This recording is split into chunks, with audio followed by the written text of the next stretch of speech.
All right. Says we're live. And I hope we are because I'm starting to talk. How's everybody doing tonight? Yes, 25,000 subscribers. Woo! Actually, 25.1. Oh, you, my friend, need to be worried. To be very worried. I'm catching up. I'm catching up fast. Crafty Keela.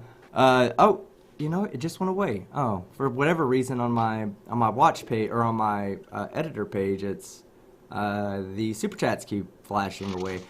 Crafty Keela for €5. Congrats on 25K. Can't hang around. Silly shill starting soon, but I wanted to show some love and support. Here's to the next 25K. Thank you so much, Crafty. And shout out to Crafty for being, a new content creator that you guys should all definitely go check out.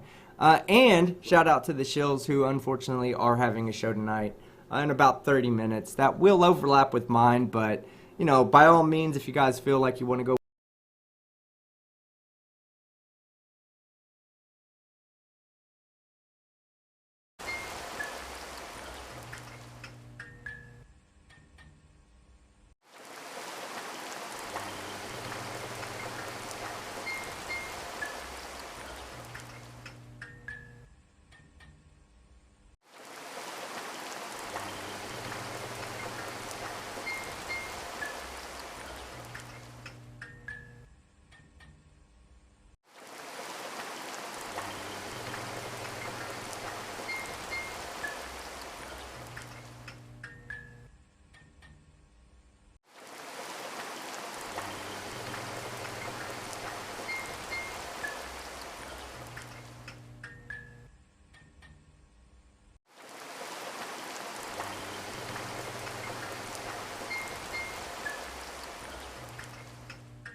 Yeah.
Schrodinger, you Can you hear there? me? Yep. All Can you hear me right. this time? God dog it, man. It's killing me on this internet. Let me get the science or satire volume down right now. I don't know what's going on. The internet's just randomly going out in my area. That sucks. Yeah, we'll wait for Fight to get back. We're live right now. I'm sure they can hear us. I'm not going to put the video on just yet until, Can you hear me? just in case. Yes, I can hear you. Can you hear Yep, us? we got you. Is it Yeah. clear coming to you? Yes. God's Auditor says, Team Skeptic, try whistling into the mic. That's literally what I did to make it crash. So, no, not. But yes, hopefully, guys, we're going to be able to make it through the rest of the show. I have no idea what was going on with my internet. As soon as it went out, I looked over and it started power cycling. Well, not immediately. It took a while, and it came back on. Well, there's your for a fucking second. problem. You looked at the router. Have you seen your face? I try not to look in the mirror. Well, didn't they remove mirrors from you after the Reg Rhetoric incident? They didn't want to happen again. I'm going to be honest. You answered that pretty quick. There might not be much of a delay between us, to be honest with you. I think the router Alright. wanted to know why the Morgal was there. After 3, team ready? 1, 2, 3, ding. Ding. Ding. About half a second on my end. Not too bad. Yes, David Oliver says, I hear team, but no video. I will turn video on in a second. I'm just making sure that my internet will Not explode. actually, yeah, we'll handle at least audio alone for right now. We will definitely bring in the video in a second. Have we fixed the delay problem by me joining in a router? In a browser, sorry?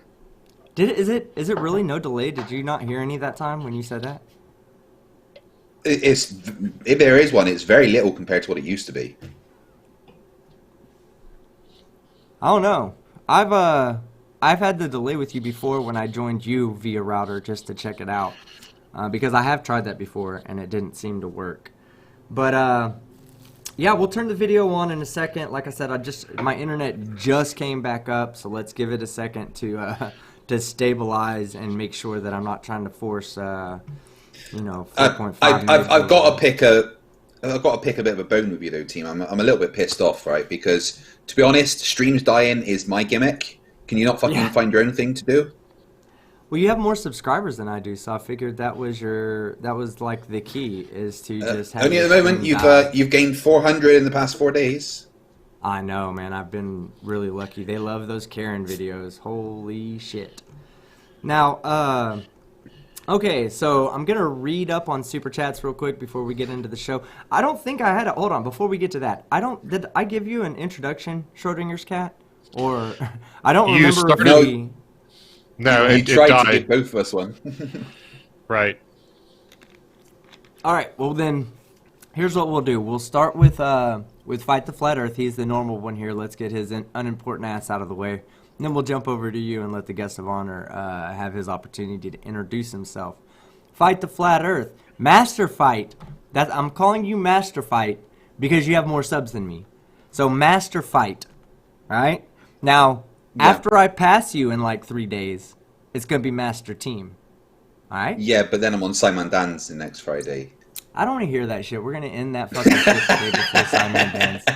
I got a whole week of... Well, first off, I got past you, but after I pass you, then I'm going to have like maybe 4 days to enjoy it before... But yeah, but both of us need to watch out with Schrodinger's cat fucking zooming up to 10K. Oh, man. Nobody cares about Schrodinger's cat. He's could possibly be dead. We're not even 100% sure yet until we measure him. So, but for the time being, we're going to assume that he's alive. What's up, Schrodinger's cat? How you doing, bro? Happy as hell to be here. Playing hooky from the EIE network, the shills tonight, but they understand. But yeah, the probability wave collapsed and the channel's on fire. I need about 240 subs to hit 10K. And nah, you don't need that, bro. It's not even that important, to be honest with you. The 10K special is next Saturday, so a week from this Saturday at 4 p.m. And Team Skeptic's going to be there. I'll make sure I schedule a stream for them. Yeah, Brainy said he would be there, and if Fight the Flat Earth will check his Discord, he can tell me whether or not he'll be there. But somehow he's ignoring me. Hold on. I'm sorry. Did you say Brainy's going to be there? Brainy will be there. Yes, Yeah, I'm washing my ball hair that day. I'm joking. But Schrodinger's cat, don't take the Discord thing personally. I have the notification says 1,032 unread notifications, so please don't take that personally. So I should try smoke signals. That would be more probable Yeah, to get hold of you. Yeah. No, I mean, I'm not saying I'm famous, right? Yeah, just become a flat earther. We'll bring you on. Yeah, I've got 25k subs. I'm at the most a Z minus celebrity, right? And I find it a fucking nightmare keeping up with my social media, Facebook, Twitter, Discord. I mean, if I was to respond to everything that I got, it would be 8 hours a day just doing that. How do actual people, famous people, deal with this? You know, I don't people know. that are I used actually to- important. They have a manager. I used to love my comment sections on my videos. Now it's just like I'm lost. I don't know what to. Yeah. How the fuck do you filter through that shit? Yeah, well, So if you actually get get over to the ones you 100,000 wanna- comments a month, what are you supposed to do? Yeah, Right. so that is something that I realized like at a really young, when my channel was a lot smaller, as I was, the very first videos I posted, I went back and looked at some of those because of I had some old recordings that I had done where I was trying to do like reading your comments, and I was really shitty at it, by the way, and I was watching these videos and I was looking to see who had commented on the very first videos and who's still here. And every single comment that was left had a reply by me. And I was like, damn, I miss those days. I miss the days of having like 60 comments on a video so you could reply to all 60 of them. Now, once you get, 500 comments on a video in the first day, it's just really, really hard to reply to everyone. It's hard enough to read every comment, but to actually reply to them is really hard as well. I try to apply, or, to reply to as many as I can in the first day. But after the first day, it's hard. Yeah. It's really That's I what try I've to do been it with doing. my heart, but even that takes a lot of time. What's that? Yeah, I don't know if you remember telling me this, team, like back months and months ago when I was trying to get to 1,000. You said, well, once you get to 1,000, it takes off. And damn if it didn't. Oh, yeah. No, it does the same thing at 8,000, okay? And this is something I've told everybody, that when I hit 8,500 subs, it seemed as if they kind of wanted to boost me above 10K. They gave me a small boost in the algorithm. It just seemed that way. But other content creators I've talked to have all said the same thing. Right at about 8,500, 8,800, it just seemed like more people were trying to were subbing to the channel. Hey, Glass Monster, I see you, man. Probably not tonight. Tonight we're just doing a celebration, having a few, invited guests on. I'm sure at some point we'll have like a kind of an open invite for anybody in the crowd, and I'll try to get you on as much as possible. But I'm sorry, man, I can't bring you on every show. But yeah, it just gets harder and harder. Even like when you get, up there with subs, you have so many people that want to be a part of it. It's hard to include everybody, but I do my best to try. I want to say thank you to everybody that is a subscriber of mine, part of that 25K. It's been an amazing experience on YouTube, and I don't know, man, hard to explain. I couldn't have done it without you guys. I love it. For sure. But, again, we have the 10K celebration for Schrodinger's cat next week at 3 p.m. Central, 4 p.m. Eastern, and I will be there for that. Ilya Moon. That's going to be great. Ilya Moon for $5. Congratulations, team. I love you, friend. We love you too, Ilya. Thank you so much for your super chat, and 100% support you as well. You're an amazing person, and I appreciate it. B-Ball for Life for $2. Congratulations. Thank you, B-Ball. B-Ball for Life. Thank you. I appreciate that. 25. Shout out to B-Ball for Life. Yeah, if you go to B-Ball for Life's channel, guys, he's got a challenge on his channel called the Try Thinking Challenge. Basically, if you can watch this video, then you've done well, because it's a fucking chore. Good job on that video, people. Yeah, I'm gonna need to turn off my Discord. I'm receiving several messages. All right, good deal. All right, so Christ Puncher for $2 Canadian. Give us a celebratory whistle, team. No. I mean, no, I'm not going to give you a celebratory whistle. Of course I'm going to give you a celebratory whistle. But no, it's probably not going to be a whistle. It's probably going to be very winded. A dog sound. farting. A dog, yeah, exactly.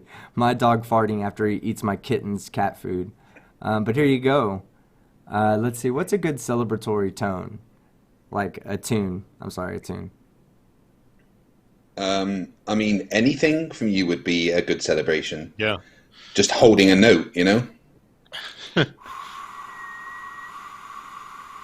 Oh, did I forget to shut the window again? That bloody wind. It's there, though. Listen, it's there.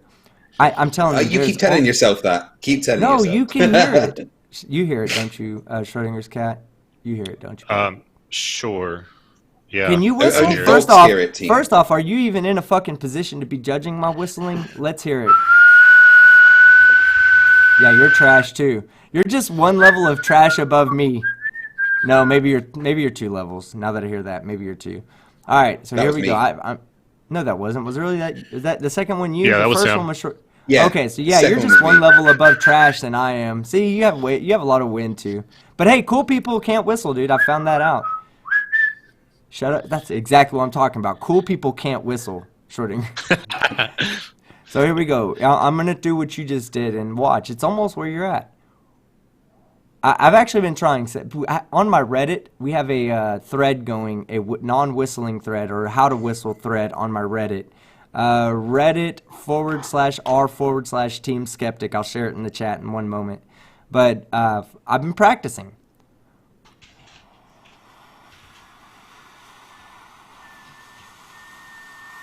That's my Sounds mouth like a like really- anus. It's a really weak hurricane.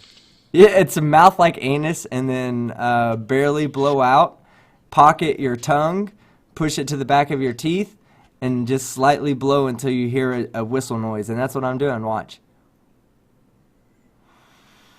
That sounds a lot like When the you said instructions here- for fellatio. It's not fellatio. No, no, Ross, you're not blocked, you Dumbo. Flat Earth Aussie Jesus is in the chat. All right. Yeah. Blunt man. Can I quickly address one thing? Yeah, sure. Something that you and I use a lot. This video. The one that shows the gravitational attraction of the lead weight, right? Yeah. Right. A lot of people are saying that we need to stop using it because it clearly doesn't show the weight increase that is showing, right? But the point that I try to make with this is that we're not saying that it's actually increasing the weight by 1/1000th of a gram. It might be increasing it by 1/1,000,000th of a gram, but it just happens to Right. be enough to tick it over. So It's digital. These scales aren't very accurate. They show it to 1/1000th of a gram, but the weight beforehand might have been 166,999,999,999,999, and as long as that last 9 is ticked over to a 1, it's going to make the 1/1000th go up. So I'm going to keep using this video because it does show what we are trying to show, that if you add mass, it increases the force. Right. Yeah, it's not the amount that it says, but It's it doesn't not an take away from the experiment. point of what they did.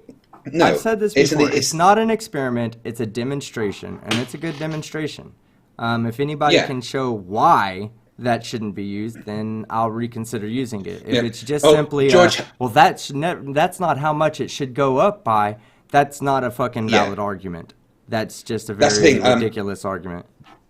Sean Hawkins and a few more people were like, "Oh, stop using it! You're making us look bad." George Hutnick has debunked it. Well, no, George has done the maths and shown that it's nowhere near that amount. But whenever I use it, I say that it's not that amount, but it does show that there is a force. And no, Paul, it's not a poor argument, not in the slightest. It is showing a gravitational force being increased because of mass. That is the argument that we are using, and it's nothing to do with uncertainty.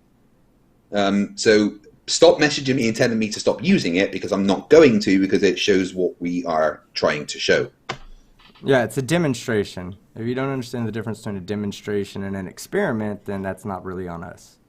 Okay, the plot hole for $5. Here's for beer to celebrate. Send me some of those folks. Yes! The plot hole. I've actually been hanging out with him a lot more. We hung out last night on Irish Demon's channel, which is another great subscriber or great content creator out there. But I got a chance to hang out with the plot hole, JL Warren, and a few other people. Glass Monster was there. And we really just had like an open discussion about frickin' everything. Like, we talked about everything last night. It was really fucking cool. I only wanted to go in there for maybe 10 minutes to harass them. I ended up staying on for like 2.5 hours just bullshitting with them. So shout out to Irish Demon, man. And shout out to the plot hole. Subscribe to both of those guys. And shout out to JL Warren, whose channel is called Week in Horror. In fact, me, JL Warren, and the plot hole are probably going to be getting together pretty soon for a dinner. And we may be live streaming that dinner. So that'd be something else that we can all kind of hang out together. Yeah, what's up? Yeah, Stupid comment to start with from Flat Earth Aussie. Roscoe says that nobody knows what the moon is. Yes, Ross, you bearded dumbass. We know what the moon is. Humans have been there several times.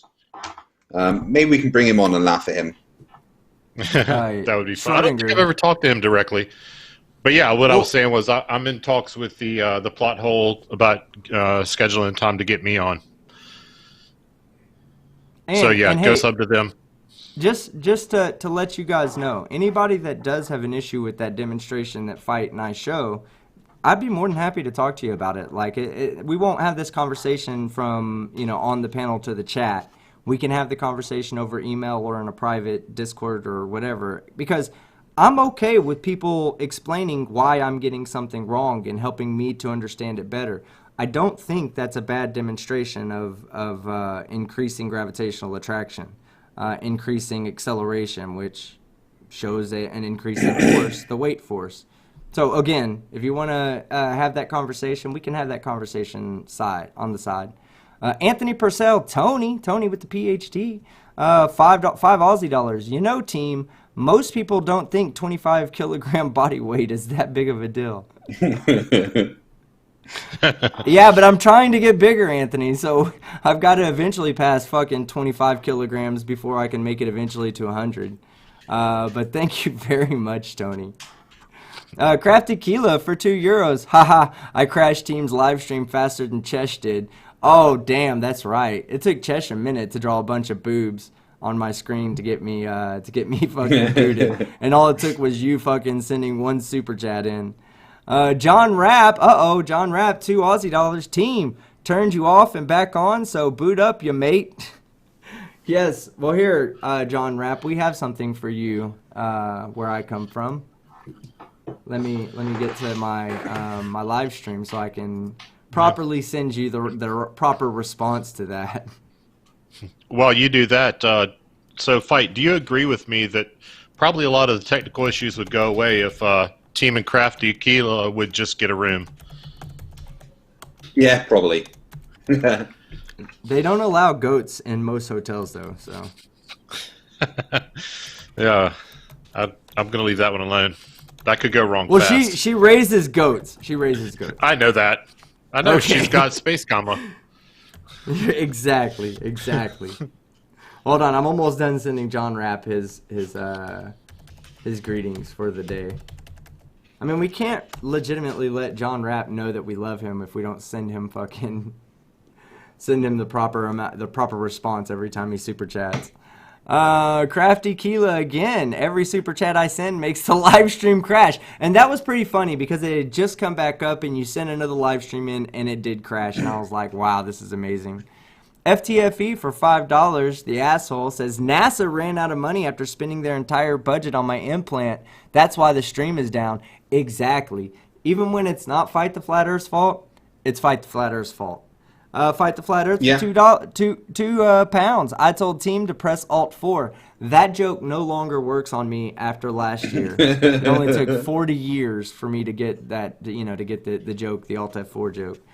David Keller for $5. Congrats on reaching 25K. Enjoy your Hawaiian pizza, Team. Yeah, we're going to push the Hawaiian pizza stream until Sunday because originally we were in Fights chat and Hip Hop Hippie's dumbass was running his mouth about fucking coming onto this channel and destroying people with his fucking proof, and Schrodinger Cat just kind of casually challenged him and was like, I'll stomp your bitch ass out. Yeah. So this whole thing was to get Hip Hop Hippie to come on here and let Schrodinger cat whoop his ass mentally. So hopefully Hip Hop Hippie will stop being fucking scared and show his face. If not, we'll bring dipshit Roscoe on and let you fucking destroy him. That'd be a It is fucking funny perfect- that- I know he is only 10 years older than me, but I still going to call him grandfather dumbass because his skin looks like it's made of pure leather. He's only like 5 years older than me. I remember like 2 years ago he said he knew what the moon was, and tonight he's saying that nobody knows what the moon is. Except the people that have actually walked on the moon. Those guys. Right. John Rapp Well, for 2 don't- Aussie dollars. Oh, go ahead. I'm sorry. No, I was saying, don't the people who dug it out of the Grand Canyon, don't they know what it is? Right. Yeah, those people know. Yeah. Too. Stanley Kubrick knows what it is. Yeah. He faked the moon landing on scene. Right. All right. So let's see. We have John Rapp for another 2 Aussie dollars. Everybody in the chat, please say hello to John Rapp. Proof that this show is all about the awesome chat. It's not all about it, but yes, you guys are awesome, and without it, the show would definitely need more than just Fight the Flat Earth on it. So, yeah. Speaking of Fight the Flat Earth, for £5, I'm a little annoyed. Teams copying me. Streams dying are my thing. God, you act like you have a fucking the trademark on dead streams, on killing streams. It's like literally one of my gags. I've copyrighted it, and you will be hearing from my lawyer. I think his name was, let me just check, Anthony Riley. Oh, for fuck's sake. I see a couple of good ones coming up. Okay, I'll get to you in a second, Wiss. I see your super chat. David Oliver for £20. Congratulations on your 25K subs. And if you're from Mexico, and you're an Inca, Aztec, Mayan, or anything of that description, I'm building Aztec, Mayan, jungle, temple, ruin city in Minecraft. Love your shows, team. Oh, that's fucking awesome, dude. That's awesome. The Mazatzlan. That's what you need. You need to have an area called Mazatzlan. Blunt Man for $5. I packed this bowl for 2, and I wanted to smoke it with you, but the stream failed. And someone else said, hey, Team Skeptic, you're supposed to be failing at the end of your streams, not the beginning. And this is true. This is absolutely true.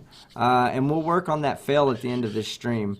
But hit that bowl for me, man, and I appreciate the super chat. Wiss for $1.99, Spiritual Soul with the question mark. Wiss has asked this several times, and I keep saying it's going to come out. The only problem I have with putting it out immediately, Wiss, is that I don't... I'm trying to rotate the new material in with the older material that was blocked off, or that was blocked by YouTube. So it's going to come out probably in the next couple of weeks. I'm putting out the Karen video tomorrow. I'm recording that this evening. I'm putting that out tomorrow. I'm also putting out the Creaky Blinder video that me and Creaky worked on. So that will be a new video coming out next. The Creaky video coming out after that. Then I have I think I'm going to redo my demarble video after that.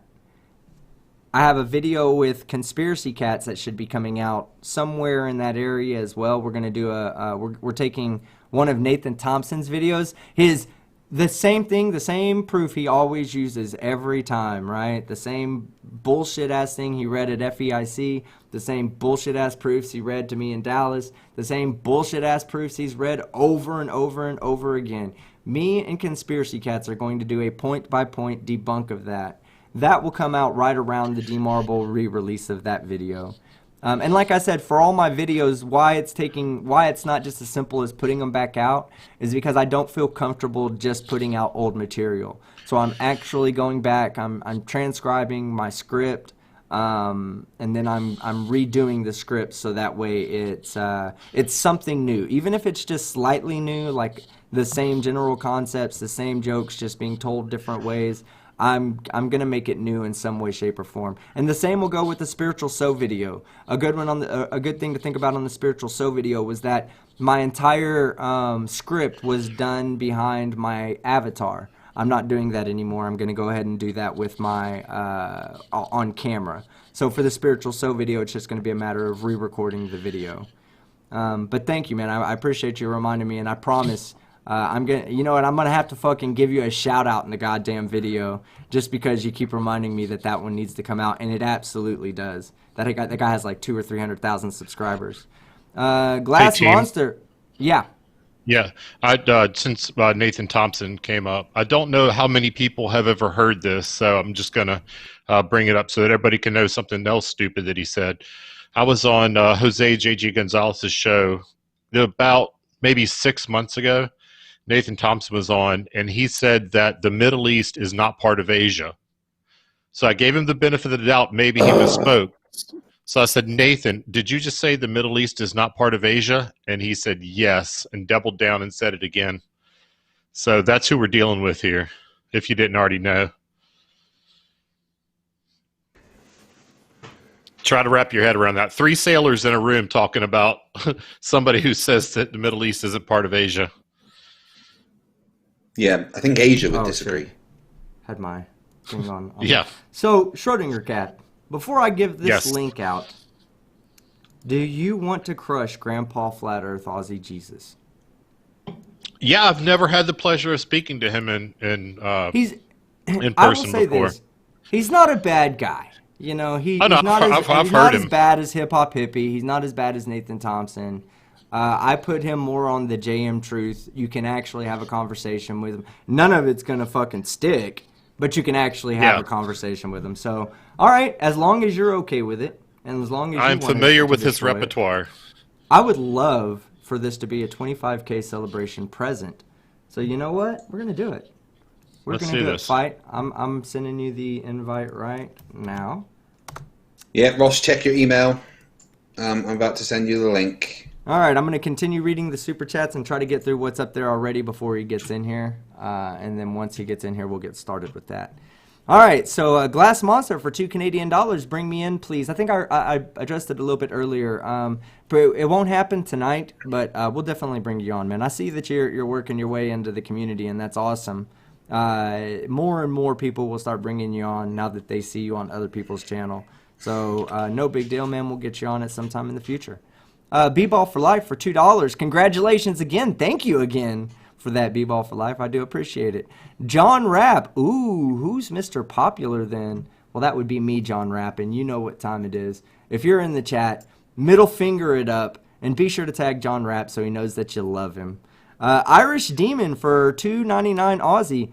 What up, Moths? Congrats, and thanks for all you do. Hey, I appreciate it, Irish Demon. I had a great time hanging out on the channel last night with the Plot Hole and J.L. Warren and Glass Monster. And Nathan Thompson was there, and let's see, was it who else was there? God, I think the real non-sec was there. I think, or the new non-sec, I believe is what it is now. If anybody else was there that I'm not naming, please remind me. J.L. Warren speaking of J.L. Warren, J.L. Warren for $4.99. Congrats, team! All your hard work and dedication is paying dividends. Here's to the next 25, and all the best for the future. Well, I appreciate it, J.L. Warren. You know, I see people like you are going to be popular streamers, popular content creators in the future. You have like I said, you have a bright future here on this platform, and I 100% support you, brother. John Rapp for $2 Aussie. God, John Rapp, you must not get enough of the middle fingers. Everybody, again, say hello to John Rapp and be sure to show him the middle finger. Tag him so he knows you love him. For $2 Aussie, Crafty Keela loves Team Skeptic. Yes, she does. And, let me read these off. Heart, double heart, big smile. Penis substitute emoji. Make sure that you've not got him muted because I've sent him the link. Oh, yeah. Yeah, he's here. Hey, what's up, Ross? How you doing, man? Hey, g'day, mate. How you going? It looks like you got you're looking kind of sharp today, man. Did you get a haircut or you just pulled it back nice and tight? It's still pulled back from how I slept in it, actually. Nice. Well, hey, Flat Earth Aussie Jesus, if you'll just give me one moment to finish going through the super chats that have already come in, and then we'll go directly into letting you and Schrodinger's cat have an open conversation. Schrodinger's cat, this is Flat Earth Aussie Jesus. Flat Earth Aussie Jesus Schrodinger's cat's he's becoming a popular YouTuber, very intelligent person and very well spoken. So I assume you guys will both have the opportunity to express some good ideas tonight. All right, Sounds We've good. met Ross. Good to meet you, Ross. $5 You from too, Eric Shredder. Hare. $5 from Eric Hare. Great content is what it is. Well earned. Well, thank you very much, Eric. And I want to tell you guys something. Me and Eric had a recent debate on conspiracy cats and the Creaky Blinders second channel. And that channel is a debate channel called Agree to Disagree. And me and Eric Hare had a debate about the necessity of Black Lives Matter as an organization in our society and whether it helps move us forward or backwards. It's a great conversation between two adult people that really there was no winner, guys. It was more about discussing I won. of an open discussion of ideas, and I think both of us left that understanding the other side a little bit better. So I do want to say a massive shout out to Eric Hare. He is a political commentary YouTuber. He already has over 1,000 subscribers. But if you're into the political commentary and you're looking for a new content creator, I highly suggest Eric Hare. Something he said in his video really changed the way I felt about my side of the argument prior to having the debate. Hey, Yeah. hey team. The chat are asking if you can get rid of the SOS, but it's flashing yeah. at them. Yeah, give me 1 second and I'll get everybody's video set up so you guys can see. It's going to Team Skeptic for right now. We'll get the video up in one moment, guys. And I'll have Flat Earth Aussie Jesus' video as well. Rachel O'Daniels for $2 Congratulations, Team Skeptic. Thank you, Rachel. I appreciate it. David Keller for $5. Hey, team, congrats on your 25K subs. Enjoy your Hawaiian pizza. I will, or I'll try. I can whistle and send a FTFE video of me whistling to him. We have a challenge out there for everybody to send in Bohemian Rhapsody. You have to whistle Bohemian Rhapsody. Send the video in. Even if you suck at it or mess up, just keep going. And then what we're going to do is we're going to put together a video at the end of everybody, a compilation video of everybody making fun of me, of oppressing me with Bohemian Rhapsody. So, yeah, I look forward to that. Ilya Moon, $5. Here is a very rare Ilya kiss on the cheek. Yay for 25K. Not everyone gets one. You're special. Well, thank you, Ilya. I appreciate it. I haven't actually washed my face in about a year and a half. So don't lick your lips after you kiss me. Go wipe that shit off with some alcohol. Christ Puncher for $2 Canadian. Here's a punchy kiss on the other cheek. Same thing, Christ Puncher. Same fucking thing. Stringer News for $2. Here's a kick in the nuts. I've washed my nuts fairly recently, Stringer, so your feet should Don't be lie. okay. It's not your birthday. I'll probably, yeah, I know, right? I'll probably have to rewash them after all that athlete's feet has hit me. Volis for $5. Damn, man, I haven't heard from you or seen you in forever, man. Good to see you. I'm half with you, team. I can only whistle by breathing in. That didn't work for me. That you can't whistle normally. Why would you think you could do it like backwards? Because he can't whistle normally. He can only whistle by doing it backwards. That's why, jackass. All right. Yeah, but you're not special. All right, well, I'm going to try to get through these fast. Anthony Purcell for $2 Aussie. I can't whistle at all. FTFE is right about the vid. I feel for you, Anthony. We should start our own support group. JL Warren, $4.99. Hey, Ross, I have some tips for beard management for you so you can drop the homeless drunk chick. May help you with credibility. Ross, if you want to answer that, feel free.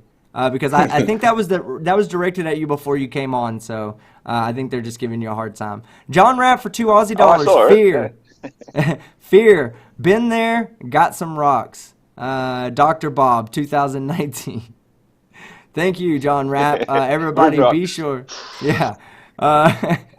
Everybody fucking give John Rapp that hello. Every time you fucking super chat, John Rapp, you do know everybody's gonna hello you. Hello you. So Mark Beiser for $2. Derp. Hey Mark, we're talking about having a Dallas dinner. If you're interested in joining up with me and the Plot Hole and JL Warren, let me know. Send me an email or something. Minus for $2. Here's some pineapple on the flying space pizza. I'm going to be using 10 pineapple as per Chef Allen.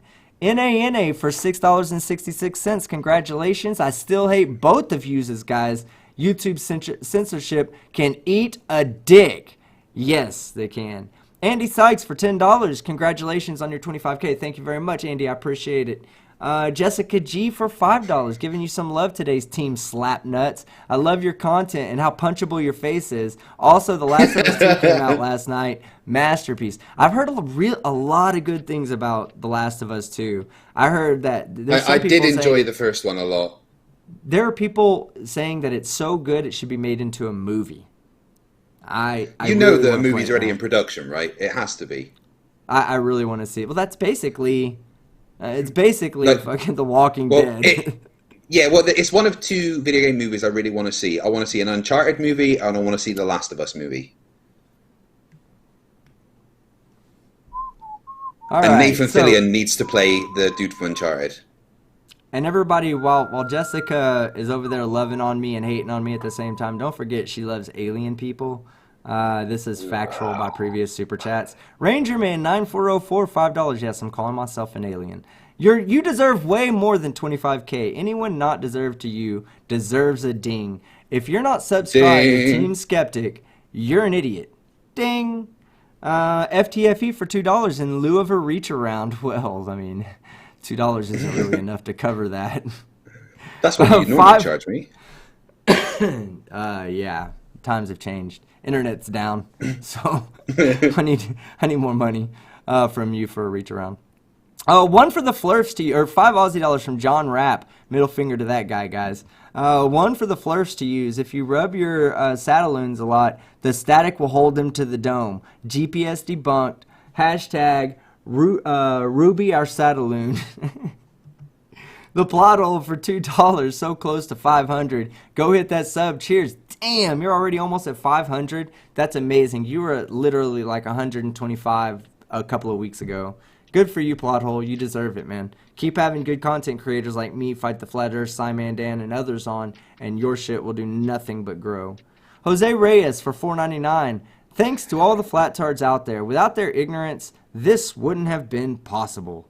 Yes, you're actually right. If it wasn't for having a particular group of people to pick on, if it wasn't for having those groups of people, I probably wouldn't have been able to stand out from the rest of the content or the comment community. So that's kind of what we are. We're commenters. You know, we take other people's work, we comment, we criticize, we debunk. If it was just idiots. Yeah, we call them idiots and ding them. I've been real lucky to have my kid around to say, hey, you should do this, and turns out that shit works, like the dinger. You know, that was all my kid's suggestion. Without having good guidance and good suggestions from him and Fight the Flat Earth and even you guys, my channel really would not be where it is today. And thanks to all the Flat Earthers who've involuntarily given their cheers, to my Ross. cause. Glass Monster for $2 Canadian. This one is special. That is why I wanted in today. Yeah, I know, man. I'm sorry. For the special ones, like, you know, hey, we were hanging out last night, and that was really when I had 25K. So we'll just call that one that we hung out with last night the 25K, and this is the 25K special after show. So unfortunately, we're not bringing you on for the after show. But thank you very much. And I'll bring you on in the future. It's not a problem. Ilya Moon for $5. F you, Ross, for talking to me like you did in the chat. Ooh, Ross, sounds like you don't have a fan out there. I love Ilya Moon. I love her. Yeah, she's amazing. She's not somebody you want to get on the wrong side of. I paid her a compliment. Said sweet cheeks. Yeah, in 1970 that would have been appropriate. Probably not even. Yeah, well, to be honest with you. I was born in 1971, so you know. Don't lie. Nobody You're obviously 107 years old. That is. I'm just. I think you meant 1871. Well. Okay, so let me get through this. We're almost done. We're almost done, and then we can get to the discussion. God's Auditor for $2, my 25K present. Math on making a SATCOM balloon. Ha! Did you send that to me, God's Auditor? Somebody sent me something on Discord earlier, and I didn't get a chance to read it. Somebody sent me some interesting shit. But yes, thank you very much for the super chat, and I appreciate the present. David Oliver for $5. I send my Minecraft photos to Mr. Sensible's Discord. I really like Mr. Sensible. Another great content creator. Very intelligent man, actually. Minus for $5. I challenge you to a Roger Whittaker whistle battle. I'll have to look that up, but if that's somebody who's fucking like You're gonna cold-blooded, lose, team. I'm gonna lose. Yeah, I'll just go ahead and accept any my whistle loss. challenge, you're gonna lose. Stephen Huxtable for $1.99 exactly, unless I'm challenging myself. But at that point, it's just a loser. You'd lose to yourself. Yeah, that's what I was saying. At that point, it's just a loser's challenge, so I'd have no choice but to lose. But I'd have a double loss, no win. Stephen Huxtable for $1.99. Last of Us will be an HBO series. That would be pretty cool, actually. I would rather it not be a movie. I would rather it be at least a 3 or 5 season series. And HBO does pretty good damn series when it comes to like darker supernatural. On that television, eh, Ross? David Oliver for $2. Fight FTFE. You can get the Last of Us game. Yeah, I need to get a new PS4. Yeah. I might buy one. I don't know if I'm going to bother with. I don't know if I'm going to bother with a PS5. I'm going to get the Series X. I don't think I might need a PS5 yet. You're going to get the Series X so you can put a piece of glass on top of it to hold your table up. Thing looks like it's a freaking. It looks like it's a freaking dehydrator. Looks Andy like a Sykes, computer. It looks like a rectangular box. Well, the PS5 looks like, I don't know, a burnt sausage and with 2 slices of white bread either side. PS5 looks like it's ready to kick some ass, like it's ready to fly off into infinity and beyond.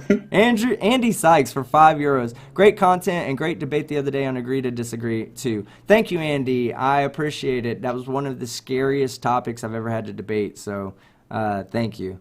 I appreciate that a lot, actually. Stringer News 1 for $2. More super chats, less Ross. I'm sorry, Ross. They don't want to hear you, man. Matthew Matthews for $5 Aussie dollars. They love me. I know that. Congrats, man. Here's some cash so you buy a pineapple pizza to celebrate. All right, that's it for the super chats for right now. We'll pick them back up at the end of the show. And let me make sure this one was read up here. Yeah, okay, good deal. All right, so here's what we're going to do. Let me set up the screen so that we have the contestants on screen. And I'm going to sit back and enjoy my 25K celebration present from Schrodinger's cat. Let me get you on screen first. Oh, you sent me a picture you want to see. You want to use, right? Yeah, my icon that Ilya Moon made for me. The person that Ross likes to disrespect, so he can look at the icon she made. Okay, so I'm gonna bring that in. I'm gonna bring that in right now. Oh shit, I don't see it. Oh, I see it now. I see it. Okay.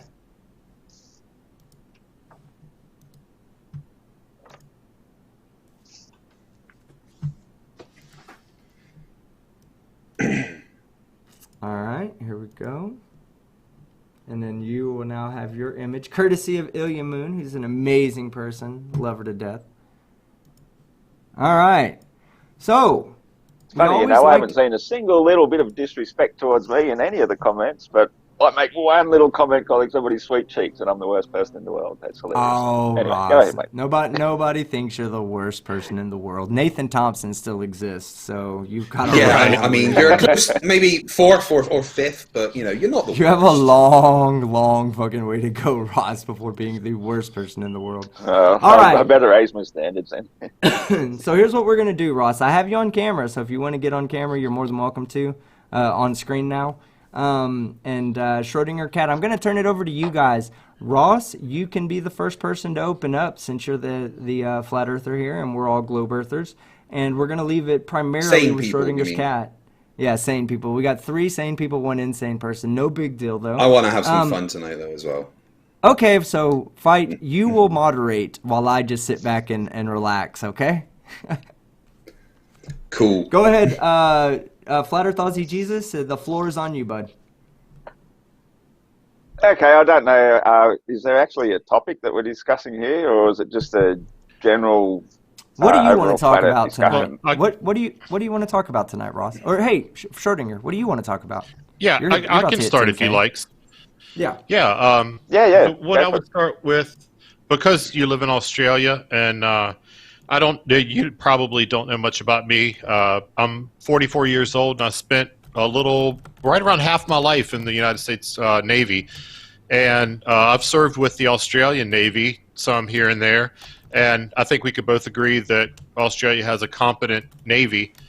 And they agree with the United States. We all use the same nautical charts that longitudinal lines converge as you get towards either pole, either the North Pole or South Pole. But they're evenly spaced at the equator. Why do these longitudinal lines converge as you get to the pole? Well, obviously, I'm no naval expert, so it's sort of thrown me in the deep end with a question like that. But I'm happy to, to give you what I would think is a reasonable sort of answer, and that's the fact that most of these things, with navigation to begin with, began with observation of the stars. So as you get further and further away from a fixed point of a star, it appears to get lower and lower, and that angle of incidence is how they determine the distance that they've travelled. So a nautical mile, is like a degree or something of the lowering of a fixed polar star. And so if you're using the stars as your standard of measurement, as opposed to actually being able to physically measure as we do distance on land, then you're probably going to be subjected to the same conditions that makes it look as though they get more and more converged to a point as you get closer to the point where that fixed star is. And here's the problem with that, because we also have latitude lines. So the latitude lines kind of tell you where you are north to south, and the longitudinal lines tell you where you are east to west. However, as you get closer to the poles, latitude lines stay evenly separated, where the distance between latitude lines at the equator are the same as they are as you near the poles. So just blaming it on how the stars look in the sky and their height above the horizontal or the horizon, that doesn't work. Well, it does, because if you're going in a great circle around a fixed point, like I can really only talk about the only fixed star that I know about being Polaris. We don't see that this side of the equator, of course.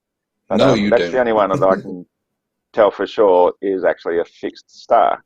And there's things like the Georgia Guidestone, exactly, for example, fixed. Well, not exactly, but it's as close as we get. Like as I was saying with the Georgia Guidestones, there's a hole drilled through it, which you can constantly look through any time of the year and at night time and see Polaris through it, which proves that it is more or less a fixed position. As you got closer to it, the angle of incidence as you're getting closer towards it, which is your north-south, is going to remain a constant. But you've got your east to west ones is going in smaller and smaller circles as you get closer to it. So that is why the latitude would appear to be converging towards that point, while longitude remains a constant. And is it just coincidence that once you go south of the equator, then you can't see the North Star anymore, and vice versa? That's a physical fact of perspective and convergence. Is that the further away you get from something, the lower it appears to get, until eventually it becomes obscured by what's between you and it. That works for any height object. It just happens that the stars you can see for a lot further because they're a lot higher than most other things.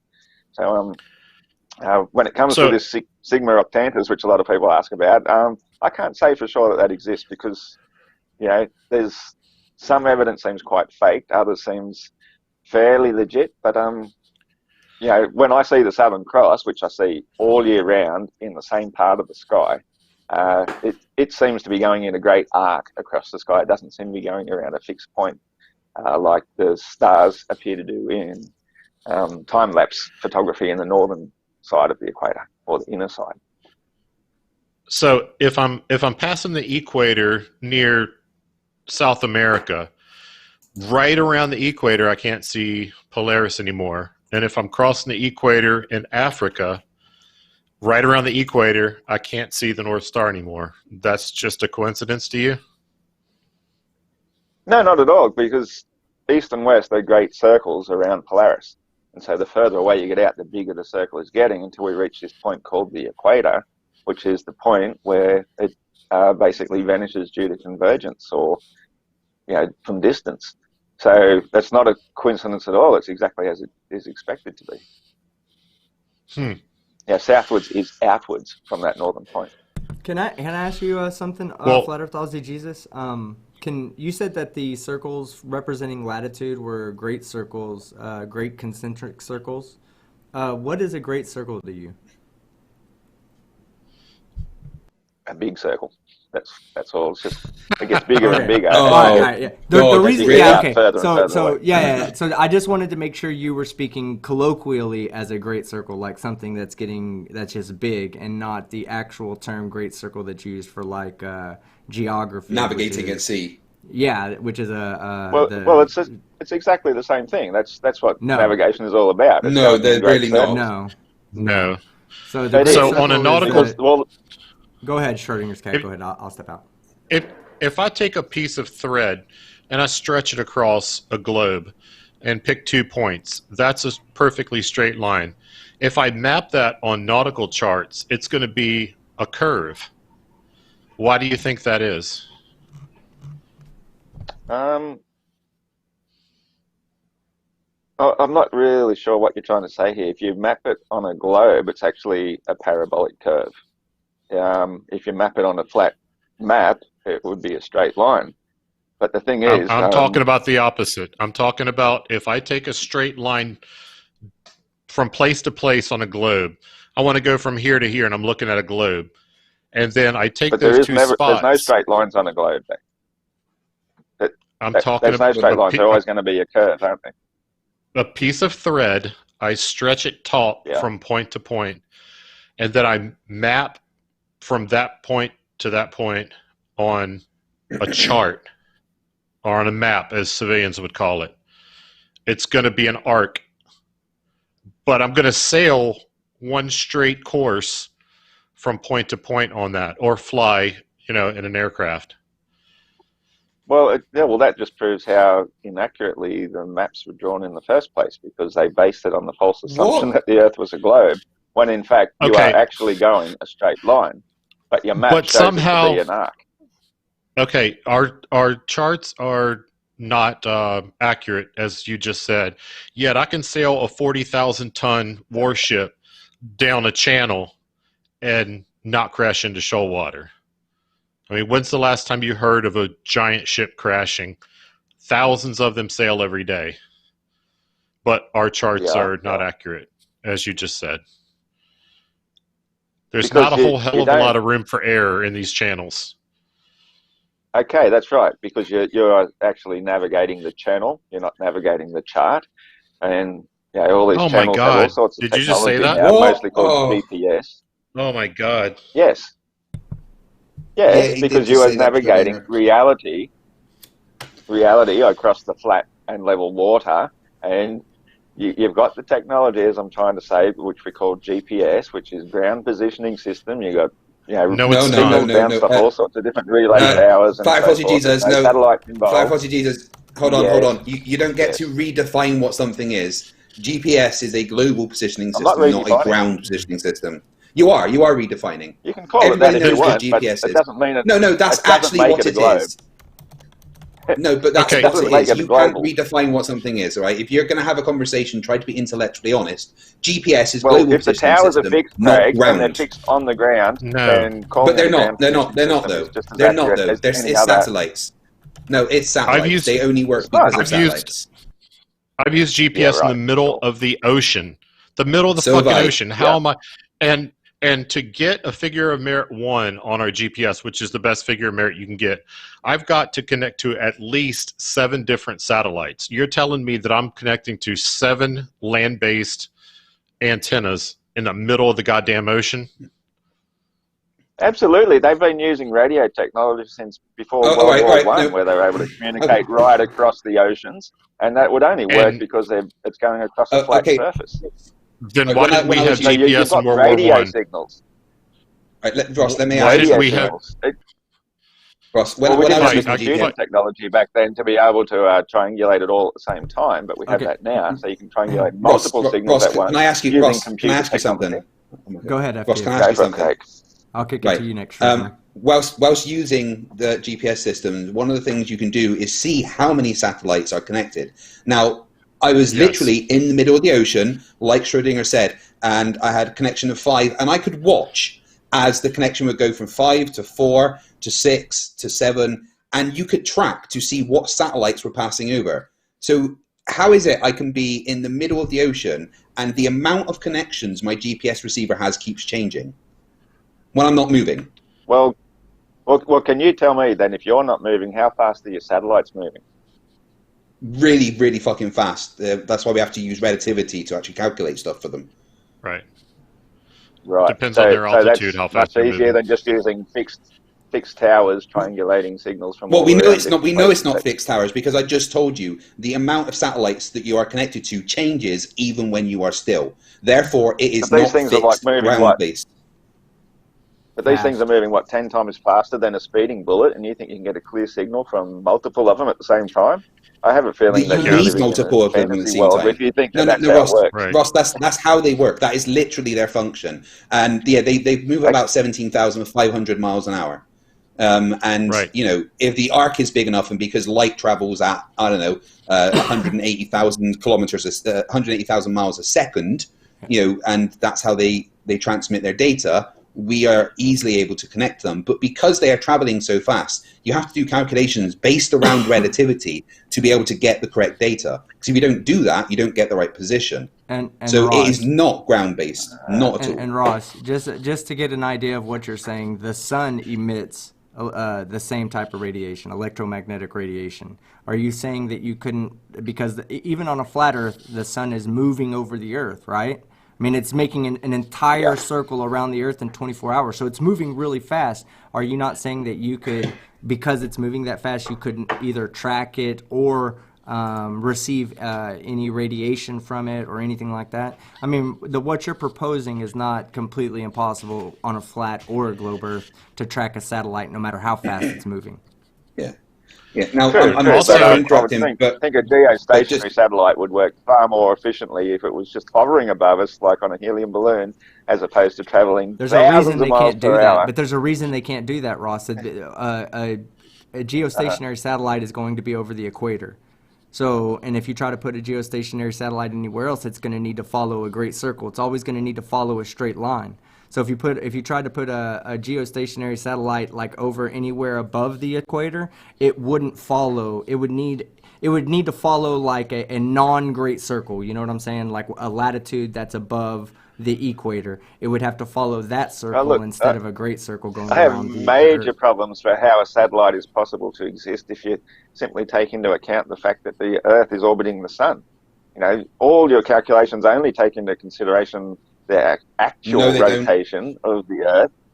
No, they But don't. whereas the Earth is going like 1.6 million miles per day to take its less than a degree of orbit around the sun. So that 1.6 million miles a day is a linear direction, which means that these satellites are not just orbiting around the Earth, they're also going that linear direction with it without any sort of thrust or anything. And we have no flying vehicles that can go that fast.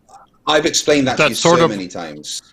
Go ahead, Schrodinger. That's sort of like saying that you can't figure out how to get to the back of the bus from the front just because you're on the road traveling towards Cleveland.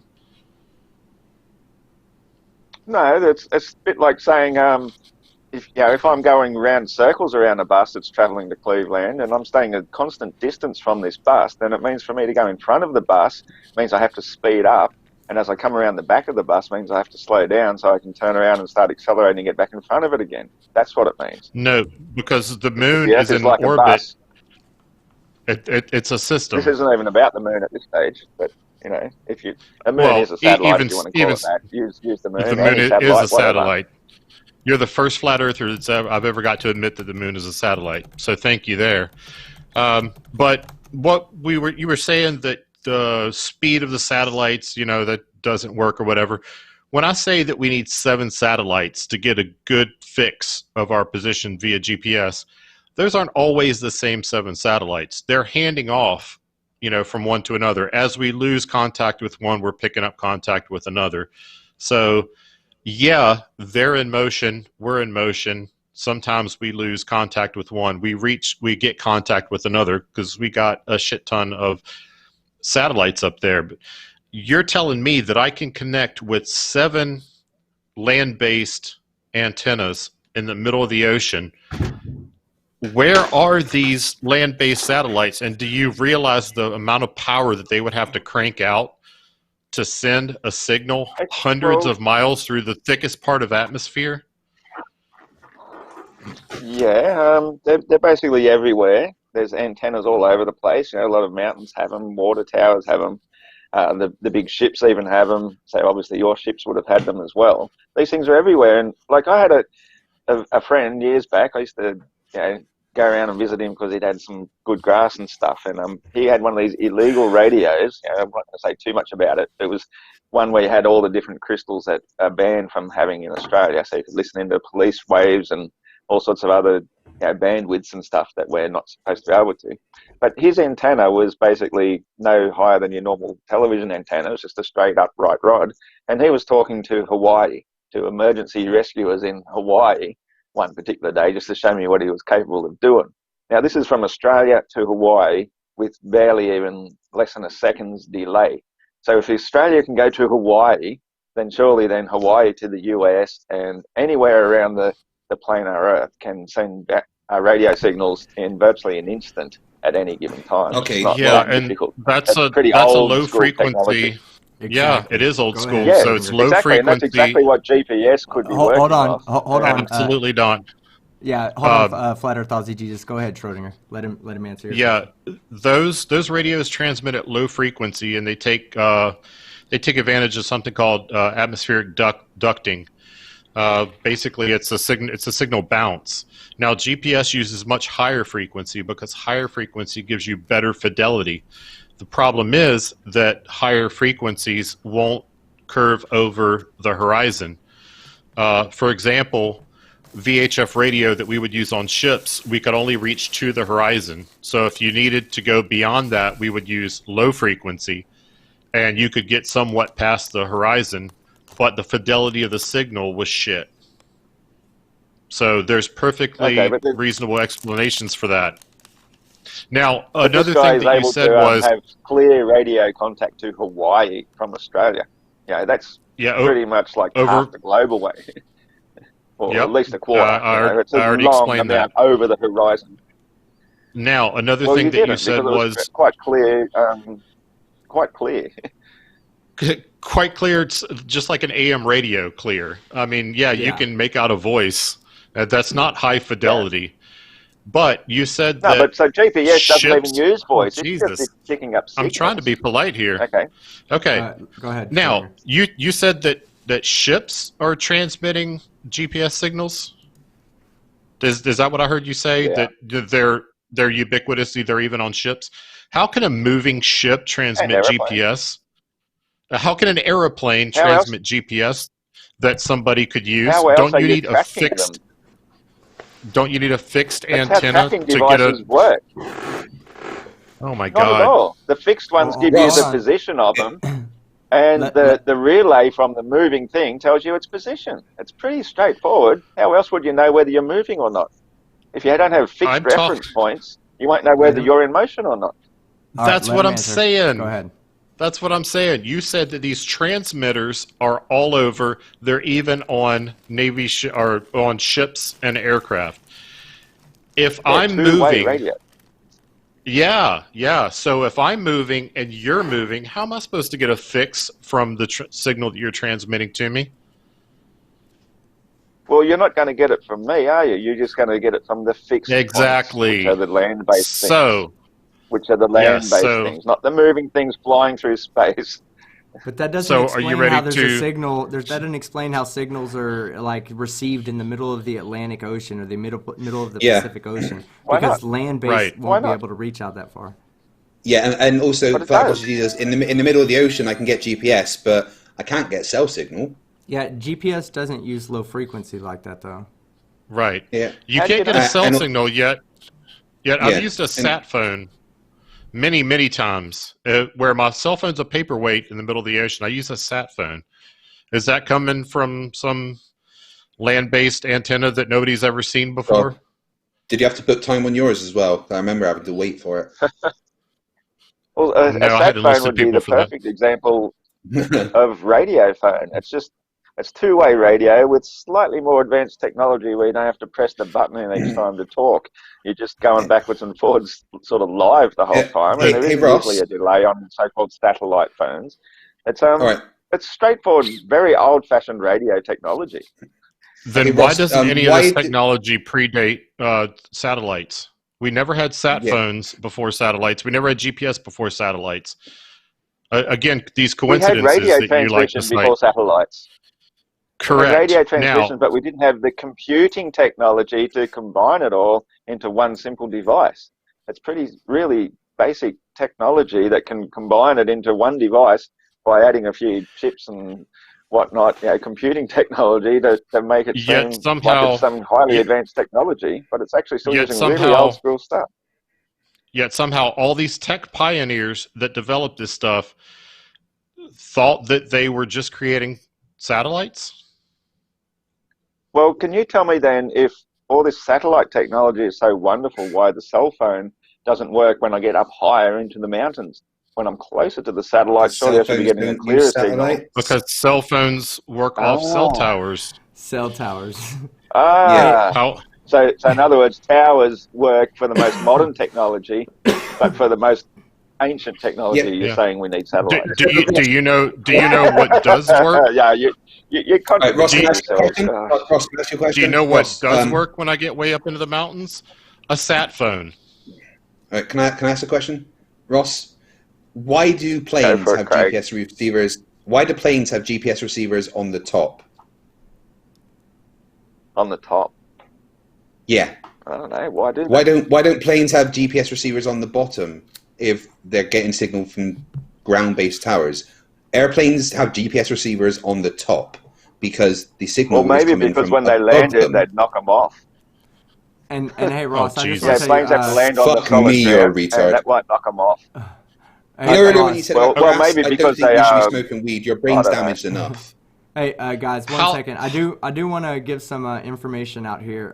The frequency for AM radios is about at the top end is only about 1720 kilohertz, which is really low on the electromagnetic spectrum. However, GPS uses microwave transmission, which is still lower than the visible light spectrum. Still considered like a lower frequency, but it's like much higher of a frequency than like UHF and ELF and low frequency AM radio. Any of those frequency in the lower spectrum, it's going to be much shorter wavelengths than those.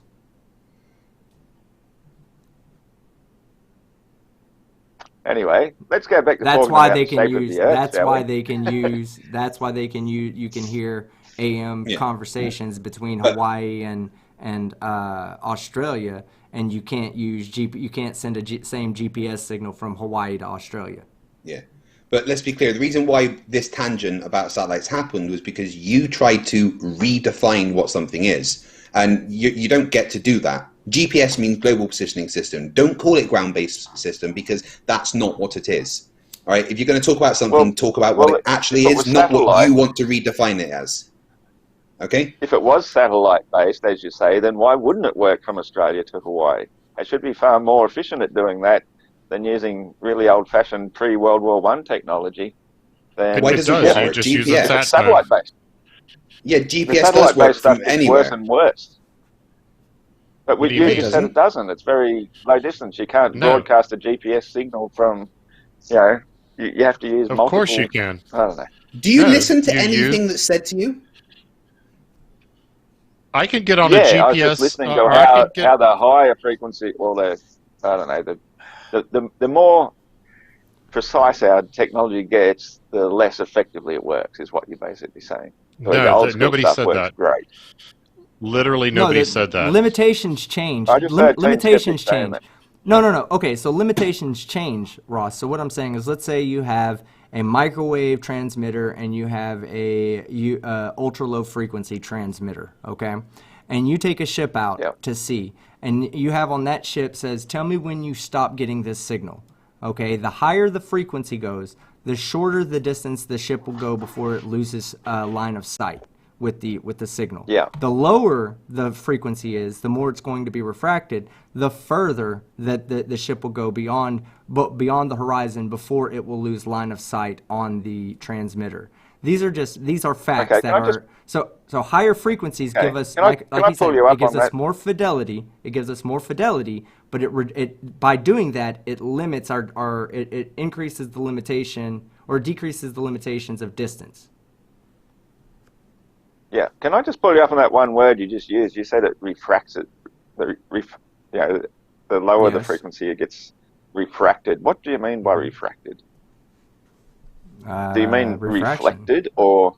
No, I mean there's reflection and refraction redirected. that both go on. Yeah, I'm talking about it. Let's say you were at sea level and you were trying to get a signal from a transmitter that was on the shoreline, and you were on a ship and it was sailing away. You're going to lose the signal of the microwave transmitter before you lose the signal of the low frequency transmitter, the AM transmitter. So if you're going into the distance over a curve, are you saying then that refraction bends it down to make it clear for further? So what happens is over water, the atmosphere and the water acts as do you know what a waveguide is? Have you ever seen a waveguide? Waveguide. It's something. Okay. Well, a waveguide. Yeah, it directs a signal. So you'll see it in transmitters. I mean, it's literally almost like a pipe that directs water. Yeah. These waveguides direct a signal. So the atmosphere and the water acts as a waveguide, and it basically directs that signal, low frequency signals, over the horizon, if that makes sense to you. Okay, that makes sense.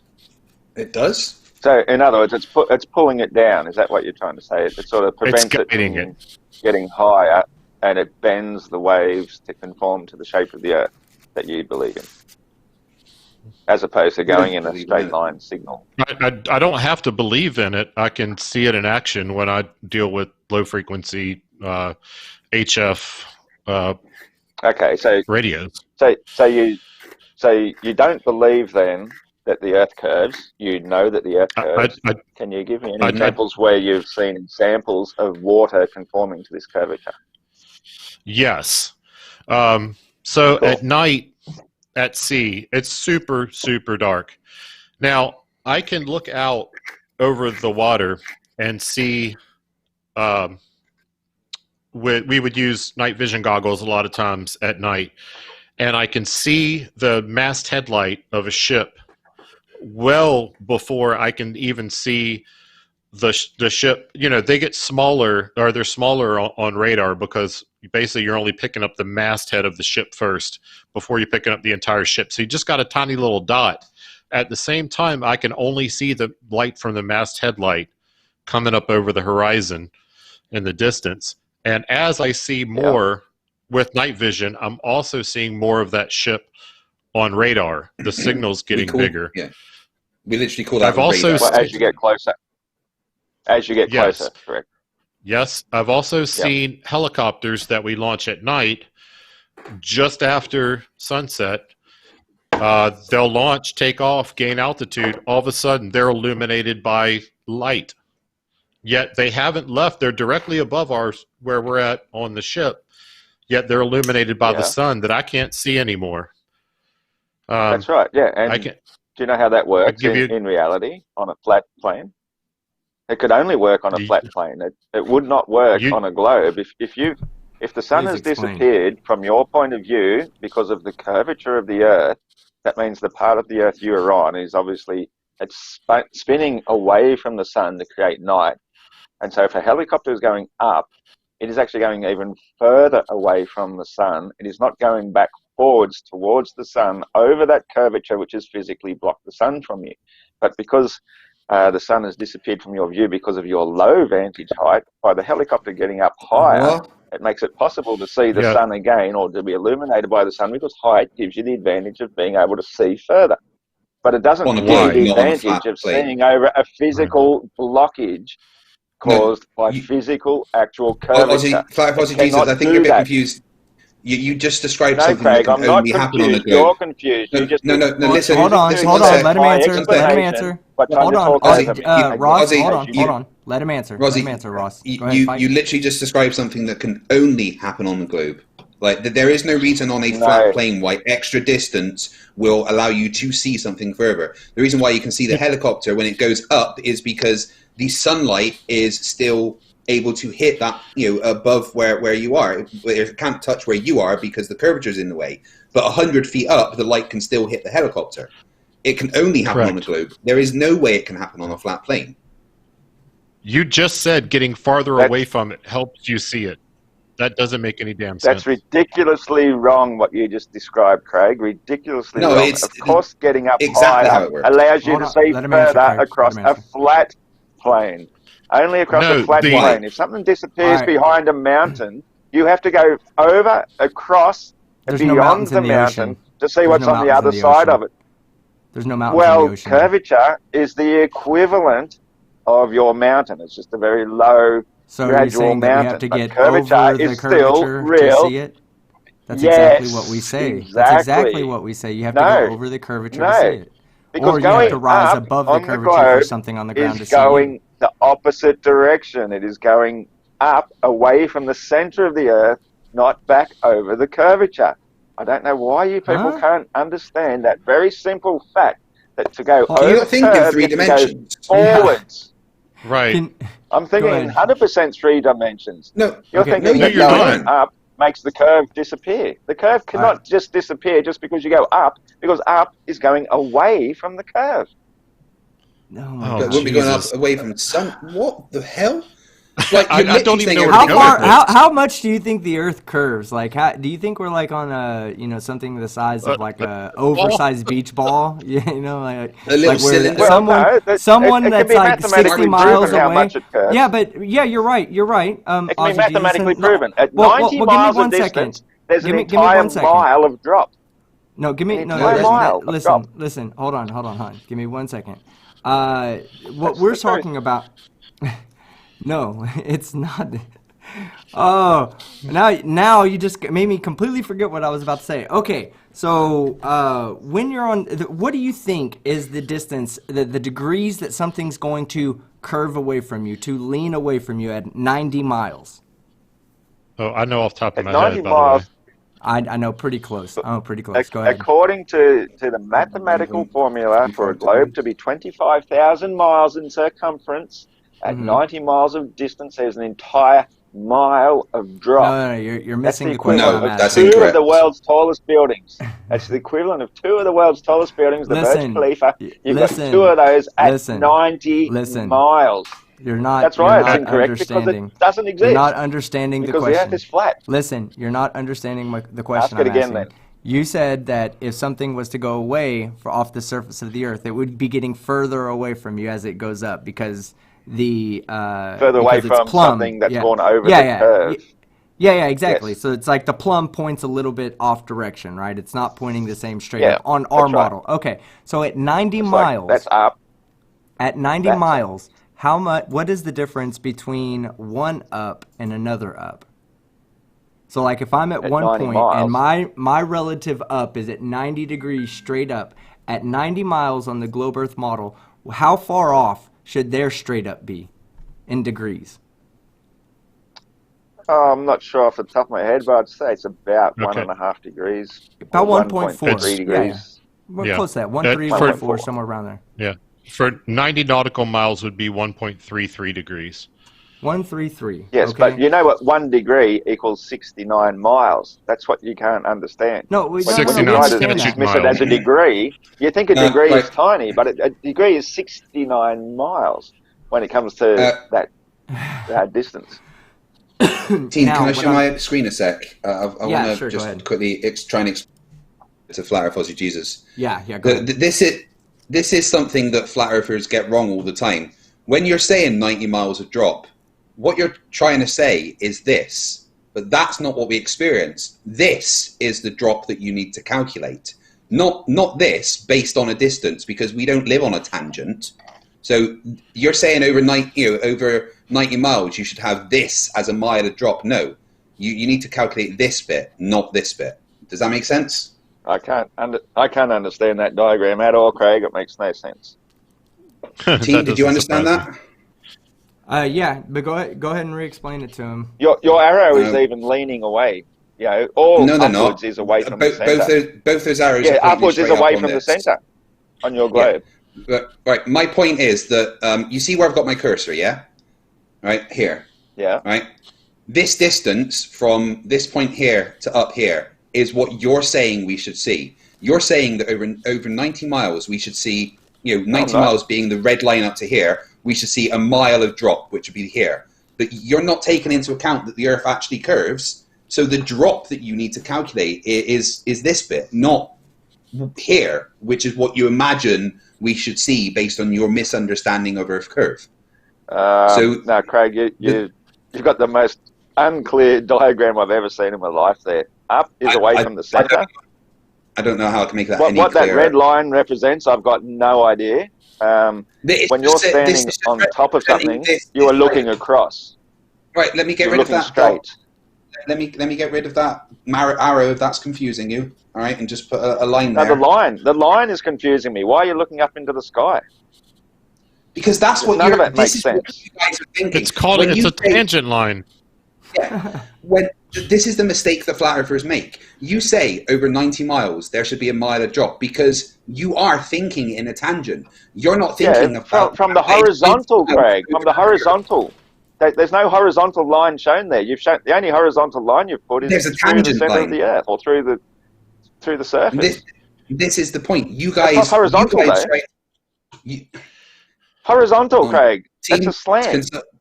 Can someone else explain to him? He's not getting the fucking. I think he wants you to rotate it to where the tangent line is horizontal. Yeah.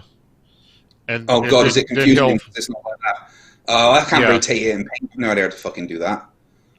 Do you understand the difference between the flattened level and the perpendicular to the flattened level? No, you don't I do understand. Then the tangent would also be parallel to the flattened level. Like Ross, not pointing up into the sky somewhere. Ross, right? So either way, then right. That there's makes a person no sense. standing It's here, completely right? nonsensical. Look, for this person that's standing here, okay? All right? I'll put a little head on him. All right? There's a guy standing here, all right? And he's looking out at this tangent. You guys try to say that at 90 miles, which would be here, you should see a mile of drop. But that's because you are calculating, you are thinking about it on a tangent. You aren't thinking that the 90 miles is actually an arc.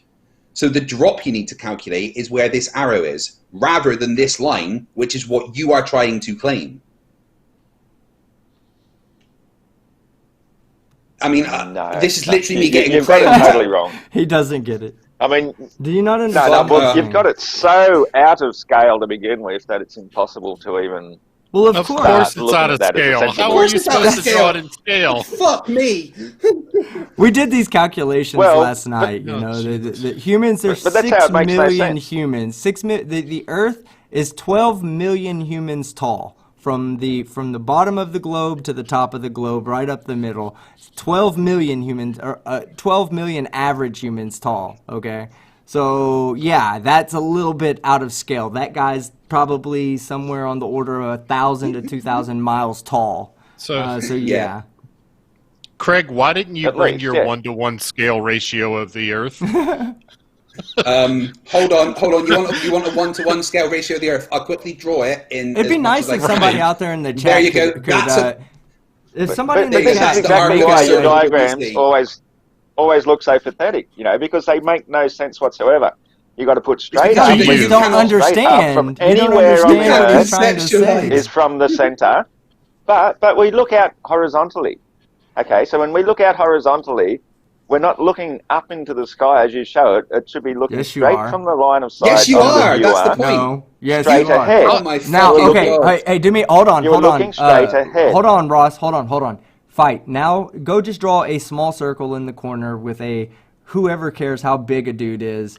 Draw him on top with his head with, you know, draw a line directly straight across from where his eyeball would be. Ross, this line will never touch the circle. The tangent would be at his foot, okay? Where he is looking from is from his eye. Okay, so it should never touch. If it starts 6 foot off of the circle and it's a tangent, it wouldn't be a tangent at that point because it never touches the circle. Well, but why is the horizon then always at eye level? It's not. You have to look slightly. Why is it called horizontal? It's not. It is. It's called horizontal because the horizon is horizontal to the line of eyesight of the viewer. That is the definition of horizon. No, it's why not. Why is it called horizontal then? No, team. Do you have the picture that I texted you? So you guys don't even understand basic perspective. How can I discuss something sensible with somebody who doesn't even understand basic perspective and what horizontal means? We understand what horizontal means, but it's not the same as horizon. Yeah, it is. Team, it's the same word. Horizon, horizontal. All right. So, no, it's not. Horizon comes from the Greek word meaning bounding circle. There's actually an etymology of the word horizon. Pertaining to the bounding circle. No, it doesn't. The words are not connected. They're the same word, Craig. Horizon tool. The same word. No, they're not the same word. They're identical. No, they're not. There's a different fucking... Identical means the same. Do you know what the word mental means? It comes from the word ment, which means mind. So it means mental means pertaining to the mind. So if it's horizon and horizontal, it means pertaining to the horizon. That's how English language works. You don't even understand the origins of your own language that you speak. Yeah, I speak better English than you, and I'm Australian. The literal word comes from a Greek word, and it has nothing to do with the word horizontal. The origin of the word has got nothing to do with its current definition. Horizontal means pertaining to the horizon. Citation needed. Citation needed. I just citated it for you. Cited it, not cited. Citated. I just made up a word. Yeah. Ding. Yeah, you're good at doing that. Okay. Now, Schrodinger's cat. You had said you were going to send me something, right? No. I texted you a picture. That was probably a few months ago.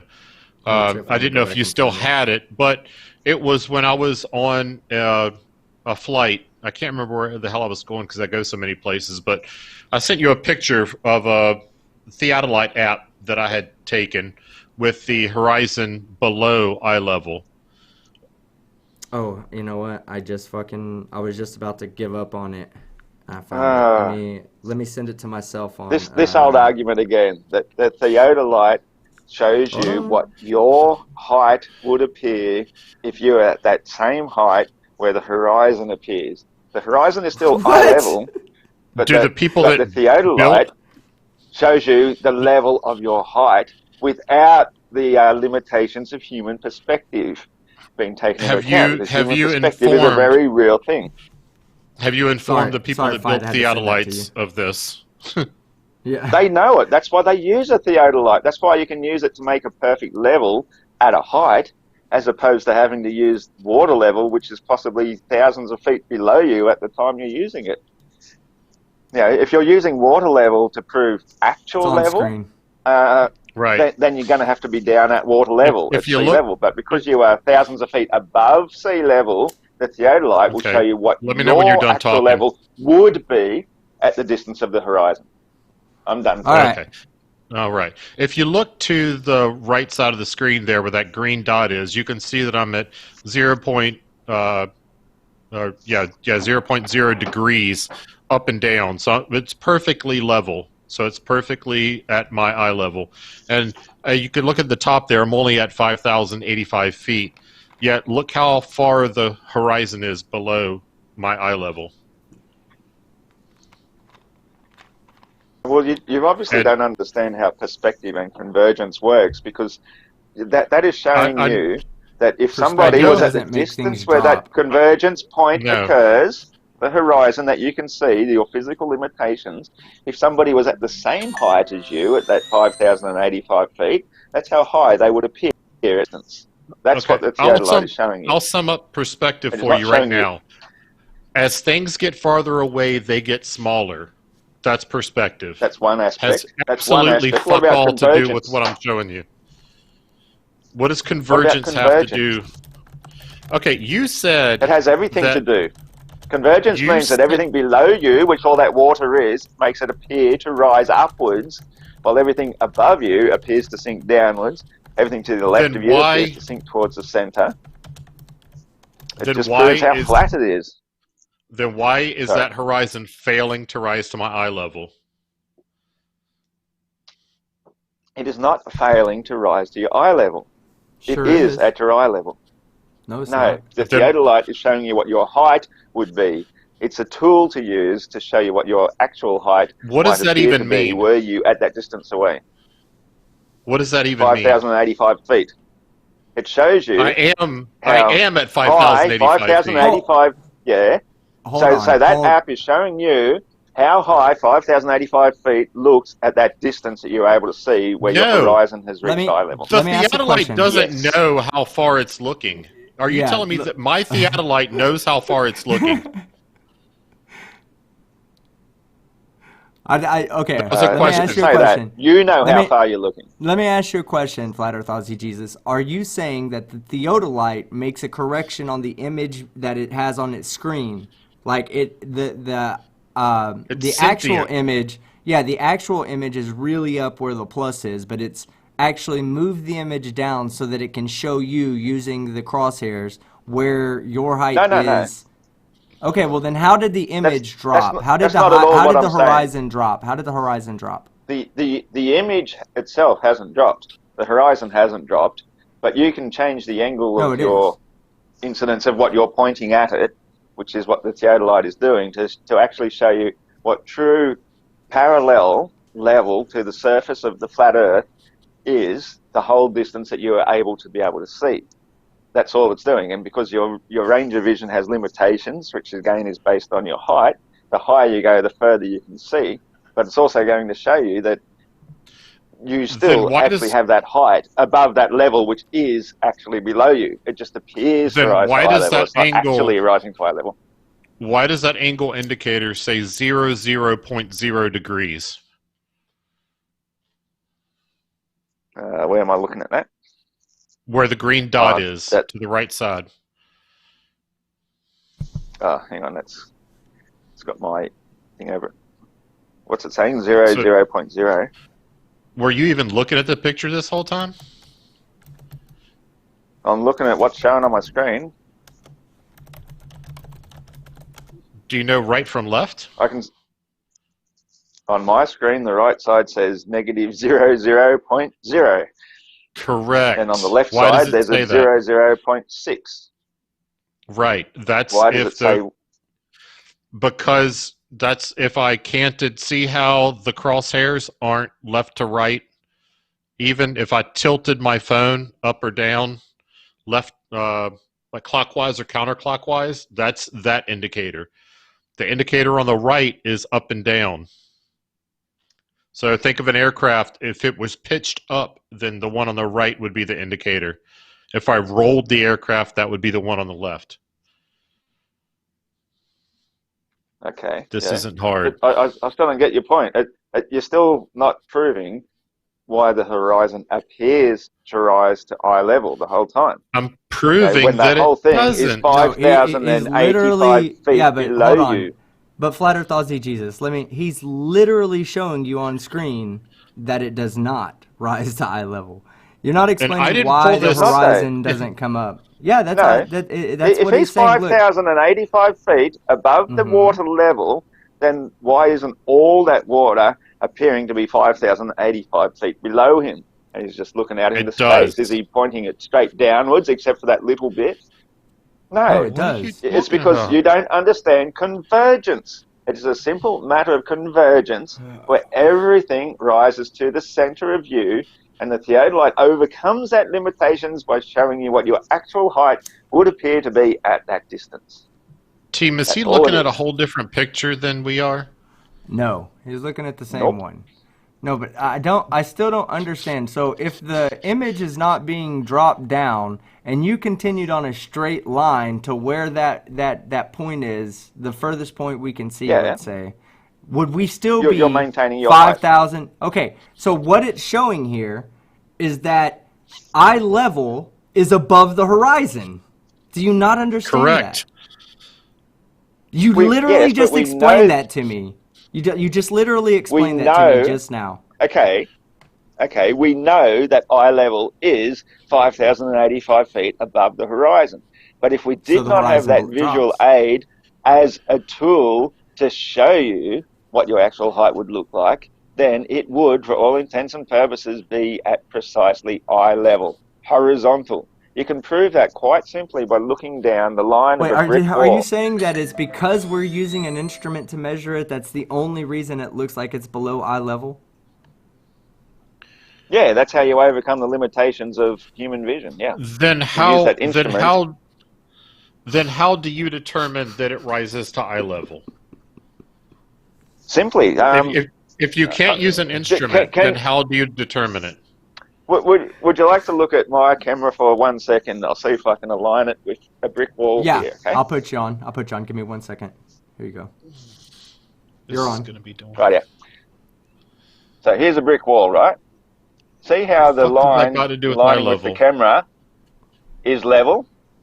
But if I move the level, see how one's pointing down, one's pointing up, they're all converging to a point.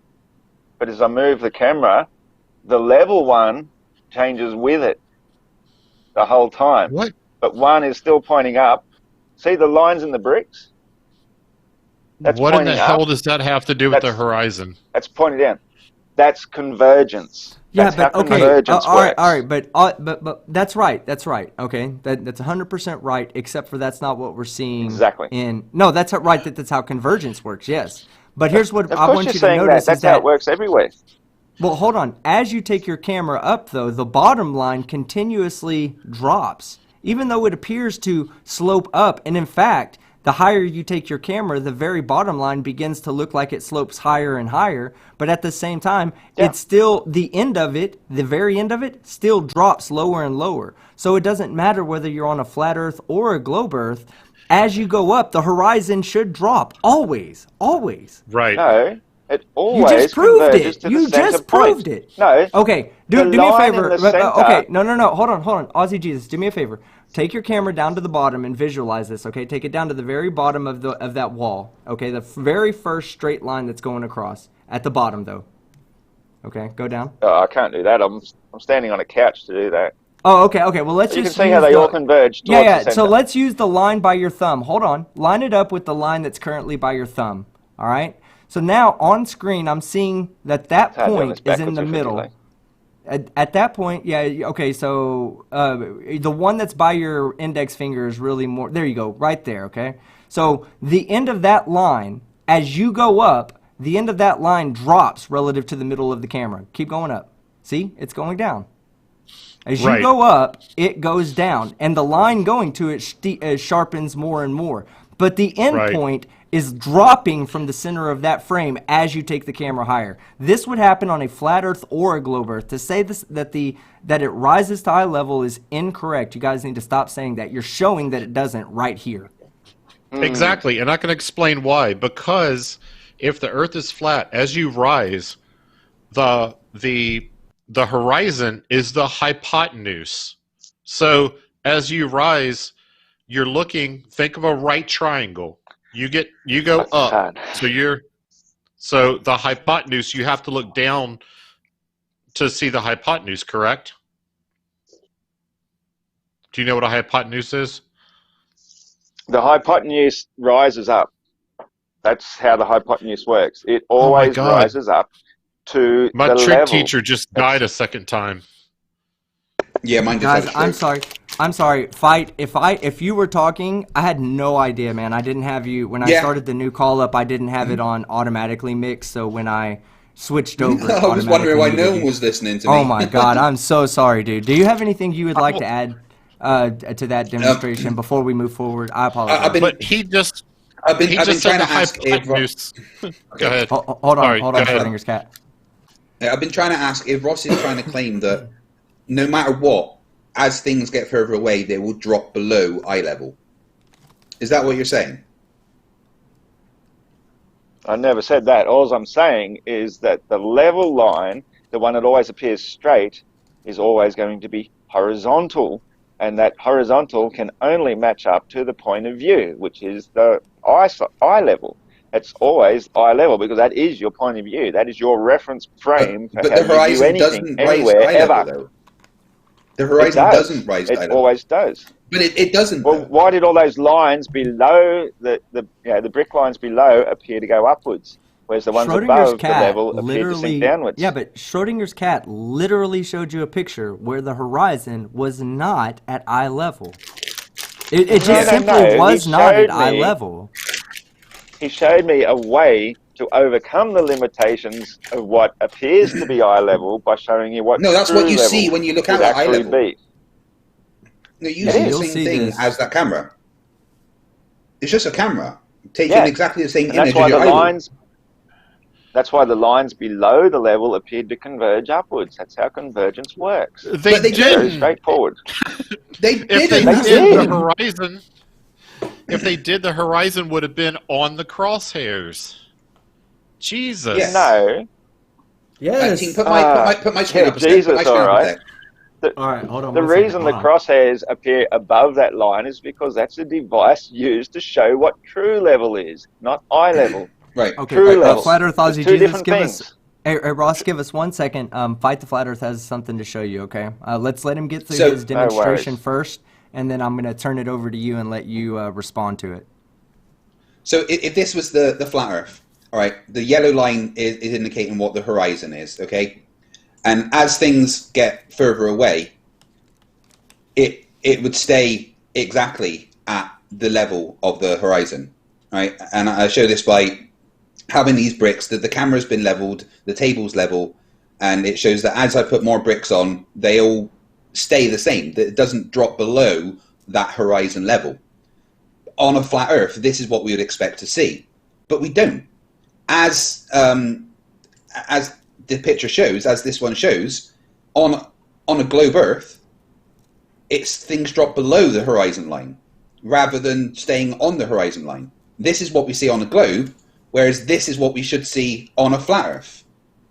It's quite simple. If the Earth is flat, nothing would drop below the horizon line as you got higher up or further away.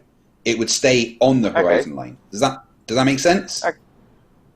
All right, then. So why is the edge of the table still below that line the whole time? On the picture of the horizon across the water, there were no blocks. The blocks would represent, say, ships. So if you lined the top of your camera with a ship in the distance, and you put same height ships all the way to the distance, then they would all do the same as what those blocks are doing, even though the horizon is actually still below that level, just like the table is. Except they wouldn't. What we'd see in reality is what we'd see in reality is it falling below that yellow line that I've got there. Yeah, but you could raise your camera a few inches. But I've made sure the camera's level. A few inches and show that those blocks do appear to get smaller and smaller and lower in the distance. But no, you just aligned it in such a way that they're going to be level. That they are at the horizontal. The way I've lined it is I've done it level. The camera is level and the table is level. I showed that in pictures before. I don't have them right now, but I've the made blocks sure that both are level with the camera, not the table. You can see the table is obviously converging upwards. That's what this is showing. That's what this is showing. And but that's what this is showing. It's showing that on a flat Earth, as you got further away, nothing would fall below that horizon line. That horizon line would stay at your eye level. But what we actually see in reality as they are the same height as the blocks, Craig. You're showing these blocks where the camera is aligned with the top of the blocks, not with the bottoms of them. You're showing it aligned with the tops. So they and I'm showing that nothing falls below the horizon line. Into the distance. How are you not getting this? How are you not getting that there's nothing in the way here to show, in that particular image, to show what the actual height is? You don't have a 5,085 metre high tower, which is what these blocks are representing, something 5,085 feet high, all the way to the horizon. And they would stay level if you had something that height, the same height as you, all the way to where the Theodolite level go and strap some pillows to my hands. I didn't realise this was going to be this dumb of a conversation. I've got my Well, oven you mitt don't firmly understand what you're ensconced even on my trying to hand. present here, Craig. Yeah, I do. You I'm don't even showing realise. you that on a Well, team. the Do you want to take a camera stab at level it? Am is I not aligned saying it with the right? tops No, you're saying it of those right. blocks. You're saying it. There's only 100% one right. person here that doesn't understand, and he's Yeah. got a Okay. beard. Pope, I beg fight. your Do me a pardon. favor. I'm telling you Hold how on. I Hold do on. understand Hey, it, and I'm explaining it to you. give me I'm 1 explaining second. it for you guys because you don't No, get it. give me 1 second. Give me 1 second. Fight. Will you now bring up Miles Davis observation? Yeah, 1 sec. We're going to And go into if some there, more nonsense again, are we? If no, the no, no. camera's But not you, I aligned with mean, the hold tops on, of hold those on, hold on, blocks, hold on. No, no, no, no. You can't really say that because look, again, we have two reference points Okay. to show. We have two reference points to show what a direct plane at how high is this? 210, right? 210. Yeah, I 210 love this meters. picture. Okay, so we have a direct reference of what a plane of 210 meters would be if it was a flat Earth, right? Because we're at 210 meters of elevation with the camera. The elevation of the towers are at 210 meters as well. So it would go to say Beautiful. that if the Earth was flat, then the mountains or hills, whatever those are behind the tops of the towers, are going to be below 210 meters. However, they're not. How tall are they, Fight? The hills in the background are above 500 meters.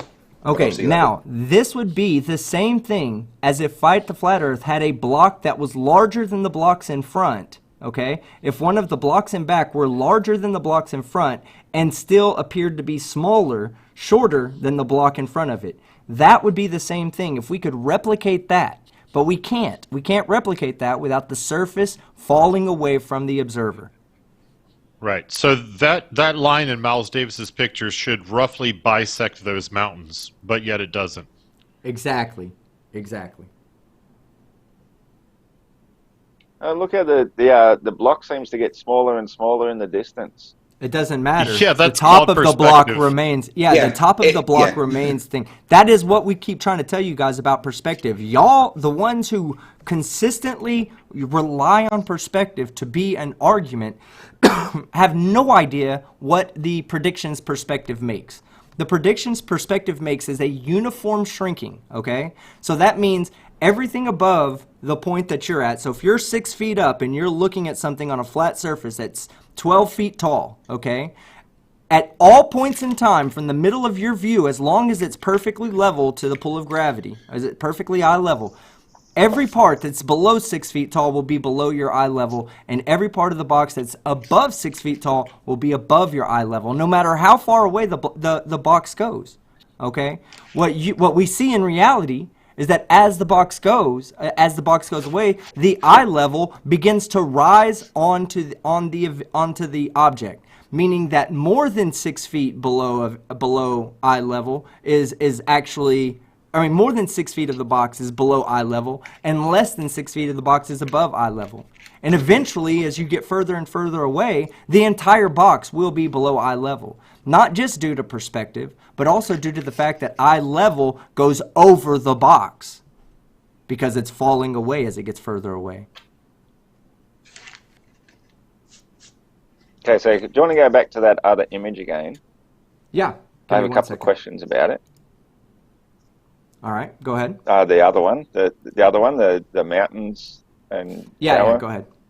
And I'll turn this over to Fight because he's more familiar with these observations. So go ahead, Fight. First, go ahead, Ozzy, but Fight, you respond to him. So what evidence do we have, first of all, to say camera height is exactly 210 meters? In this video that the high? screenshot is from, he shows a plaque, a surveying plaque that shows the height that it is, to confirm that he is that height. So that is all confirmed. Okay, so as we know, things further distant from the viewer appear to shrink, correct? Mm-hmm. Yeah, so if we know the distance from the viewer to the tower, and then we know the distance from the tower to the mountain, we could probably then work out exactly why they appear to be the same height, because the amount of distance diminution that's occurred, not Earth curvature. Yeah, but the problem is that the part of the mountains that is above 210 meters should never drop below that red line. because that is your eyesight. Your tangent, your eye level is 210 meters, and it's intersecting with the top of that tower, and that means that Yes, it should but everything with cut the. distance appears smaller. It means it, but smaller, yes, which means that it should shrink into that red line.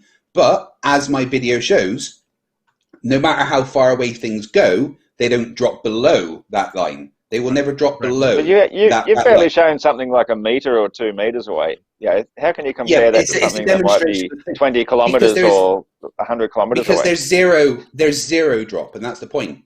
And this is how perspective works. Things shrink with distance, but they shrink uniformly with distance. That's what we're trying to get through to you. That's fine. I've got no problem with that. But I'm trying to understand then the actual distance of the mountain from the tower in ratio to the distance from the tower to the viewer, because that's quite important when it comes to that. No, not really. But it is important. Absolutely. If you're trying to use angular size to calculate the actual size of the mountain, sure. But here's what the important thing that is from this demonstration, what we're trying to get to you is this right here.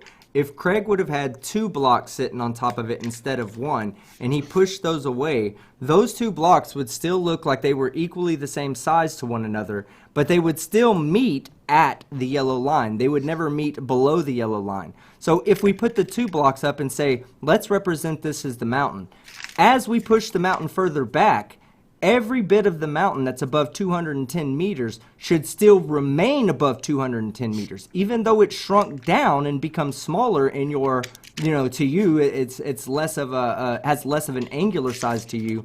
It doesn't change the fact that all that's above your eye level should be above 210 meters, and everything below your eye level should be below 210 meters.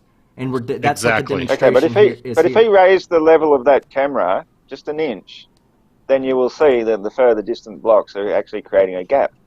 And that's the difference in this equation with the other picture, is that he's showing that even though he may be the same height as one tower, which has no other reference point like these blocks, which actually show that you're looking across the flat of the topness of the blocks, you're not looking directly at the very flatness of the top of that tower, are you? Yeah, there's nothing to verify that, because you'd need to at least have 2 towers aligned with each other that you could know for sure they are both 210 meters high, align them perfectly level with the camera. He does have 2 towers in there. In fact, he has 3. Look, they're all 210 meters tall. No, I'm talking about in line with one another, not left to right, front to back, like the blocks. The blocks are all front to back, horizontally aligned that way. So unless there's another. I mean, I see what you're saying. You would like more reference points, but you don't really need more reference points. You have 3 reference points. Well, you do because. Well, no, because if that other mountain is, like I do. say, 100 kilometers away, then of course it's going to appear to have shrunk that much. The first thing you could do is go take this picture and see if that red line is tilted one way or another, left to right tilted. Once the left to right tilt's got nothing to do with it, because to keep it completely level. Yeah, no, I'm saying to make sure that all 3 reference points are also level with one another, so that you can verify that they're level with the camera as well. That's but a left to right reference is completely incorrect to a front to back reference when you're looking across I'm telling you 3D to image. Give yourself no. If you have more than one, all you need is one reference point. All you need is the camera and the pole in front of it. The fact that there's 3 poles gives you a higher range of reference. You have more reference points. Yeah, but those poles are still only left to right, which makes them pretty much the exact same distance away from the viewer. Yeah, you haven't given a 3D reference frame. They're 210 meters tall a piece. Yeah. Yeah, and they're level with the camera. A third dimension would then be another the entire mountain tower. is underneath. The entire mountain is underneath the 210 meters when it should be. But if you can put another tower, the exact same height, in line with that, like how we look at telegraph poles down a road, the one further away always appears lower, even though we know for a fact they're the same height if you're below that height. And so if your viewing height here is only 210 meters and that mountain is 500 and something meters, but you're viewing it from a 210 meter height, then it's going to appear lower just like distant telegraph Yeah, poles but do down on a a very flat straight level Earth, road. on a flat Earth, everything that's above your head will never drop below your eye level. No matter how far But the away the telegraph poles poles get. clearly do. Hold on. No. If No, they do, Telegraph then they're poles down a straight they're line. following the curvature of Earth. Okay, if that's the case, But why they're does the following train the track then? that they're following the local topology of Earth. Okay. Team, when we look down a train track and it's got poles down along the side of the train track, we know the train track is measurably level, yet it appears to rise up just as this table does here. Yet the poles, no. because they're higher than that level, higher than eye Wait, level, the why? poles No, appear to wait, shrink wait. down as they get further away. Why? That's Why'd you convergence. say that?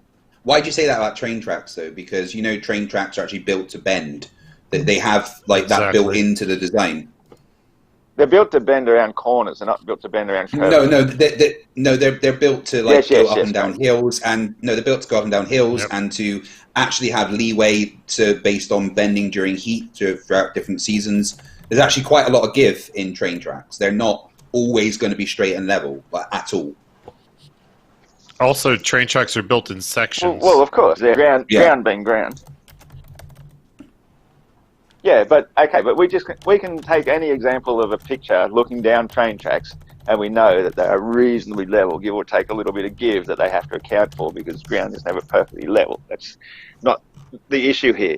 You can still see that the train tracks appear to be rising up like that table did in towards the distance, towards the horizontal. And that anything higher than that level, higher than the eye level, appears to sink downwards. That's natural convergence. That's a natural fact of vision. Now think about that. Think about that train track going off into the distance, right? And draw a line in your mind along the point where the train tracks meet the sky. Okay. Now, at what point, if that just kept going, at what point does the train track start dipping down below that line you've drawn? It doesn't. It just diminishes into a point of invisibility. No, but you're saying it does dip down. That's what your claim is about this video. I'm saying it rises into the convergence point. But it doesn't. My claim is that the telegraph poles go down, appear to go down into that same convergence point because they're above the eye level. Okay. But at what point then do things start sinking below that convergence point? Like here, because in this picture, the convergence point is that red line. So why are things sinking below the convergence point? Because they're above your eye level. No, they're not. The mountain is. You said it is. You said that the mountain's about 500 meters high. So the mountain is sinking because it is below. Above, sorry. It's not sinking. It appears to get lower into the distance. Why? Just like telegraph poles do. No. Telegraph poles wouldn't drop below that red line. No, the telegraph poles wouldn't drop below that red line. But they appear to get smaller and smaller and shrink towards it. But they don't drop below that red line like the mountain has done. The mountain hasn't dropped below it at all. Yes, it has. Look at it. Of course it has. Look at it. Jesus. Now, Ross, when you were a child, was there a point where you led in the road and a bus drove over your skull? Oh, yeah, that happened quite a bit. I can imagine. Did you live under power lines? I've literally broken out the crayons and like child's toys to explain things to you, and you're still not getting it. But, well, I fail to see how you're not seeing how this is a convergence factor. Convergence would not make it go below the convergence point. Well, here's why we have a hard time conceiving it. But is it a convergence point? Well, hold on. Here's why we have a hard time conceiving it. Because it's not right, number one, and you're failing to explain why it is actually right, number two. So what we'll do is we'll stick with you're getting this wrong, and I'm going to give you a chance to prove why we're actually wrong.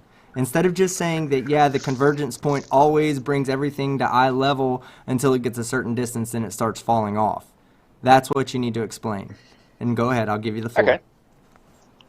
Rightio. So you're saying you're from a viewing height of 210 meters, and yet you were viewing something at 210 meters, which then, therefore, you've decided that is your level.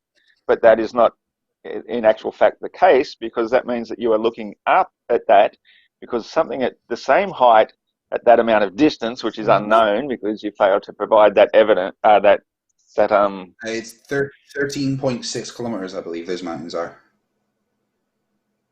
the mountains. Yeah. But so, okay, it's a little bit like, I think we all remember the whatever they call it, Beyond the Curve video, where Jaron did that experiment with the lasers through a hole in a board, and how it came above the board in the distance. That was it's a similar sort of, yeah.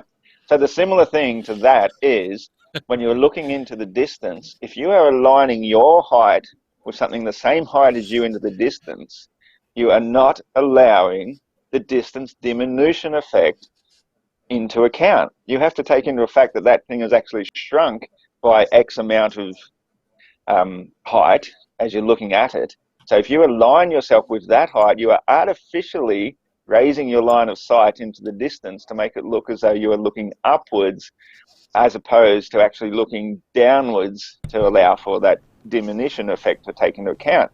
So when you put an artificial red line across your image, hang on, I've got the floor, come on.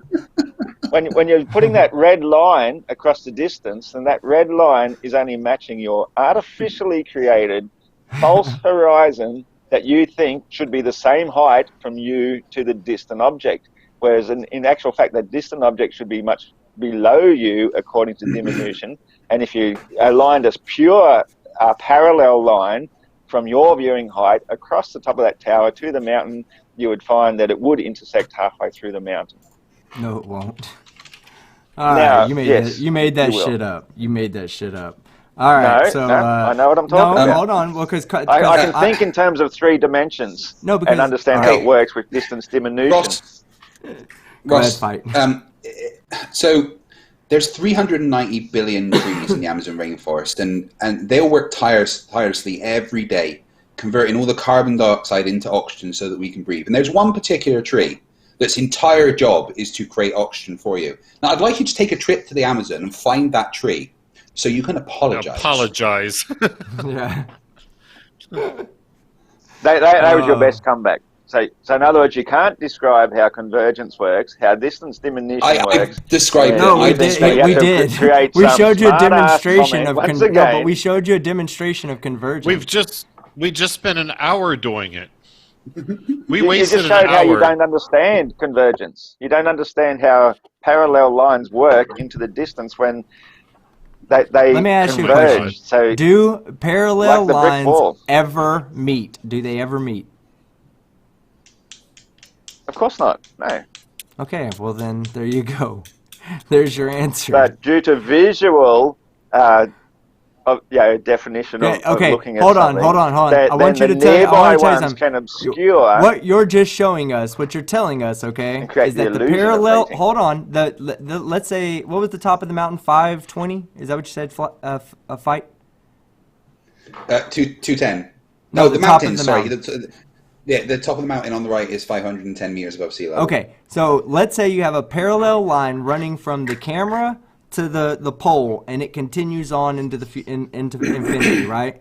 And you have a parallel line that's running from 570 meters up that's parallel to 570 meters up on top of the mountain. In your picture, what you're telling us is that parallel lines cross. Because the parallel line that would run at 570 meters up from above your head to the mountain, it now points and heads below the parallel line that's at 210 meters, the observation line.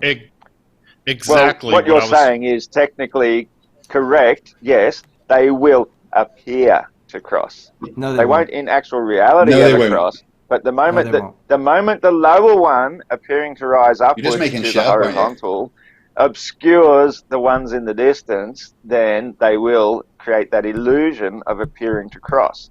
That's how perspective works. Have you ever? There's a question. Hold on. There's a question from the chat. No, go ahead. Yeah.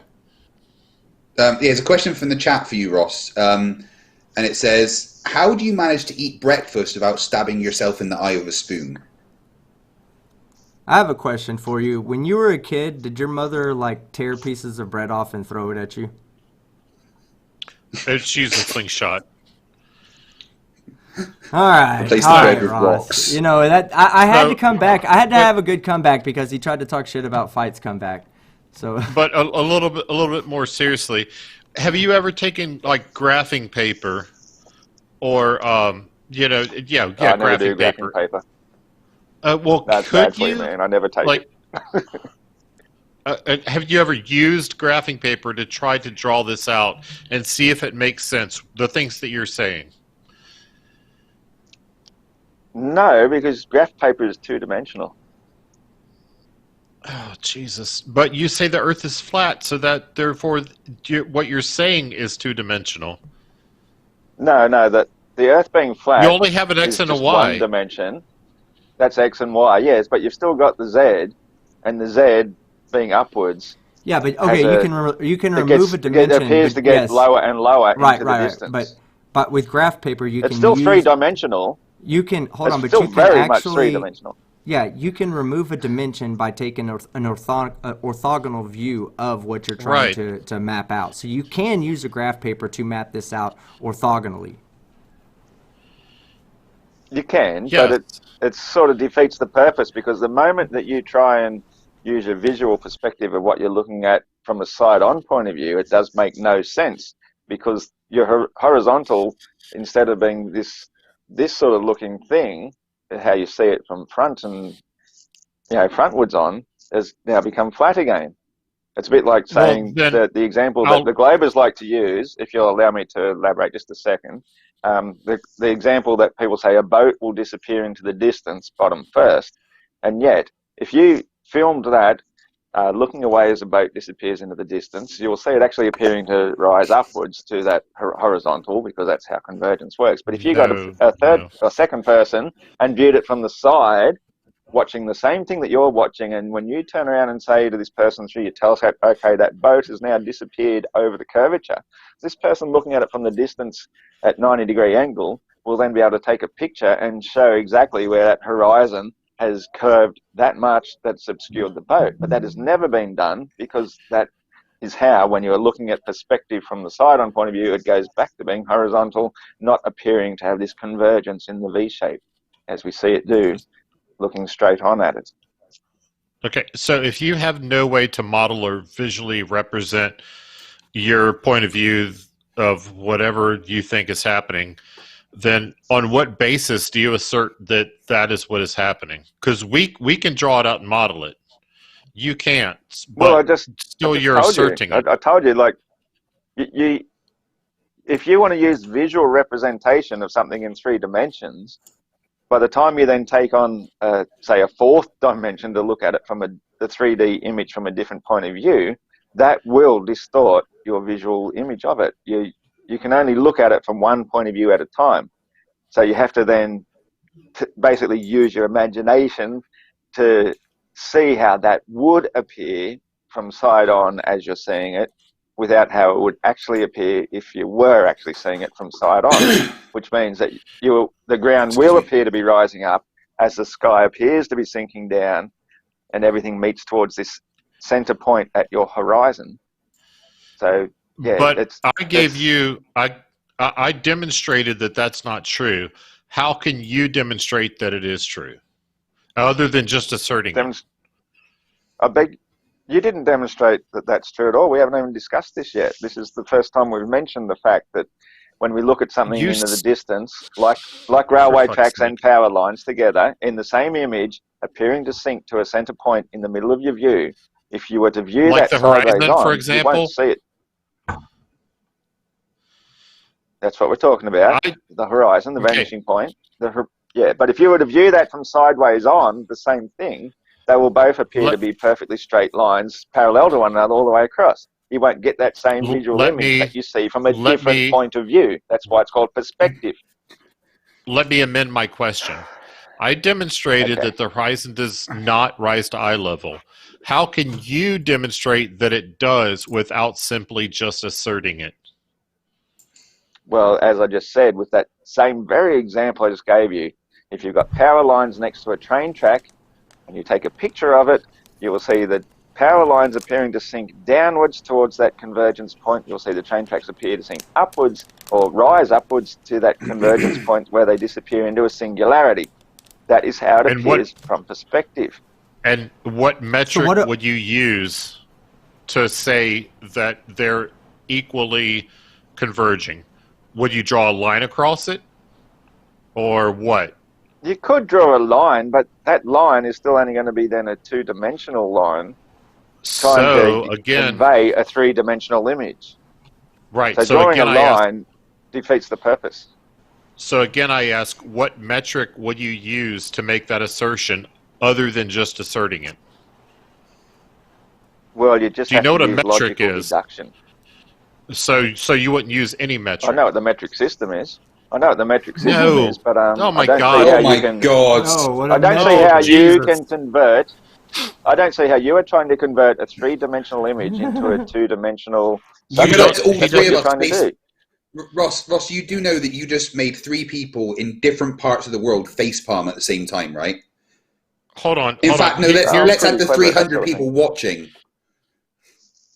Yeah. Whatever you say, Craig. Yep. Let's just get back to the topic, shall we? Hold on. Here's what you just caused me to do. Ow, my head. All right, so he's not talking about the metric system. Do you know what a metric is? That was classic. I would say it's something that's meted, give me an example. I don't know. Give me one example of a metric. Well, you give me an example. I can give you 20. Okay, so if I want to know... A measurement? Kind of. So a metric is something... it's like a yardstick. Okay, a yardstick is a metric. That's the thing that I'm going to use to determine... Yards aren't metric. Sorry. Oh my God. I said sorry. I couldn't help myself. Yards are not metric. If we were to measure your IQ, we need a metric that takes IQ in like milli parts or something, you know? Or negatives, yeah, of course. Bingo. It's possible. Bingo. It's impossible, yeah. I imagine the animals living in your beard have a higher IQ. Okay, so you're trying to say you want to have a measurement for something that's a 3D standard representation of a visual image. And you think you can do that by drawing lines. Okay, if I go for a run every day, and I want to know if I'm getting better at running, if I'm getting faster at running, I would have to measure it against a standard. So, the first day I ran it took me 10 minutes. The next day, I would measure it again. I don't just think, I feel like I ran it faster. The same thing. You see those railroad tracks. Yeah. How are you going to know if the railroad tracks and the power lines are converging, other than just saying, it kind of looks like it? That's what a metric is. It's a standard that you're saying, okay, I can measure this. I shouldn't have to explain this to somebody who's 150 years old. well, that's why I don't even understand why you're asking such basic things when you can just visually see it for yourself and logically deduce that they are both converging to a point which we call the horizon. How is it basic when I... How did you figure out how to fight off the bullrog if you can't even get this?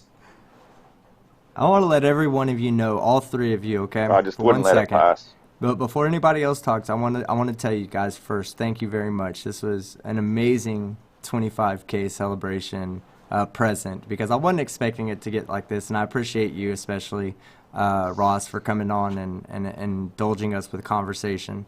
But okay, I do want. I just I wasn't felt planning like on doing it, but that's fun. Hey, you know what? It's great. I'm glad you made it, and I think it was perfect for tonight's 25K celebration. So thank you very much. But we're not ending yet. No worries. I felt like just saying, man. Congratulate you. Well, thank you, Ross. I do appreciate it, man. I do appreciate it. Yeah, okay, it's so it's amazing that people can do that on the back of something they don't believe in. But anyway.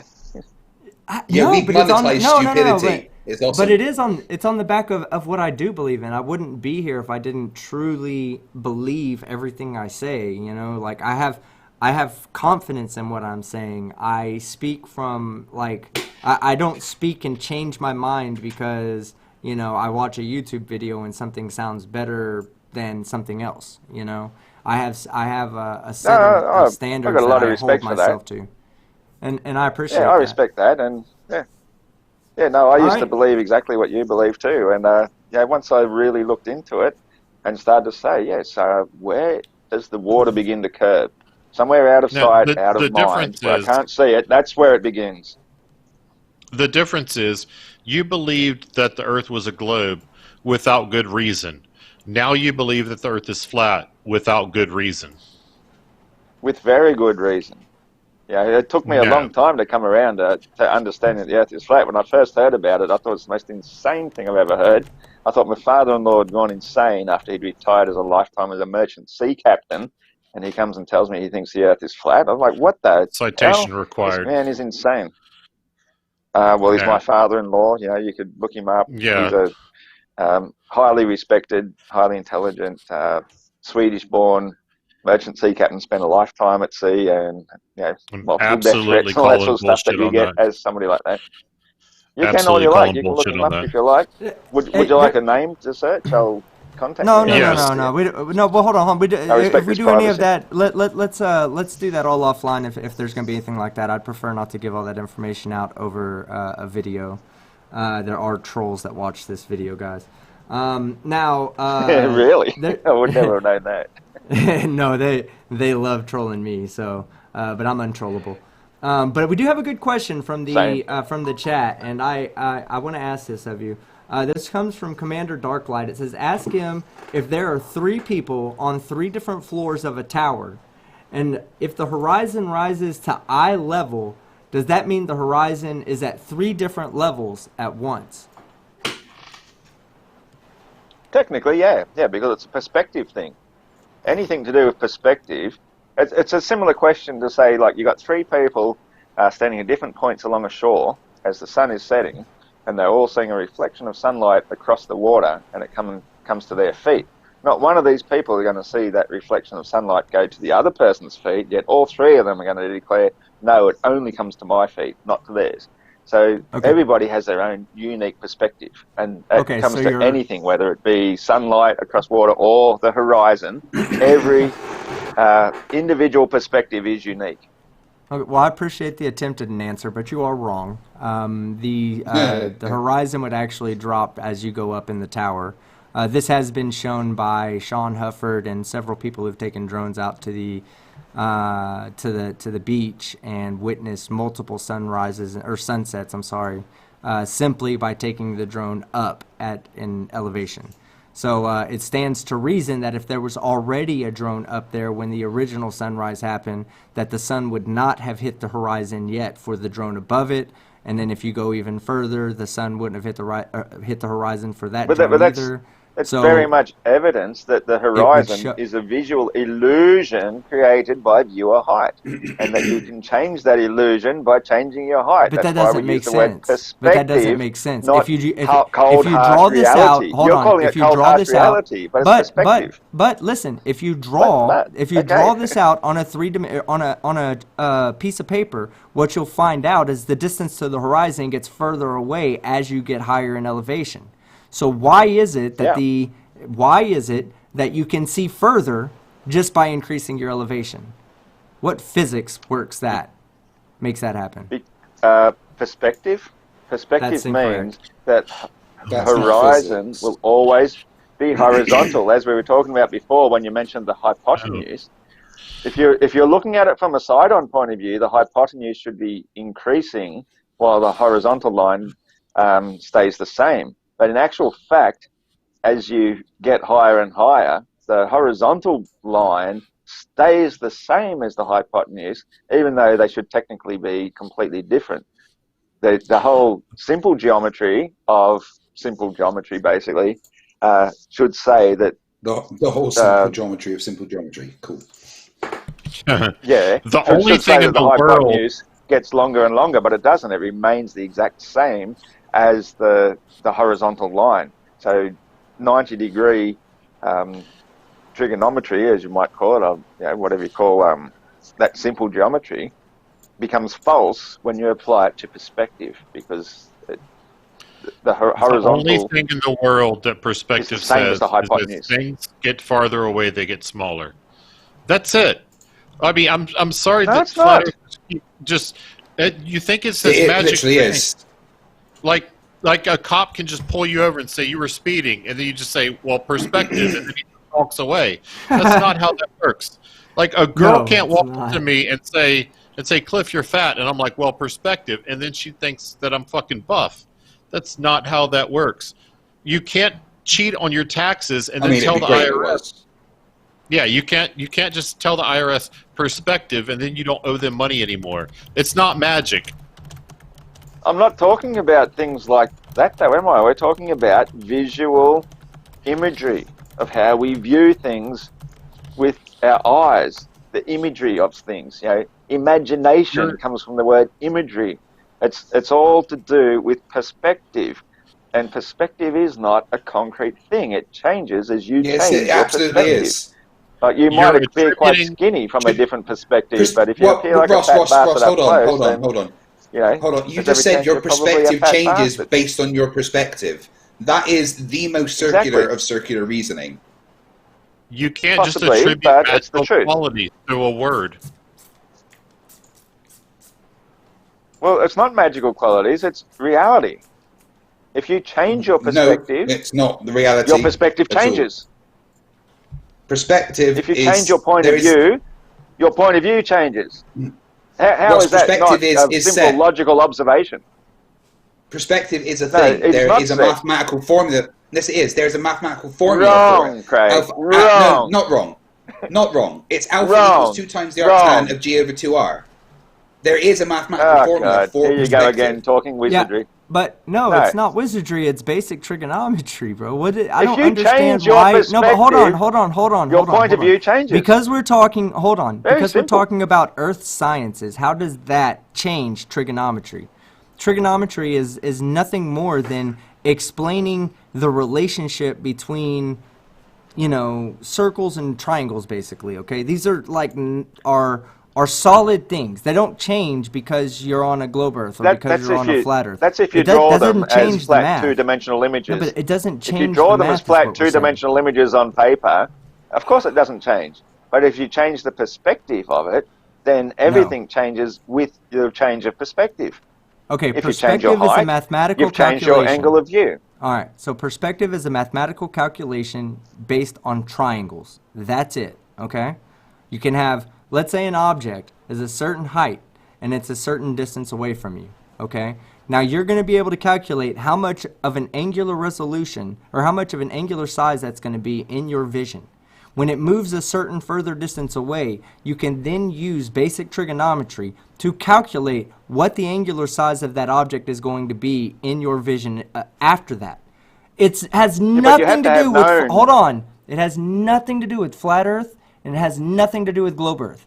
It is simply geometry, but you still have to have the known variables. If you don't know the variables, such as distance or height or anything like that, then you won't be able to devise a formula. Pull that back up, You have to know those things. We do. Pull that picture back up. You have to know those you have it up already. I'm sorry. Here it is. So we know these distances. We know the distance to the mountain. We know the distance to the poles. We know the height of the poles. But by keeping that pole then at your same height, by keeping that pole at your same height, you've artificially elevated it into your perspective vision because you've kept it at the level. That makes no sense. You've artificially, it does. You've artificially elevated because you've not taken into the distance diminution of what something at that particular distance would appear to have shrunk. Explain that. Explain that in terms that I can use to make a prediction. Okay, if I'm 6 foot tall and a person 100 meters away from me, well, I'm going meters and feet here. Okay, I'm 2 meters tall. Person 100 meters away from me is also 2 meters tall. But if I then make sure that his height is level with my eyesight, then that will artificially make the things behind him look to be a different height then No, it if I won't. just took into account It that absolutely there is a will not. distance But diminution that is line exactly. Hold between on. me That and is that exactly person. what Fight the Flat Earth showed with his demonstration of the blocks on the table.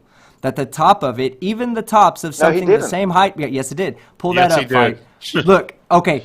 Exactly. No. Pause it. Go But back to both the these beginning. images Hold on. contradict each other. Hold on. Give me 1 second. Put it right there. Okay. Do you see? You have one object in front. It's at the height of the camera's eye level. The object behind it is the same size, and the top of it is at the same thing. This is exactly what you just said.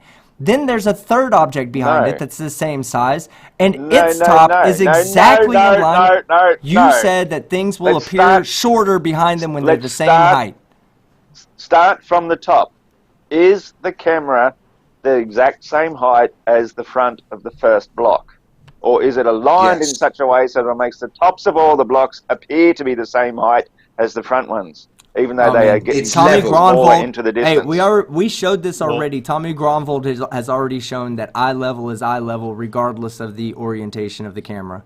And I can pull up his pictures to show you exactly. Even that still, that doesn't make sense at all. You can tilt the camera up or down, and that's going to change it. If the center line of the camera was not even with the first block, then the blocks would have to be different sizes to make them all appear at the same height. They would have to slightly lowering the camera. Hold on, I'm about to show you right now. Give me 1 second. I just have to get these images loaded up for. These are the images Tommy Gronvold sent us. Yeah, all you've done is align the camera with 2 reference points. No, I just leveled the camera and the table. That's what I did. But the table appears to be rising upwards. No, it doesn't. And the bottom of those blocks in the distance appear to be rising upwards. They're above the level of the bottom of the blocks in front of it, aren't they? I think we've reached you an really impasse. don't understand perspective, do you? Like, in the slightest. I'm explaining perspective to you. This is perspective. I mean, you're explaining the one saying they're all on the crazy same magic level. perspective. No, I'm explaining actual perspective and why things appear You're to be trying higher to and lower. You're trying to redefine what something is again, Ross, which I told you we just are going to ignore if you do that. You are. You are trying to redefine perspective. No, you are trying to You're denying the reality of what I've just described for you. I just described the reality of what we're visually seeing. Reality. Look at the bottom of the blocks. Look how high they are. You made Look at the bottom of those blocks. Oh, look how low the bottom of the blocks are now getting. The bottom of the blocks, how does that change height just because the top has stayed on the same level? It hasn't changed height. Look how low it is. Look how low it is in the image now compared to you go put a block behind it again like you did, and the bottom of those blocks are nearly at the top of the middle of the block. You've just disproved flat Earth, hold on. Ross. Give me a second. No, I've just showed distance diminution. I've just proven disproved flat Earth. Diminution. Hey, while I bring these images up, we do. Hey guys, while I bring these images up, you're in denial. We do have another person that has joined the panel. So let me go ahead and bring him on. Tony, how are you doing tonight, sir? Tony Purcell, Anthony Purcell. I'm very well, thank you. How are you? Geophysics, I believe, right? PhD in geophysics, is that correct? That's correct, yes. All right, I'm doing good, man. 25K, what do you think? I think it's well deserved. I was giving you shit about being so thin, but that's because I'm a fat old man and I resent it. I'm just jealous. Down. You look fantastic when you're on camera. So. Calm down, Boomer. No. All right, so back, when the back photons to the interact with you, that is. Okay, so back to the argument. I want to show you some things that here. A Flat Earth Aussie Jesus. Okay, all these pictures were done by Tommy Gronvold, an actual person that's in the community, and he submitted these to us to show you why certain aspects of the camera will still keep. It'll keep things level regardless of orientation. So like when you're talking about, well, you could have an orientation that makes something look something. No, this is we're about to show that level is level. Okay, and an object. Can I make a very quick comment on that? Emerson? Yes. Team Skeptic, if you look at that image then, which is a true image, I'd take it, you can see that the actual level itself is at a slant due to perspective. It's not And though. yet we know it's level. It's The not, camera we is know. probably but due not to perspective, 100%. Are you talking about the image I'm showing right now? right Yeah. now I can see the level, and the level appears to be slanting upwards. That is This part picture of how is a literal perspective works. this is a literal picture of someone showing the setup, okay?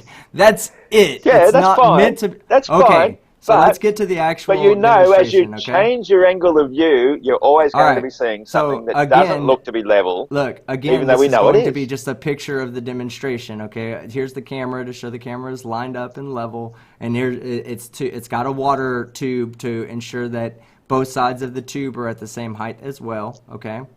So Perfect. this is Yeah. the image taken right here, all right? So you'll agree that the blue in the back and the blue in the front are level. You haven't changed it. Oh, I'm sorry. I changed it on the other. I changed it on the other one, which means I need to show this picture too first. Okay, there was the second picture. It's I was an excellent describing. example of perspective. It's still Okay. slanted.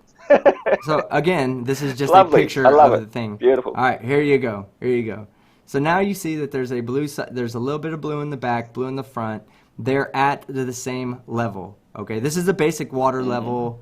You'll agree that those two tops are at level, and it's level with the camera, correct? Can you up the resolution to a Yep. 13?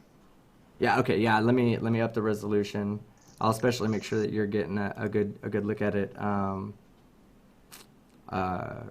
Jesus, flat Earth Aussie Jesus, and then let me hold on. Oh, you're at 1080p already. Jessica thinks it might be liquid MDMA. And I Oh, want to that's inject nice. it. Okay. Right. So now. Well, if that's the this case, picture. Tommy's rich. Okay. Yeah. Right. Okay. So now he takes this picture. Okay. So the camera's tilted up a little bit. What do you think's going to happen? Do you think it's going to change the level of the water because the camera's tilted up a little bit? It's going to make the back end look a little bit higher or a little bit lower depending upon how the camera's tilted? I would think it would make it look decidedly lower. Okay, that's what I wanted to hear. I wanted to hear somebody make a prediction. Love it. Okay. So here's the picture that he took with that. I might have to download that picture. Hold on. Yeah, let me get Why that wouldn't picture it? downloaded. He's changed the angle of the horizontal of the camera. Okay, So no, of course it's I gonna agree show with it. you. Why wouldn't I it? agree. I agree with you. I agree with you on that, and that's why I'm going to pull up the picture that he. Oh, here it is, right here. Okay.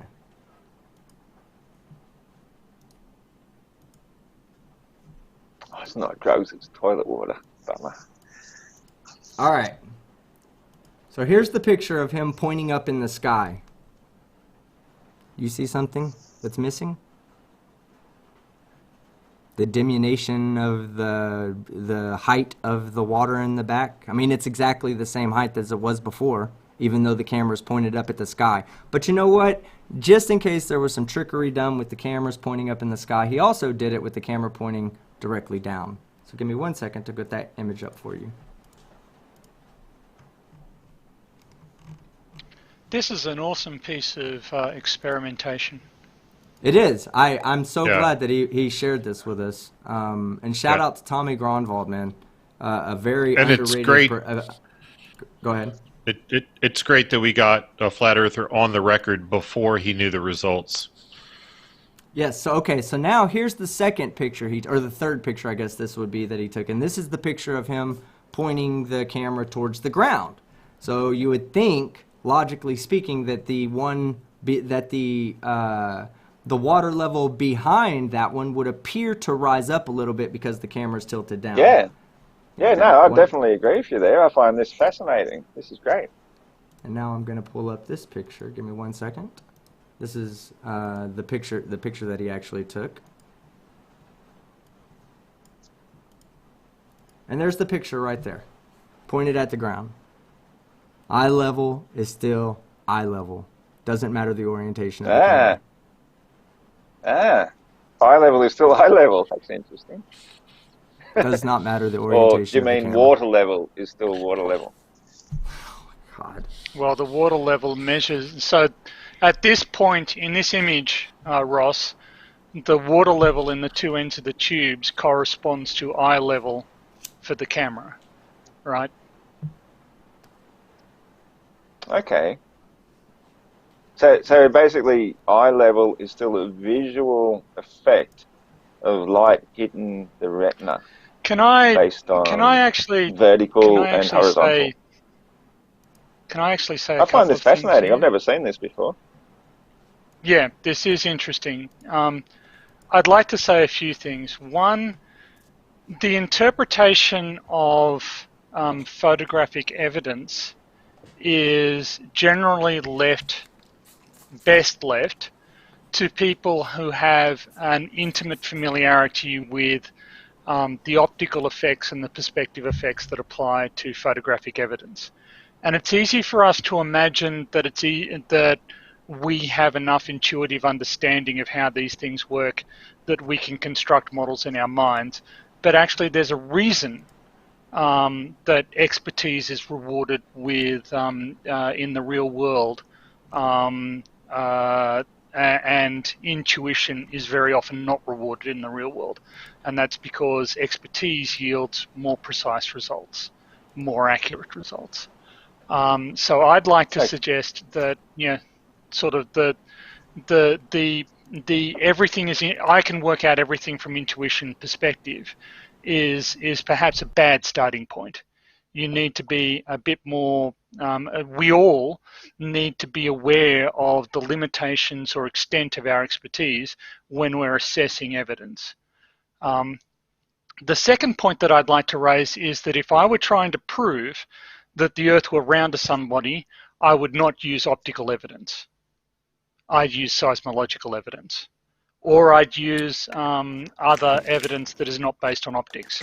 For instance, have you heard of the Krakatoa eruption in 1883? Yes. Okay, so at a I distance... assume you were talking to Ross, so... Yep, Ross has decided not to answer me. I'm just waiting for my chance because I don't want to talk over you. Okay. Did anyone else notice that picture happened to be evidence that Tommy could shapeshift?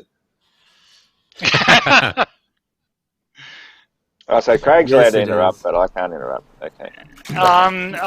He was funny. I didn't say. Sorry, I didn't say. Would you?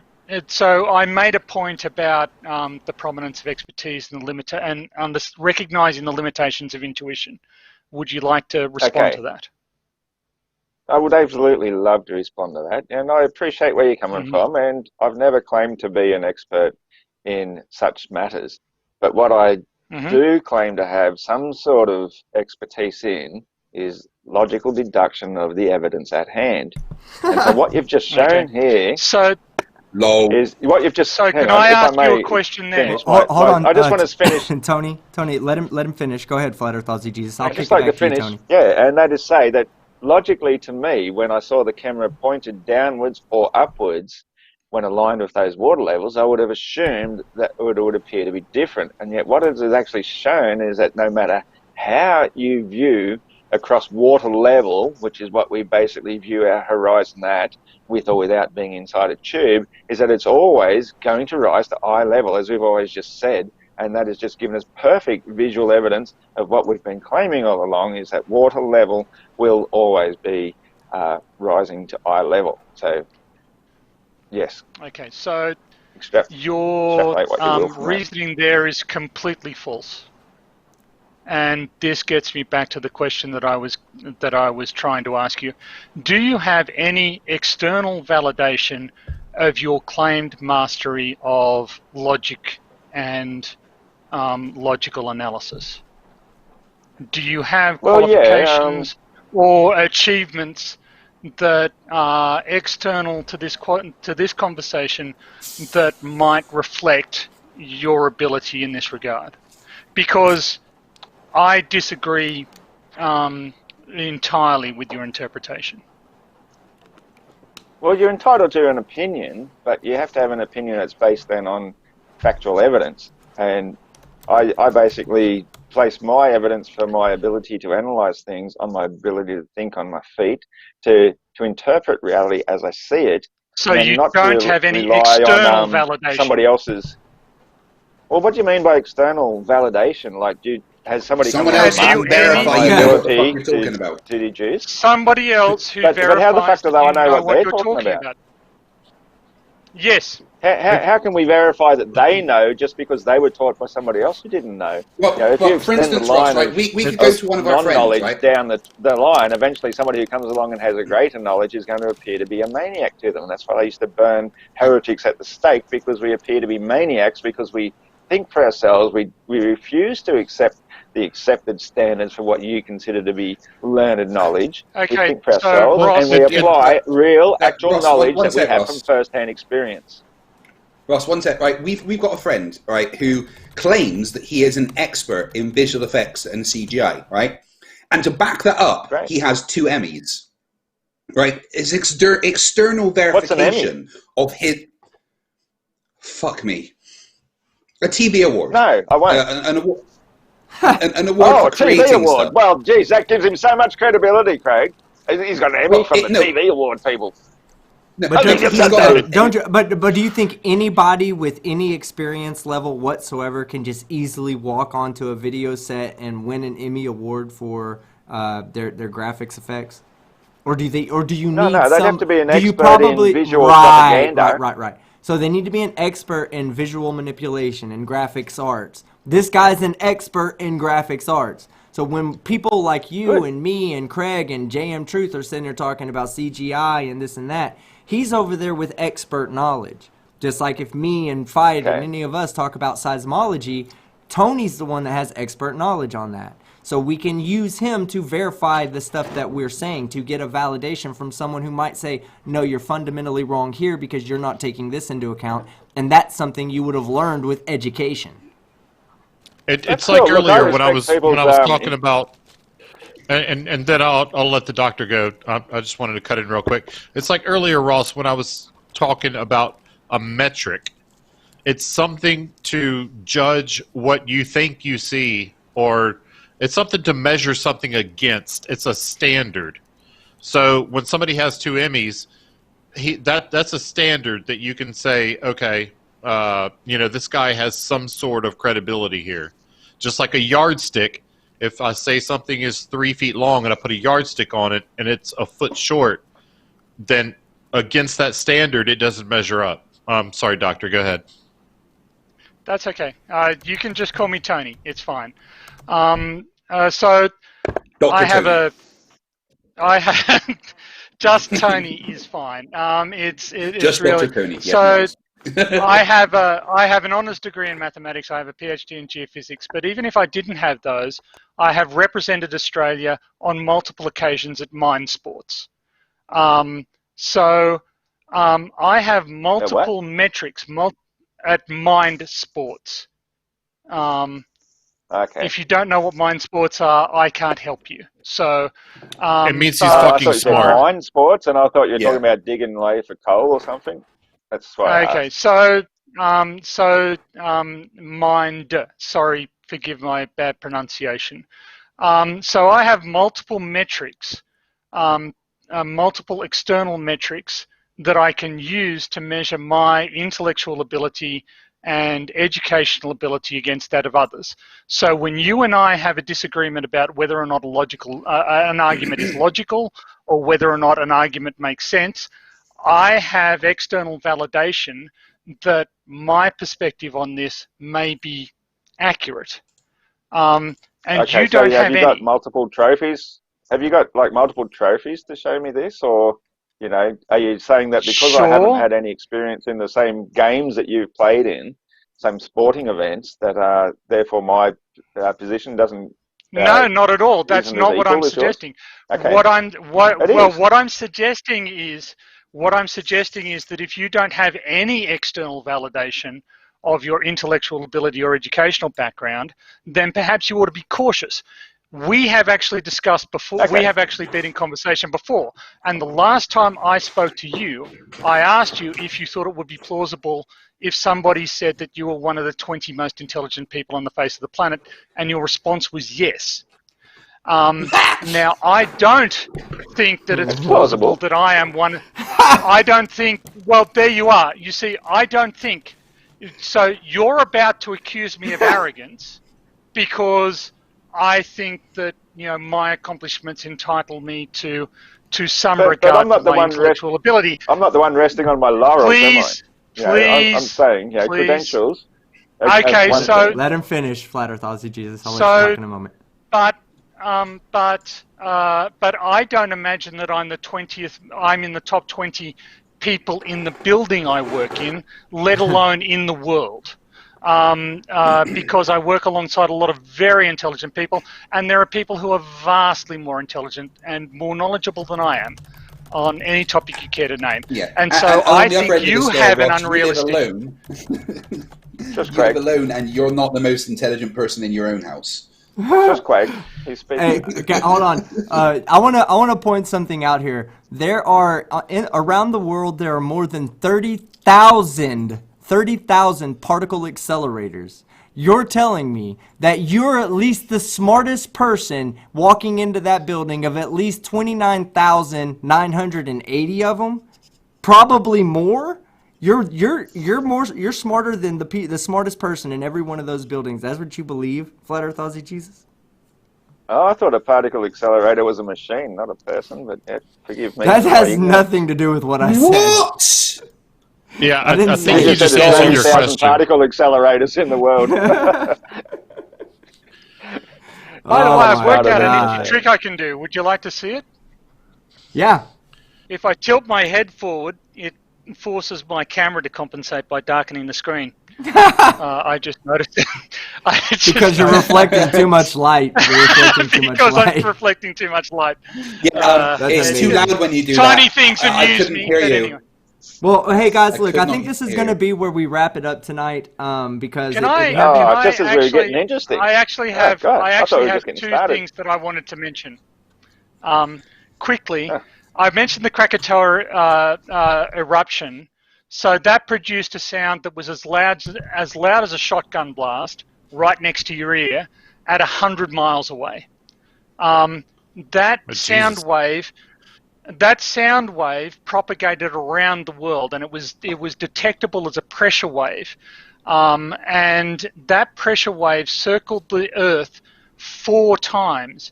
You can look at the air pressure records in over 50 cities. And you can see these regular pulses in air pressure as this wave just propagated out from Krakatoa and just circled around and around the Earth. And it took 34 hours to complete each lap. And if you're claiming that the Earth is flat, you need to explain. No, let him finish. That couldn't be explained by an echo off a dome by any chance, could it? No. Well, last time I talked to you, you denied the existence of a dome. But you can also look at seismic travel times. I'm not saying there is or isn't. I don't know. You can look at seismic travel. You can also look at seismic travel times from one side of Antarctica to another. If the Earth is flat, then the far side of Antarctica from an earthquake on one side of Antarctica is actually on the other side of the Earth. So seismic waves from that earthquake should reach the far side of Antarctica last of all the points on Earth. But in fact, we can do an analysis that shows that actually they get to the far side of Antarctica very, very quickly, well before they get to the equator. I don't. Have you ever been to one of those places? Can I just say we're back to you don't know anything about seismology. You have never studied seismology, so why are you about to say anything? Go ahead, you can have no because opinion I don't know much on this seismology. Tony, give him a chance to answer. Okay, so, go ahead. Yeah, so when I was an exchange student in California for a year, back when I was 16, we went to this place called the San Francisco Science Museum. And it had this amazing big room where on one side of the room you had this big concrete block with like a half dome cut out of it. And on the other side, there's a half dome cut out of it. And people could see it, like quite a distance away from each other and talk to each other like they're having a normal conversation. And the sound reverberated as though it's perfectly. I think there's things like the Pantheon or whatever it is, all these other great places where sound has this ability to reflect off dome-shaped surfaces. So if one side of Antarctica is one side of the dome and the other side of Antarctica is the other side of the dome, I'm nearly finished, mate. You get that works. That works. If there's on opposite sides of the dome, then the sound could perfectly reflect across one another, and why wouldn't seismic waves be something just as similar as a sound wave? Did it work for people in other positions inside the large chamber? So if anybody in another, because opposite sides of Antarctica would be the same. Okay, there are tens of thousands of seismic events, and we can demonstrate that they radiate circularly out from the epicenter for each of them. But it doesn't make sense for the near Antarctic earthquakes. The closer you get to Antarctica, the more problem you have. And yes, you could explain it for one near Antarctic earthquake, but you cannot come up with a configuration that will work for all of the earthquakes that occur on the surface of the Earth.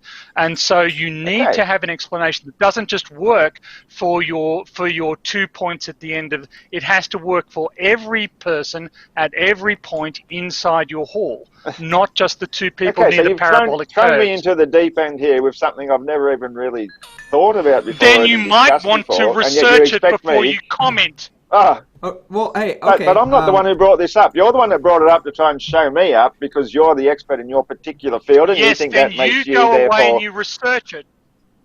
Oh, okay. God, you've got to be kidding me. That is just like the biggest straw man I've ever seen in my life. Oh, no, it's not. I'm an expert in horse racing. You don't even know a thing about horse racing, therefore you better go away and research horse racing and prove to me horse racing. Let me bring a point up. You have no right to talk about horse racing. Well, hold on.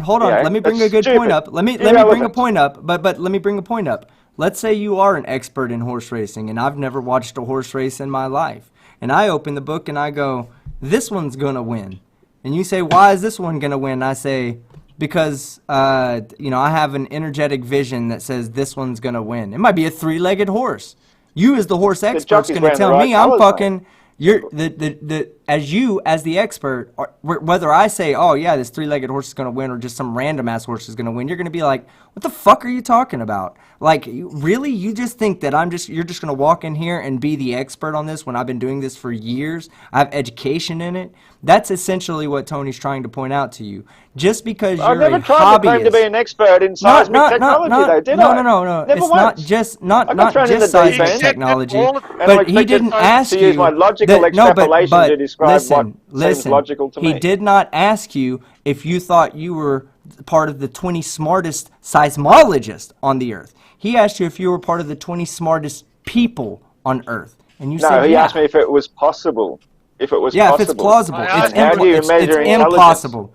It's impossible. How do you measure intelligence if you have to apply it to a specific field? Well, because you actually live on a spherical Earth where the sun gives you a direct representation There's nothing spherical about the Earth upon which the sun gives you a direct representation of our cosmology, something that's undeniable, okay? And you deny it.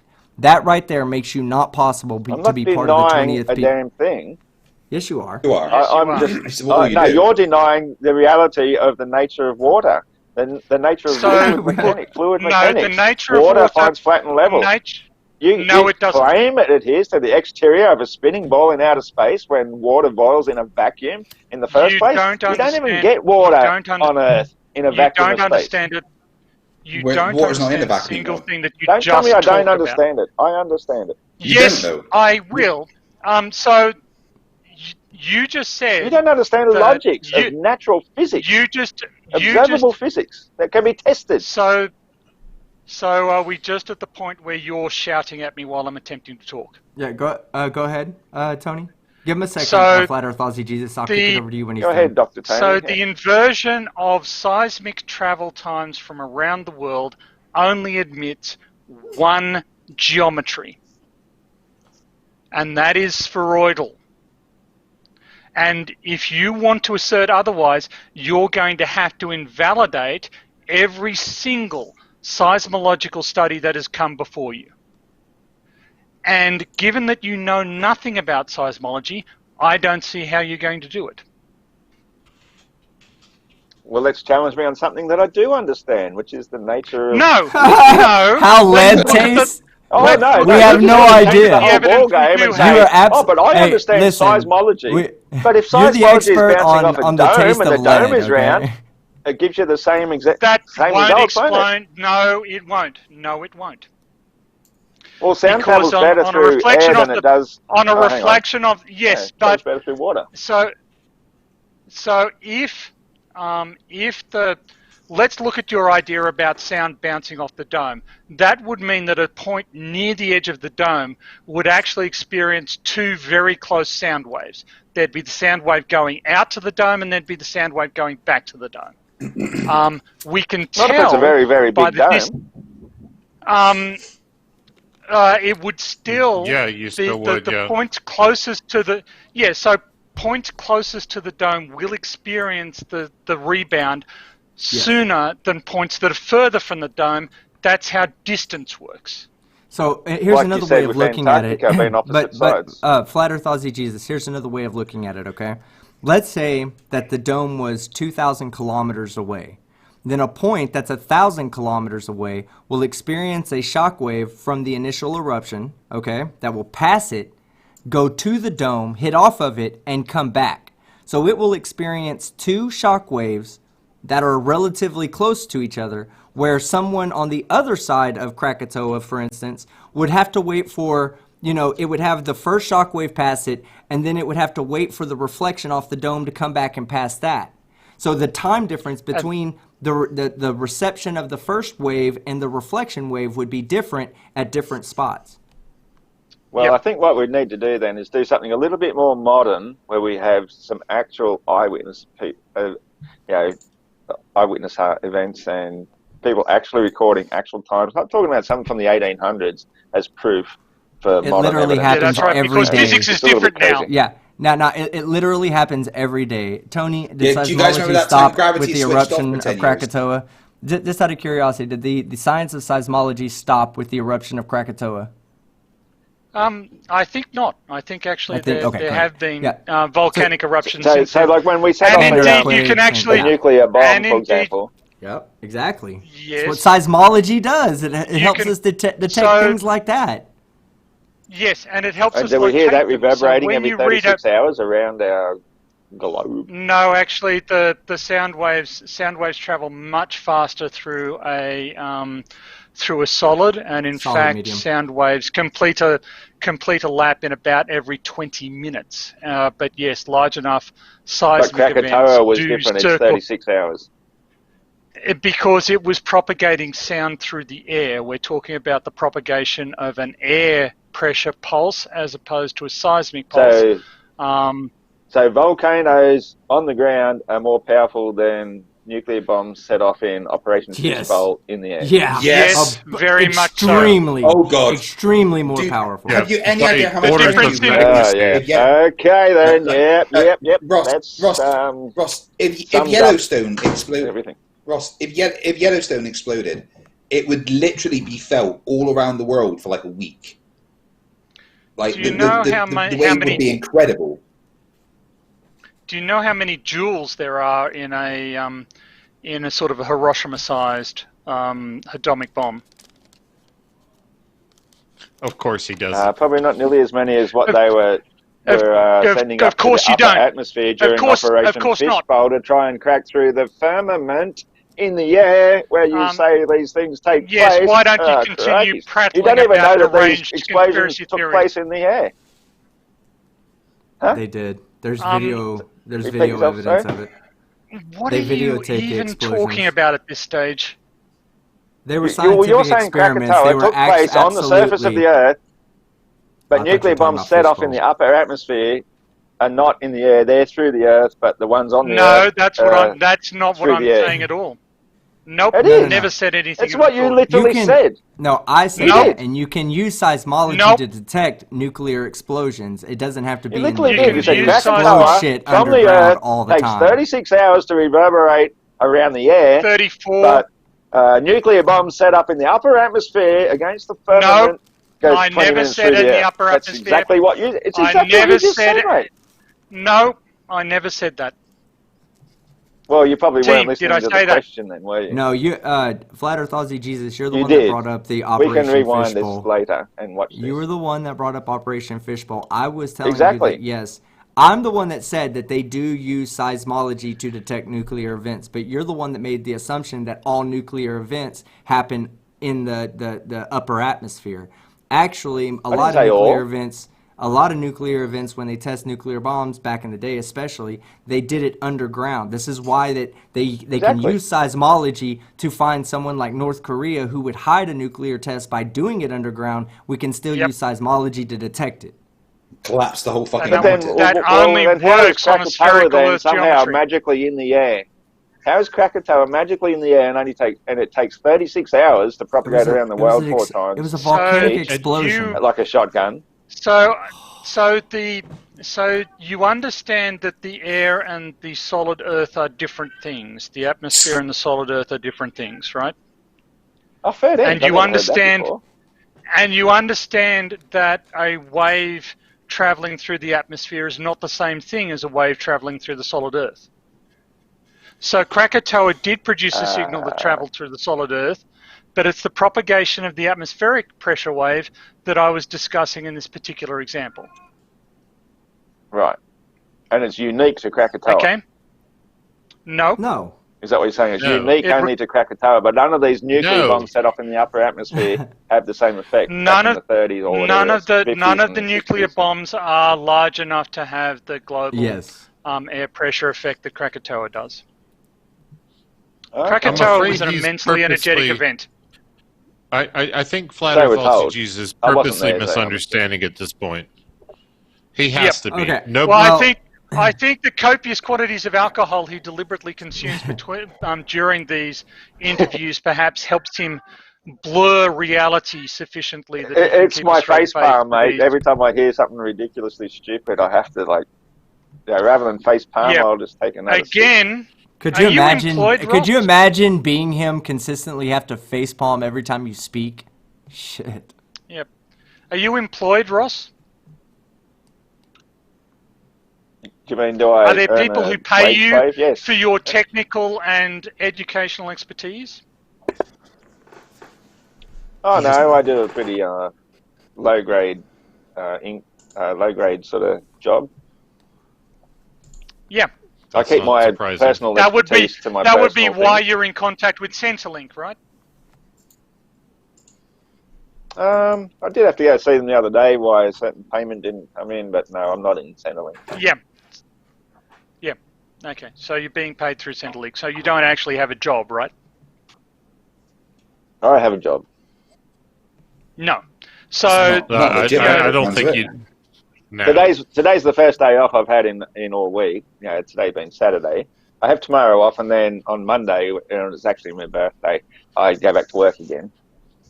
many happy returns. Yeah. You've now Standing on a circled the sun corner. 146 times. Yeah. Standing on the corner with a sign. I haven't gone around the sun once, that's- actually. It's not a job. Yes, you have. Yeah. I used to think that. I used to so say what- that to my friends all the time. Oh, your 17th birthday. Oh, you've gone happy 17th trip around the sun. That used to be my catchphrase. That's how much I believed in the globe. And they'd be looking at me like, Yes. well, that's a good way of looking at it. And That's how many it's trips around what the you're sun, saying mate. is- fascinating, That's what we isn't it? believe. It's So what you're saying is you fascinating. It's became fascinating. retarded. It's fascinating, isn't it, that I introduced scientific evidence, and I actually sent Craig and team a video that I did about travel times from one side of Antarctica to another, but I understand why we can't play it today. But I introduced scientific evidence that shows that the flat Earth configuration simply doesn't make any sense. And rather than accept the entirety of seismology knows what they're talking about, let alone geodesy or geophysics or any of the other scientific disciplines, rather than accept that, and rather than accept video images or NASA testimony, you're just going to go, well, it doesn't make sense to me, therefore it can't be true.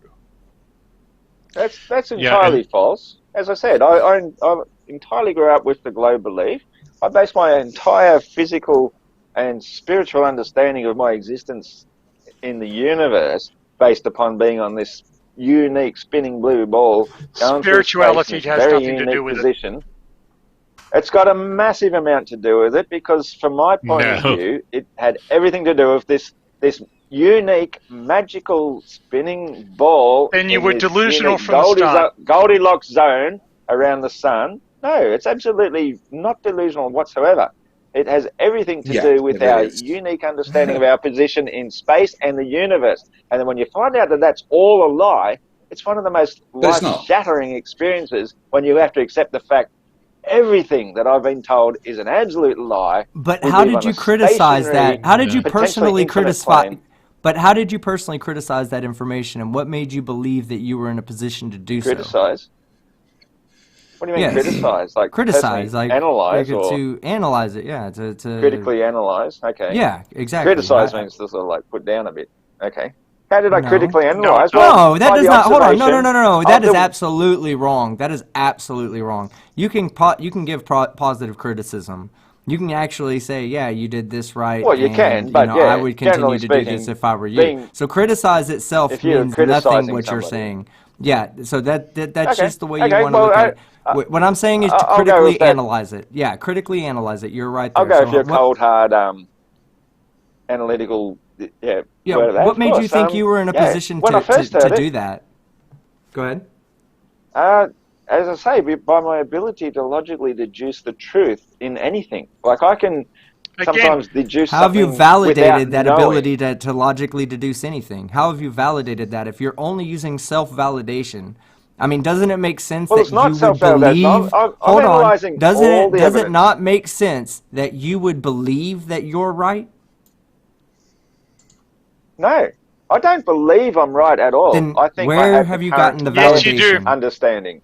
Where have You you go through gotten your outside current validation? best understanding is by looking at all the evidence. You know, there's Okay. thousands of Yes, but evidences you're of asserting- ability to be able to see way too far. There's no evidence of water ever curving around the side of a ball, or planes ever flying around the side of a ball, or boats. There's no pictures from outer space of boats or planes being upside down on this spinning water But ball. there are There's pictures no of evidence Earth of from outer water being space. able to exist in a vacuum without boiling. There's no reason why we would have a pressurized atmosphere surrounded by the Ross, vacuum of Yes, space. there is. There are so many things Ross, wrong with the globe Ross. that Okay, it can is I- no longer even Ross, something may I I could address something? entertain as a possibility. May I Let's address let Tony one talk. point that you raised Yeah. there? Please Okay. let's let Tony You talk. talk about the existence of the atmosphere, okay? Do Yeah. you agree that there is that a gas molecule at Earth's surface has finite energy? No. He doesn't know what that means. Okay, so you I don't think see what that, you're saying. Finite energy. Like, a gas molecule is going to burn out. finite kinetic energy. A gas molecule has kinetic energy, right? It has a velocity. It has finite velocity. Well, then the nature of gas is to be constantly in volatile action, yeah? No, he's asking if F equals ma. Well, I'm asking, kinetic energy, right? Do you know what kinetic... This is so dispiriting. So Yeah, a gas yeah. molecule, Welcome to our a world, gas Tony. molecule, Welcome to our world. a gas molecule at Earth's surface has a velocity that is finite. Will you agree to that? It's not moving infinitely fast. It's not infinitely hot. Temperature I can't is agree a to that measure because Oh God. everything in physics is in constant motion, and the Kinetic very energy existence is of gas not- itself Not is the most infinitely motion. fast. Liquid is slower motion. Solids is even slower motion again, but everything Oh, is in motion. God. Yes, Everything is in constant But change. nothing's moving infinitely fast, right? Okay. So, Do you so in understand? other words, yeah. Okay. Do you understand the relationship between temperature and the energy possessed by gas molecules? So if I heat I just don't gas like the up, way you use the word energy. Like it's Okay, energy then- suggests an exchange this of is a- Tony, something, can I whereas try a to gas dumb it molecule down for him? remains a Yeah, gas molecule sure. no matter how fast Sure, or slow go it's ahead. moving. I'm clearly not succeeding. So what he's asking is a particle, if it's in motion. So would you agree Yeah. that it has a certain amount of energy that's keeping it in motion? And no more, no less. No, Whatever. I think that you're entering into a Then I highly failed. philosophical I era, failed as well. or No, you're entering we're into a not. highly Okay, so philosophical field of knowledge here, where you're trying to discuss the nature of reality as though it exists as something that comes into existence, burns out, and no longer exists. Whereas I think certain things just exist perpetually, and matter, even though it is in a constant flux, when it exists as a What the gas, for all fuck? intents and purposes, it is perpetual. It's not okay, so can finite. I It's suggest that you infinite. need to reject your computer? Okay, you use You could computers, suggest you've that, but presumably used motor vehicles. All of that is based on our understanding of how energy works and is converted from one actually, form to another. And if you, no, shut up. ah, ah, ah. If you don't accept that, then you are simply not accepting science as a discipline at all. And you are not accepting engineering or any technology.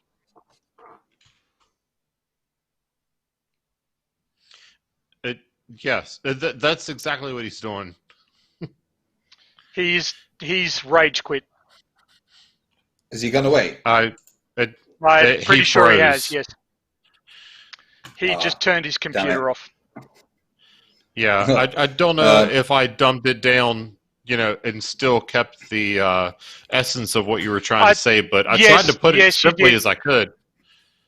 I just wanted to say quickly, because I know the team wants to wrap up, Schrodinger. I thought you did a fantastic job. I thought you all did a fantastic job of really trying to communicate, and I was just so thoroughly impressed with the quality of the science communication in direct. Shame we can't learn for him. Yes, you can't learn for him. But you were all explaining with supreme clarity. You had fantastically appropriate and really crystal clear examples of what you were trying to explain. And I just want to say I thoroughly respect that. I mean, I think that as soon as you go to optics, you just give them so much leeway to sort of just confuse the issue, as he did. But I thought you guys really just knocked it out of the park with your explanation. I was super impressed. As a professional scientist, I understand the importance of science communication, and you guys do just such a fantastic job. Thank you very much. You made me think of something new tonight. When it comes to the dome, lightning would have echoes, multiple echoes. If there were a dome, I'd never ever thought about that until you started talking about echoes. Yep. So, yeah, you would hear an echo. I've never heard an echo from lightning, aside from being in like a canyon. Yep. And there's so much wrong. There is just so much fundamentally wrong with their model, and they refuse to accept it. They don't have a model. That's the problem. If they had a model, then there could actually be a proper conversation. Yeah, I apologize for telling him to shut up. That was perhaps a bit rude, but Tony, I got a bit what fired you up, felt sorry. there. No, that frustration you felt is every flat Earth conversation. Don't worry.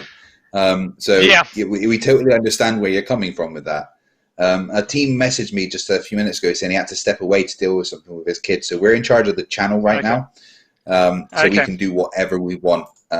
Whatever we Schrodinger, want. you got you got the donkey porn ready, Schrodinger? Yeah, hold on, let me bring up the donkey porn. Nice. Donkey and team in mankinis. That's going to work. Oh, Sean Hufford is in the call but muted. I don't have the ability to unmute him. Hello, Sean. You can hear us all. Team stepped away and is the one that's in charge. So, yeah, we're just here right now talking to an empty space that was Flat Earth Aussie Jesus. And again, sort of that extends to the diligent care that Sean took with his photographs. Right, he really he really unambiguously constructed his experiment. And this is a skill that you guys have of being able to correctly distill experimental method down to what do I want to demonstrate and what are the potential sources of error. And flat earthers just do not understand. No. They try to do what they think is science, but they just don't understand the potential sources of contamination that render their entire effort meaningless. And it's kind of sad because it leads to them wasting a lot of time. Yeah. Everything about flat Earth is a waste of time, though. They all they can do is except for the deny entertainment basic value. science. Yeah. Yeah. I mean from their side, all the research, and I say that in inverted commas, that they do is a waste of time because they do it with a bias in mind. They go, right, I want to prove this, so I'm going to go and find something that proves that for me. Therefore, I verified what I wanted. They don't ever try and go, well, I want to look for something that could disprove that. Whereas we all see a flat Earth video and we go, well, how can we disprove that absolute nonsense? Here is a bunch of ways to disprove that. But flat Earthers can't ever disprove the globe because they don't understand experimental method. Yeah. You're spot on. They don't understand. And there has to... I apologize because I was rather rude by pinning him down on whether or not he was employed. But the point needs to be made that actually there is a point at which people will pay for expertise, whereas you spouting nonsense is never going. People spouting nonsense is never going to be valuable in any meaningful sense. You may sway opinion or something like that, but ultimately, whether or not what you're saying is useful is kind of reflected in how much people are willing to pay for you to do that analysis. Yeah. And you guys all have... I stepped away for a few minutes. What did I miss? Did Flat Earth Aussie Jesus just leave? He rage quit. Yeah, he couldn't deal with Tony's facts. Oh, and then we have Sean. Sean's here too. He's muted. Yeah. And he's... Sean, you'd like to do that, you asshole. Sean! I was gonna say congratulations for 25K, but you're not worth it now. Oh man, I'm so dang. That sucks, man. Well, Flat Earth Aussie Jesus, I don't know if you're still out in the chat, man. Thanks for stopping by. I'm sorry you rage quit. My son needed me for like 3 or 4 minutes. I stepped away to go do that, and I came back, and he was gone. And I'm like, no. Yep. Well, the funny thing is, I joined like right before he left, and at first I thought it was because I came in, but then I realized that he was told to shut up, and he took personal offense to that and left. Yeah, well, that was me. Oh, he's back. Oh, it looks like he's back. He's back. Hey, what's up, Ross? You back? I mean, I saw movement. I saw movement, guys. His camera moved. Yeah, I did too, yeah. He came back and left again. Yeah, we'll leave that open for him just in case he doesn't eventually come back, because I'd like to let him at least get a good buy-in and not just be a rage quit. I mean, we can go ahead and add it to the rage quit counter because he did actually rage quit. But let me say hi to Sean. It's been a long time since we spoke. It has been a long time. It has been a long time. As soon as the skeptic said who was on the show, unfortunately, I was at work, so I actually can't join until after 11 p.m. So here I am. Yes, it has been forever and a year since we talked. Good to see that you're still active. Congratulations at almost 10,000. Holy crap, dude. I think maybe tomorrow, the next day. Sunday or Monday, I think I'll hit it. Well, congratulations. Based on the quality of what you... Based on the quality of what you presented here this evening in terms of discussion, I was really, really impressed. I might have said that before, but I'm going to say it again. That's high praise, sir. Thank you. Yeah, Tony, I like having you come on, man. You're very well spoken and can present some pretty damning evidence to the flat Earth. I might have to bring you on a little bit more often, man. Thank you so much for bringing that expertise to the table. I am very happy to make myself available. I have to say that listening to flat Earthers. Thank you, Craig. That's the image I needed.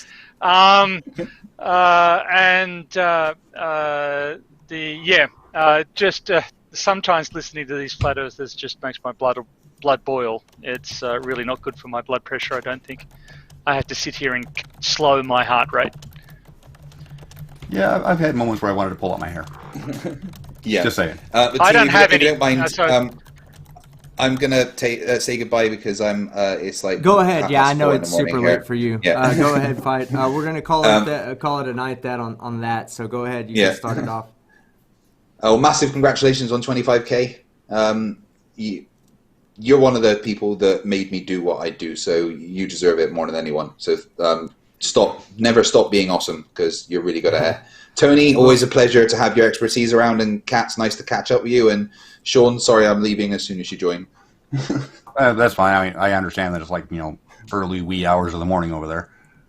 Yeah. The sun has already come back from behind the vanishing point, so.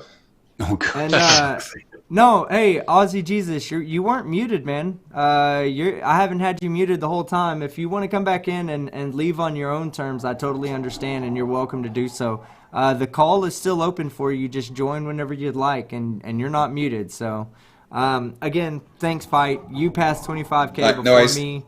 You made me want to fucking start doing videos again. I'm just kidding. I always wanted to do videos. But I'm coming for you. He has an appearance on Simon Dan on Friday, so he's going to get a big jump from that free boost that he's getting. But at the same time, I'm coming for you, bud. You better stay on your game. Get your jokes up. Hey, my success is your success, so... Absolutely. It's all good. Nice to speak to you all, guys. Subscribe to Team Skeptic. If you haven't, you're a fucking idiot. See you later. Bye. Okay. Lovely to see you, Craig. Take care. Belichar just makes a really good point there in chat, Warrior Skeptic. Go ahead. Says you should have Sean in more if he comes and FTF goes. Valid point. We should put up a That scientific is- experiment that is to make that happen. harsh. Yes, but I I can do hear you wanna- now. Oh, there you are. Am I There back you are. now? Okay. Yeah, you're back. Can you Cool. hear us? All right. Yeah. We're going to go through some of the super chats. We're pretty much done. You're welcome to stay through the super chats and through the bullshitting that goes on for the rest of the show. Oh, cheers. I was actually into something interesting there, but when I got that phone call, I got automatically cut off, and yet while I'm making that phone call, I can still hear you guys in the background, so it made it really confusing for the phone call. okay. But Well, Don't you I have just a went and laptop or a picked up my computer? second car anyway. Well, since we're closing this down, like I said, you could stay through the super chats or not. But at the same time, man, we need to get you back on sometime soon, man. I think the Yeah, sure, crowd no worries, loves. no. I think the crowd loves beating up on you a little bit, but I think you kind of. Oh, yeah, of course they do. I think you kind of enjoy beating them up back, or at least trying to. So shit, so yeah. I think. As long as we can keep it fun and everything, and we can talk about serious topics. When but you're keep on the it side of enjoyable. truth, it's great listening to people that are living in delusion and don't understand the nature of reality they live upon. So, of Well, course hey, it's I fun. appreciate I'm sure there'll be you one or two recognition. super chats I addressed to me that I appreciate can... you recognizing all the work I put in dealing with these delusional people. If it wasn't for people like you recognizing my efforts, I think they would go unnoticed. On this topic, Ross, Cool. can you do me a favor? Next time you change your name, can you please change it to the sadomasochist flat earther? Sadomasochist flat earther. That's a good one. Right. Yeah, watch, Or it's just gonna be the Okay, sadomasochist. I'll do that. I love it. I love it. Yeah. I guess It's masochist flat earther. Hey, look, I'm afraid of nothing. No, you can he throw your inflicts best at pain me, on and I others. will stand there and take it. All right, guys. All right, so let me get through some of the chats. This one came on right before we got into the discussion and was from Christ Puncher for $2 Canadian. Says this is to keep Ross quiet for just a bit longer, but then again we started the debate and that one got washed up at the beginning. Thank you very much, Christ Puncher. Yeah, Crazy that guy's a Bass real too. idiot. Can I just say that? That Christ Punch is a real fucking He's idiot. a genius. What are you talking about? He's a fucking genius. Oh, he's a fucking idiot. He's a moron, and I'd love to meet him in person one day so I could actually punch him back. Oh man, that would be awesome. I'd love to see him knock the beard off of your face. Right. You'd break That'd a be hip awesome, yeah. straight away. No, Yeah, okay, probably okay. is. That's all. We're having fun. Okay, Crazy Bass for $2. Giving up Super Chat Cherry. Mankini and 25K. Too much to resist. Hey, I'm glad to be popping that cherry of yours, Crazy Bass, too. And thank you very much. I truly do appreciate it. I'm sorry it was so long ago that you sent this in. I hope you're still in the chat. But if you ever watch this in the future and you get all the way to here, yes, thank you. I'm glad I popped your Super Chat Cherry. Jessica G, I popped her Super Chat Cherry a long time ago. For $5, where's the goofy-looking skinny alien kid with the hat that usually sits where the Walmart-looking Gandalf is? Hashtag. that was at both of us. You hear that, Flat Earth Aussie Jesus? She was fucking insulting both of us there. That was horrible. She brought the heat with that one. Yeah, she thinks she's special. The truth is that she loves she loves aliens. That's fucking hardball. Yeah. Yeah, exactly. But she loves aliens, so she's got her own problems in life. All right, so Earl of Sandwich, our resident electric universer, for $2. I am reading a sentence. I just finished. Full stop. Yes. Very much so, Earl of Sandwich. Thank you very much, sir. And I think that was having a period rather than a full stop. Well, he was on here the other day, and we had a brief conversation about his views on Electric Universe. We're gonna have a much more in-depth conversation. He was not too happy with the way that Professor Dave kind of debunked the entirety of the Electric Universe with one video. So, Earl of Sandwich, I do look forward to these interesting topics of conversation you have, man. For $5 from the same Earl of Sandwich. Throw an object at any velocity. It will curve down. Describe why it curved on a flat Earth using math and physics. The curve is gravity's effect. Bendy space-time does it every time, doesn't it? Oh, yeah. Yes. I'm actually learning some stuff about how more technically to describe gravity to somebody. I mean, it won't help you guys. Y'all well, just, yeah, I mean, it doesn't... When you're dealing with a flat earther, they cannot invoke relativity. If they accept relativity as real, in order to accept relativity as real, they need to accept the 1919 eclipse observation, which relies on the mass and the distance to the mass of the sun and the distance to the sun being accurate. They don't accept that, so they don't accept relativistic gravity. In order to accept that the Newtonian model of gravity needs refinement, they need to appeal to the orbit of Mercury around the sun as observed from Earth as a spherical body orbiting around the sun. They don't accept that. So you need to... The pressure is actually on flat earthers to explain why they think that Newton's theory of gravity needs refining at all. They don't accept any of the evidence that suggests that there's any refinement necessary. Go ahead, Flat Earth. Because we don't look at lights spinning around in the sky to determine what up and down is. Up and down is very observable and realistic, and if you throw something at an angle, that is why it will come down as a curve. It's got nothing to do with the bending of space and time. It's got nothing to do with the lights in the sky spinning around above us. You know, it's simple. Yeah. Flat So up and why down. do mining companies pay for gravimetric mineral exploration if the Newtonian model of gravity doesn't work? What's that got to do with anything? Up is up and down is still down. Like there's still so only in going order. to be, So basically, you're using content of what's below us. You can identify subsurface density anomalies using Newton's law of gravity and observations of gravitational acceleration. Density anomalies. Oh, what an interesting term that is. Because the density of different minerals varies. Yeah, yes. Meaning that the acceleration density on the surface of the Earth will be slightly different. No, it doesn't. Flat Earth Aussie Jesus. No, that's right. In our model, there's no acceleration difference because there's no acceleration on the surface of the Earth. In our model, in which case gravimetric mineral exploration shouldn't work, yet it does. Exactly. Right. Well, we can observe this in sonar. with surface ships, but particularly with submarines, we can detect ships or submarines in different layers based on the salinity and the temperature of the water. This is a well-known phenomenon. This is how submarines don't crash into coral reefs. Yep. Well, this That's explains right. perfectly Submarines- density and buoyancy, doesn't it? Density and buoyancy will Submarines be use- vary according to salinity and temperature and all those things. No, it doesn't. That's a beautiful explain it flat Earth because example. they're using the Newtonian law of gravity to assess observed gravitational acceleration gradients. Exactly. Now, That's why. if you suggest that mass does not attract mass, this mathematical formulation cannot work, and yet demonstrably it does. Exactly. Okay. And periscopes on telescopes obviously would be useless because the curvature would get in the way no matter where they were.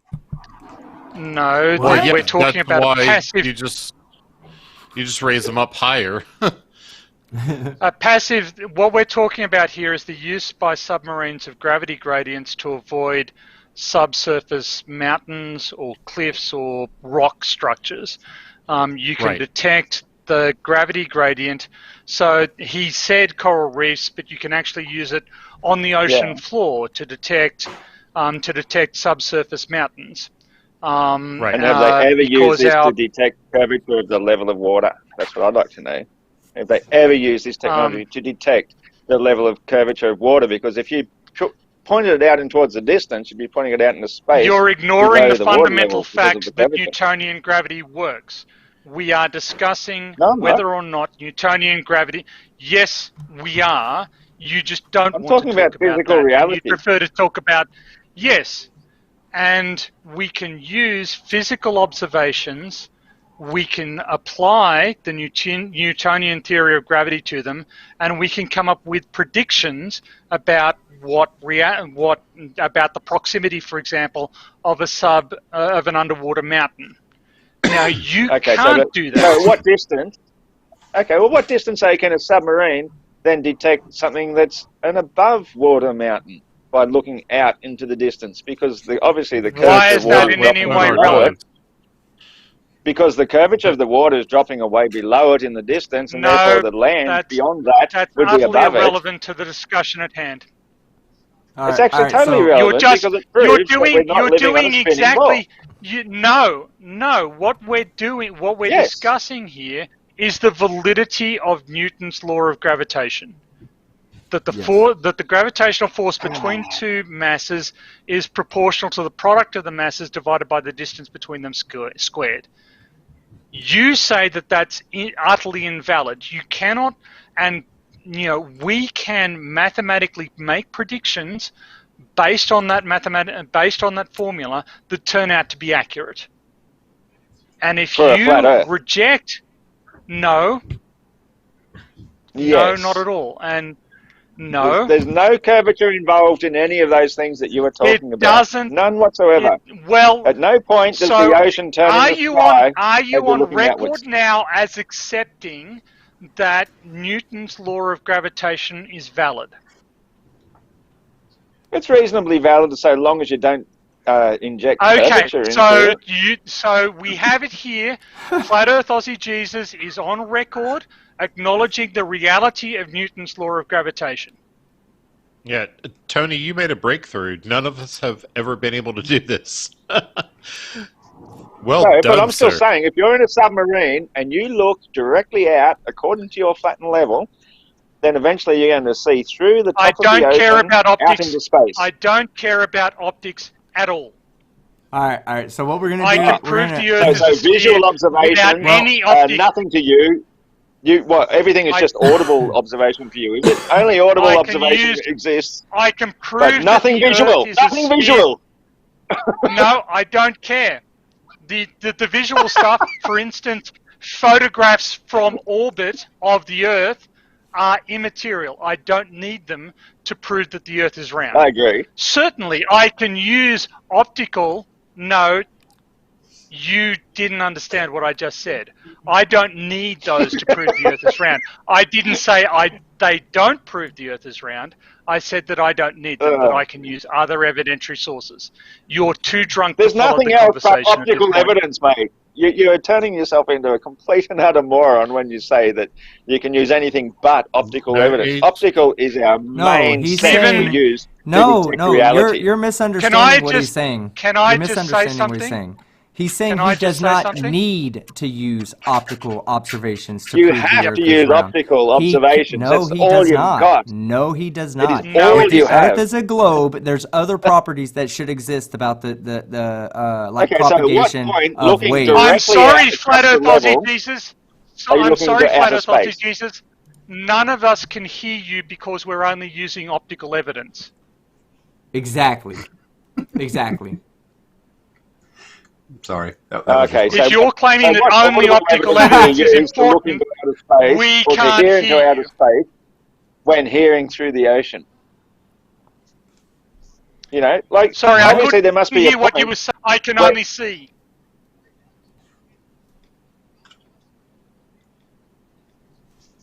All right. Wait. I thought maybe I accidentally muted him. No, he's doing that on No, purpose. he's just taking Okay. the piss. All right, we're gonna He get to the doesn't realize next. that he's mocking himself.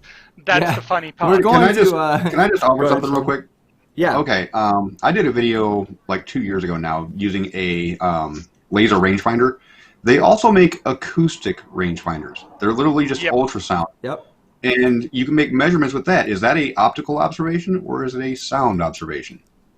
It's a sound. Well, the sound is observation. obviously going to bounce off a surface, isn't it? It has to bounce But off is of that something. is that an of optical physical observation? something. Is that an optical Well, it is observation? You said because you're still going to see the sound waves. what a load bouncing of No, it's off, not you know, optical. It's It's sound. It's so follows you can the you're speed saying of you can see sound. sound waves there, Ross, right? Is that well, what you're yeah. saying? If you use something like the oscillator or whatever they use to show them, yeah, you can see. No, it's And that's not. what It's not showing basically anything. seismology is all about, isn't it? It uses a visual evidence of sound waves, looking at them on a graph of paper to show Nope. Nope. show the variables. Nope. So Nope. so why do you have that pen on Nope. the paper then, creating physical That's a observations? particular type of seismogram. There are a wide variety of seismograms. All they're doing is So it's a using visual various techniques observation for of sound. recording. Nope. Nope. Hey.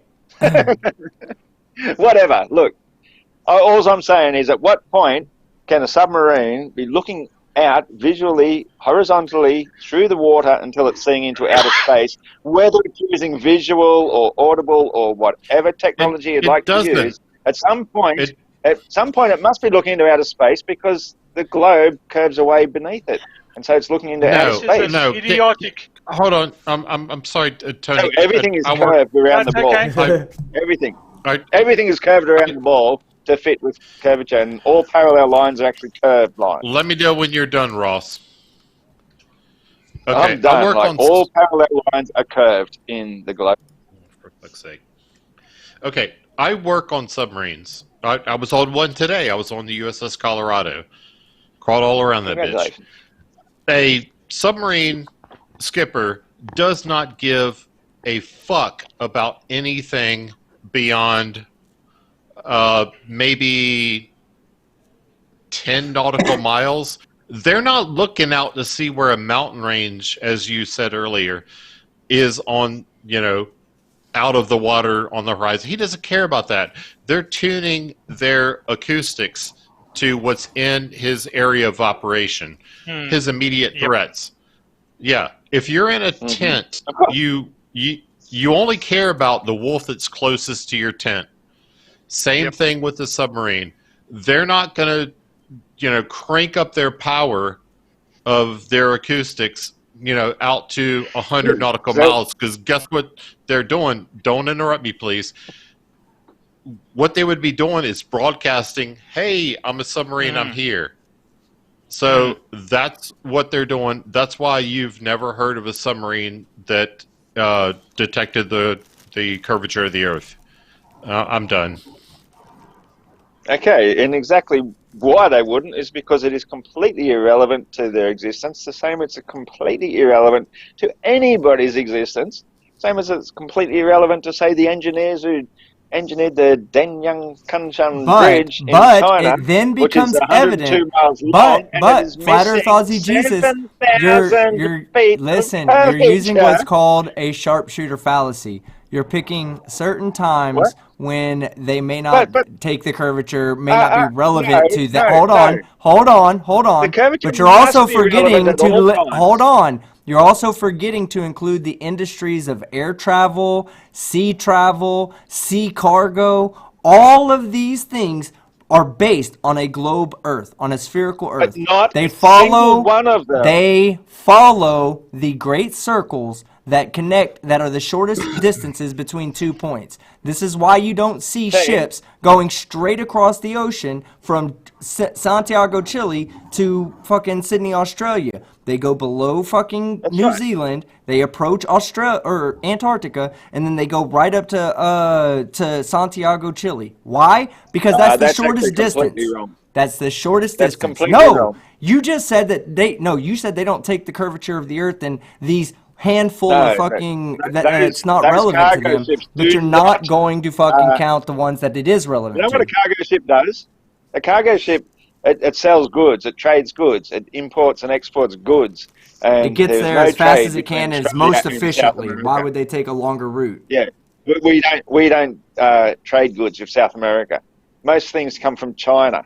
So bullshit. all of the shipping routes. It's a Most of the nonsense. shipping It's a routes come nonsense from argument. China. Yes. They Do you have follow do you have coastlines. airline flights that go from Sydney, Australia to Chile every day? Yes, we do. They say there is one, but yeah. Yes, Okay. we Even do. that is subjective. What And path once does it again, take? No, it not a isn't. The single one of these existence. Hold on. things ever takes into account. Hey, Tony, what is the route that they take on the airline flight from Sydney, Australia to Chile, to Santiago, Chile?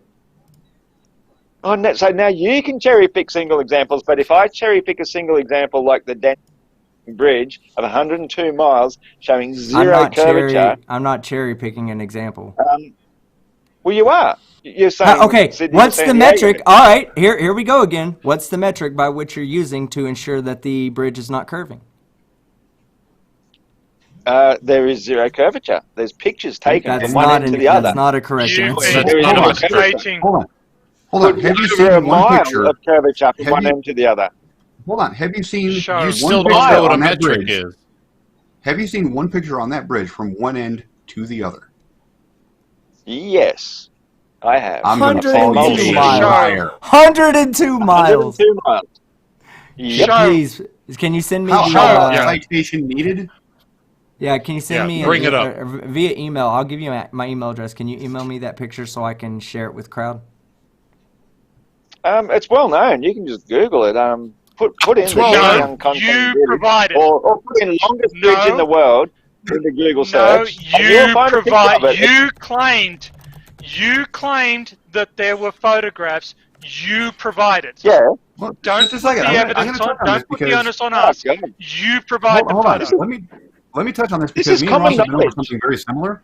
Remember my drone footage where I This is saw No, it isn't. Chicago, but I could only see the tops No, of it the buildings, and that was when I was over 1,100 feet high? Remember that, Ross? This is a common knowledge. It's a very common Yeah, I flat Earth remember it. meme. Showing How the about you bridge actually address what I saying there just should said, be Ross? nearly 7,000 feet of curvature, which is entirely Ross, missing. It's How well about you over a actually address mile. what I just reminded you of? What was it? I'm not even sure My who I'm drone- talking to. Are you? My drone footage where I went to 1,639 feet, you can see just the tops of 7 of the skyscrapers in Chicago, but only when I was over 1,100 feet high. Why couldn't I see the bases of the buildings or the rest of the skyline? According to you, I should be able to because you said you can see the entire length of a 102-mile bridge from start to finish from one end of the bridge. Why couldn't I see all of Chicago? Well, It was less distance. you've caught me totally off guard with this one. I don't even know what you're talking about. Like, Well, you're now bringing up. let me- data. let me- I Time don't you even- said that I'm tonight. still talking to. let me step in for just 1 second Am I because still I talking am to trying. the Well, cat hey, dude here or what? Ross, 1 second. I am trying to wrap this up. Sean, what are you working Sunday or no? No, I am not. Okay, Ross, if you would like to come back and you're free, It depends on the time because there is a whole Father's Day party at Jessica's family. So it would be after. For me, it's probably going to be a later start too, like maybe a 7:00 start from Father's Day stuff. But 8 for you, right? It'll be close. It'll be 8. Yeah, 8. Well, 8 for us. Think we back. At least we can bring you glad back, you could discuss Ozzy. to talk about this stuff. Yeah, so that way you get a chance to look at what Sean's talking about, and I'll have Sean get you the all of the information he needs to get you so that you can be prepared for a discussion about this. And Okay, Tony, well- if you're well, available if I could Sunday just as well, go ahead. I'm sorry. I'm just saying if you are I should available, be you're more able than to, welcome yeah. to. Yeah. If you're available, you're welcome to join that and have you and Sean talk with Flat Earth Aussie Jesus about I'd a just little like bit to more say about one your science. tiny thing, if I can get a word Yeah. in edgewise, just in case Sure. I can't make it to whatever it is you guys are discussing here, is that if the curvature does not exist at any example, such as the Danyang Kanchon Bridge, of 102 miles, where there should be well over a mile of drop from one end to the other, if the curvature cannot be shown in any one example, then you have to then extrapolate the evidence to say that it does not exist anywhere. Because if it doesn't exist untrue. everywhere, then it doesn't exist anywhere. That's So what the you truth of it. need to demonstrate is that the observation is utterly inconsistent with curvature under all circumstances. Right. So exactly. you have only to. need one you- circumstance. One. Yes, you are, but no, you need to exclude. So this black swan, for example, for instance, the claim is that that's inconsistent with spherical geometry, except that it Exactly. isn't inconsistent with spherical geometry with appropriate refractive properties. So you would need to have an example that is inconsistent with the Earth in all possible refractive conditions. If you can produce something that simply cannot be explained, assuming a spherical Earth and any refractive model, then sure, you will have converted me to the flat Earth perspective, but you have yet to introduce any such evidence. Well, I've already provided an excellent example. There are multiple more. Things such as seeing city skyscapes across distances that shouldn't be possible. That is seeing entirely lighthouses across possible with distances refractive hang on. effects. But you've already determined, as we discussed earlier, that refraction bends downwards. It does not lift the view of a No. physical object up above the horizon across a distance. No, That's no, the exact opposite of refraction. no. Your logical deficiencies are showing once again.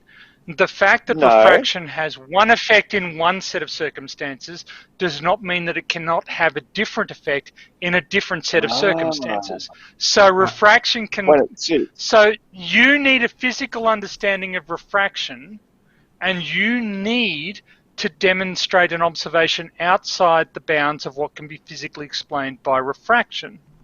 And since you don't, you just make this, so refraction has different effects. Yes, refraction has different effects. But Welcome I actually to asked reality. over and again, does refraction bend waves downwards? And you said yes. It But can now do you're it saying some. it bends It lightways can in the do opposite in some direction. circumstances. Hold on. It It can bends on do the in opposite some direction. It does whatever you want to suit the requirements for your belief, Let as Sean have opposed a to word. visible physical reality of Okay. what we see and observe. The misconception that Aussie Jesus is kind of screwing up here on, and you're actually not understanding what he's trying to get at, is he's trying to say that light bends down, so we should be looking down to see things if that's the way it works. Light bends down, Okay. which means that from the observer's location, that light is coming down towards him because it's bending down throughout its path. Yep. That's your misconception, Aussie. Okay. Is All right, so you're- let me keep I going don't- with the super No, chats. that We'll makes never no get. sense. That makes no sense whatsoever. Light bending Let down me pull out cannot paint, lift something and I'll up give a from picture behind a correct. physical obstruction. It cannot lift something up course from it- behind a physical obstruction. Simple as that. Of course, bending knows what it down. means. Again, we're talking about Oh, optics. no. That is illogical to the extreme. It is insanity. You people are insane and you don't even know it. understand it, That's but That's the it's exactly definition of sanity. insanity. This All right. It's requires because this you don't again have would graph paper. Get graph paper. All right, so I'm going to continue reading the super chats. The next super chat actually comes from Anthony Purcell here on the panel. For $5 Aussie, I work in a group that uses GPS to track continental motion and has to solve for GPS constellation geometry. Ross, you're simply wrong. Yeah.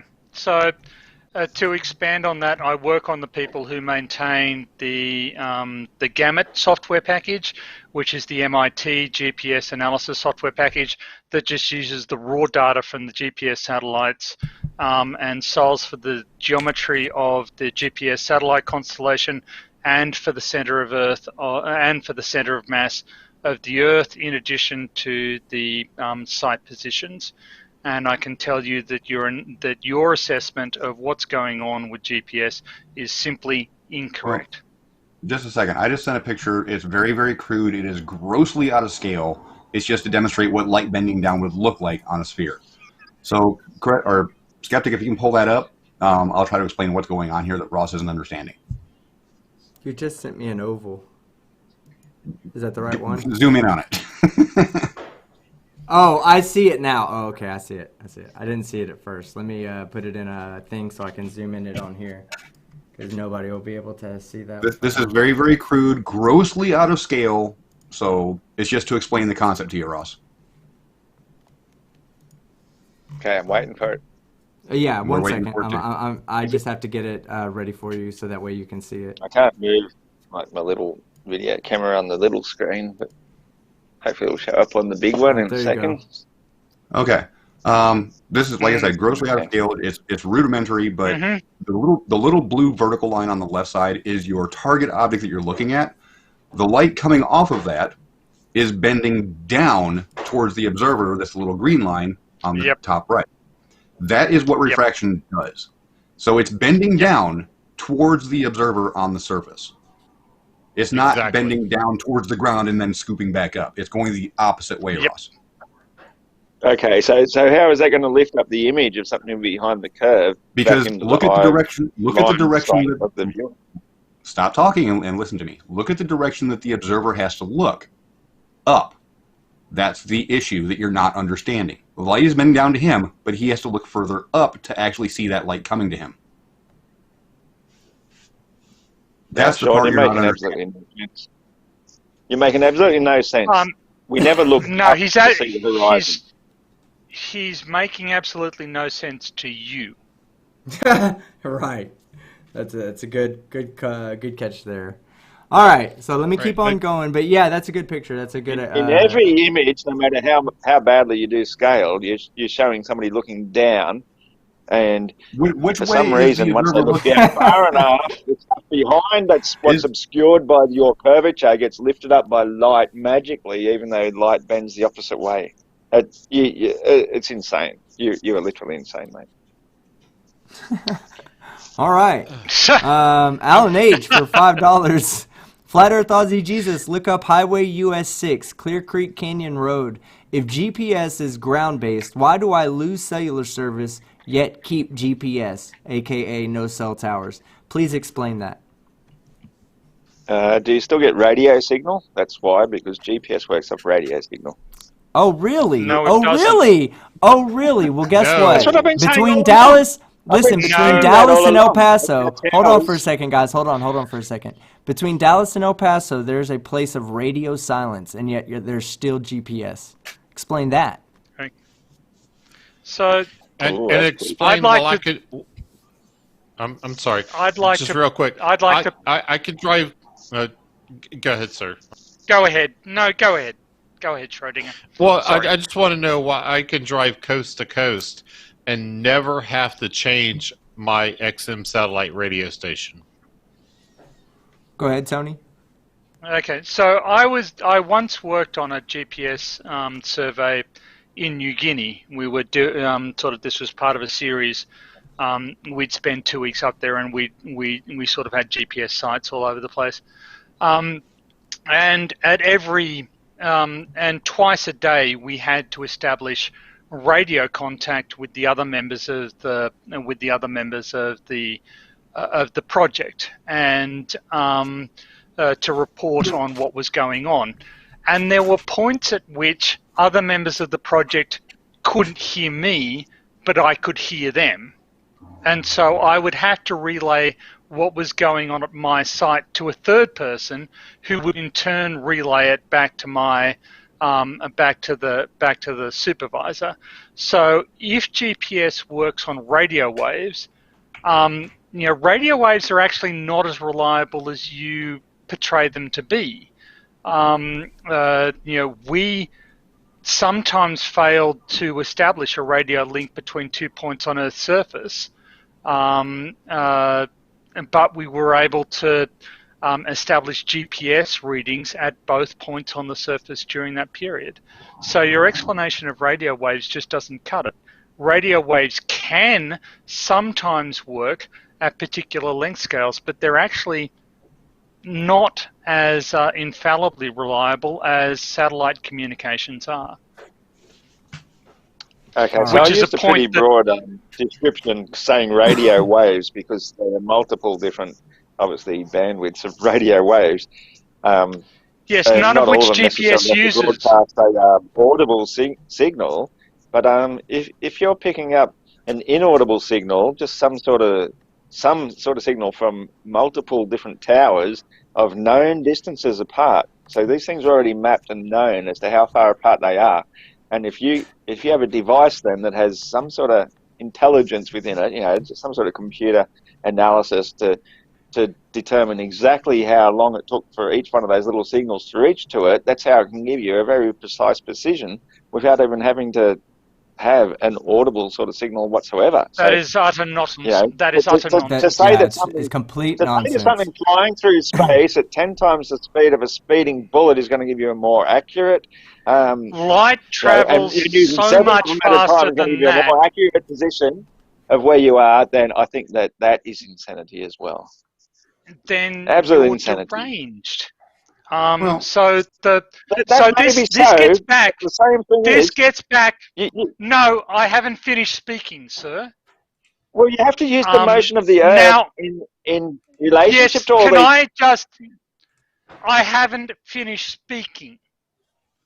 I'm not sure what about that sentence said to you, let me continue prattling, but that was not what I attempted to communicate. What I attempted to communicate was I hadn't yet finished speaking.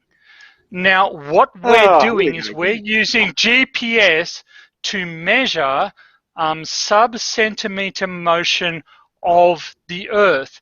Now, if we're reliant on radio masts that are attached to the Earth, then we cannot detect that because the masts themselves are in motion.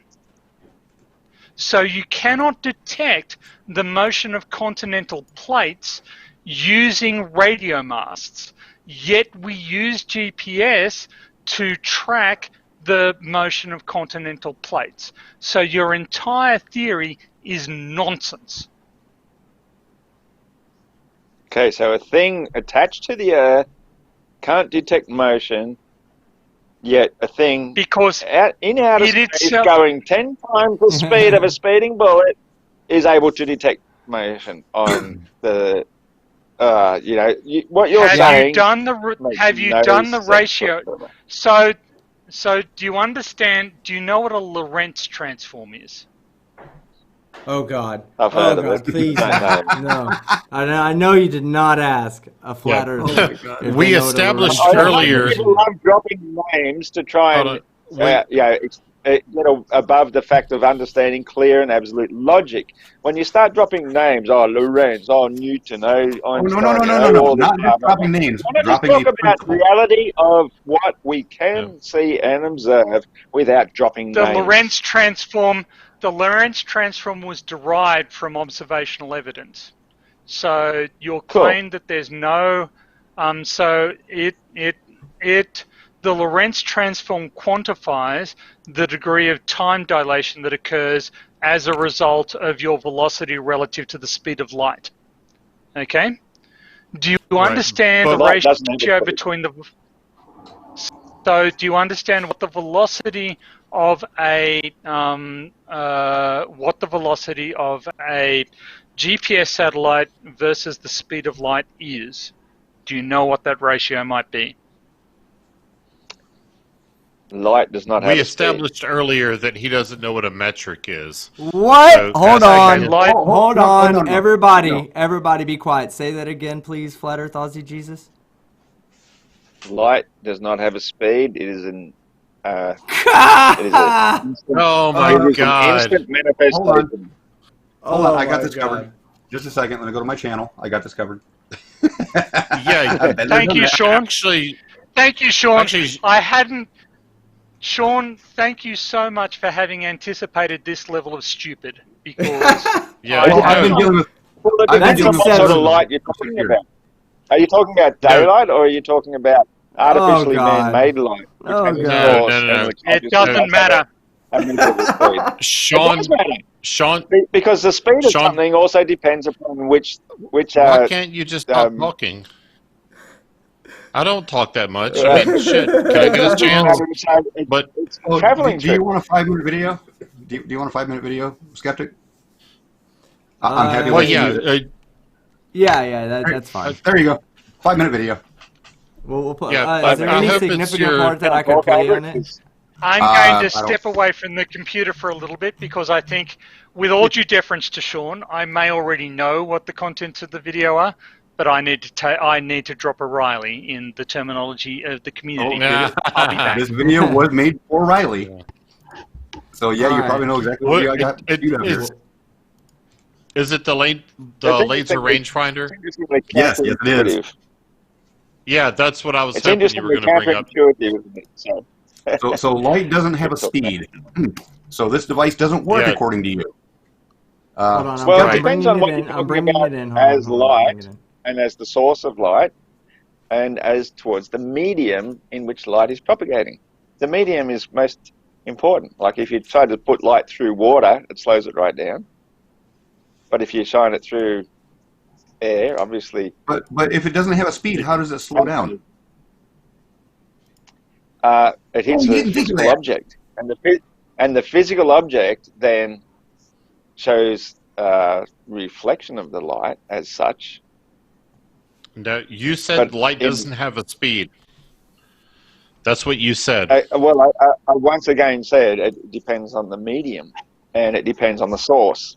No, you So, said light does depends not what sort of have light a you're speed. Period. Full stop. Yeah. But there's multiple different sources of light, isn't there? Oh Like, God. would you no. say that That's the nice because speed this of a device car? looks for a very specific thing. Listen, all wavelengths of light are electromagnetic waves. Okay, they travel Are they though? through. Are they though?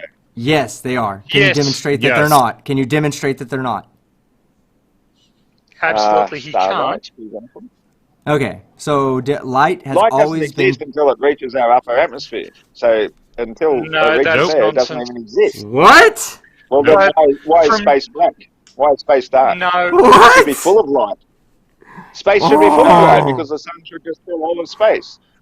Oh Why is my there God. nighttime?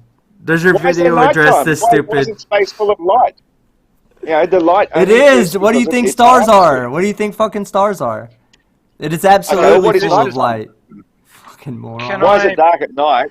Oh. Does the tiny little shadow of Earth block out all of sunlight for the entire universe? no, it doesn't. So the sunlight that does not impact Earth.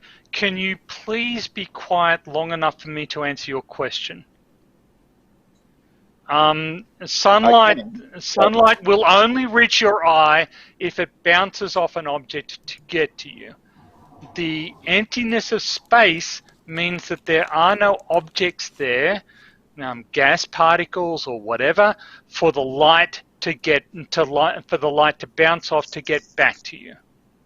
So you're saying that our atmosphere is an absolute requirement for daylight? No, Yes. absolutely. Well, hold on. For the blue sky, for like a sky, yes. If that's what you're Yes. saying. Yeah, it's an For a absolute sky, requirement. it is. For the To, yes. Light does not exist if there's no sky for it to hit upon, no. No, That's something that incorrect. is absolute That's nonsense. incorrect. or something in between If us for the if light. you put your Absolute hand out, nonsense. listen, if there was no atmosphere, and let's say you could survive and you were on the earth and it was a vacuum outside and the sun was shining down, you could look at your hand and see your hand, because light does not need an atmosphere to get to us. It's light the entire time. We have what's called photon receptors inside of our eyes. They take the photons that come into our eyes and resolve an electric signal that our brain turns into visual, to like an image, okay? So light itself does not need an atmosphere to exist. Let me It ask just exists. Let me ask this, God Ross. damn Have it, you it's ever- sexy have you ever when heard you of a talk channel- technical team. Ross, have you ever heard of a channel called Action Lab? Thank you. He does a lot of experiments with vacuum chambers, and one of them he actually puts a cell phone in a vacuum to see if it can actually pick up and get a signal. But when he drew the vacuum, it didn't get dark inside the vacuum chamber because light doesn't That was, Right. the point, that was the exact point I was going to make. Thank you, Sean. Okay, so Right. but can you see the light inside the vacuum without a physical object being lit?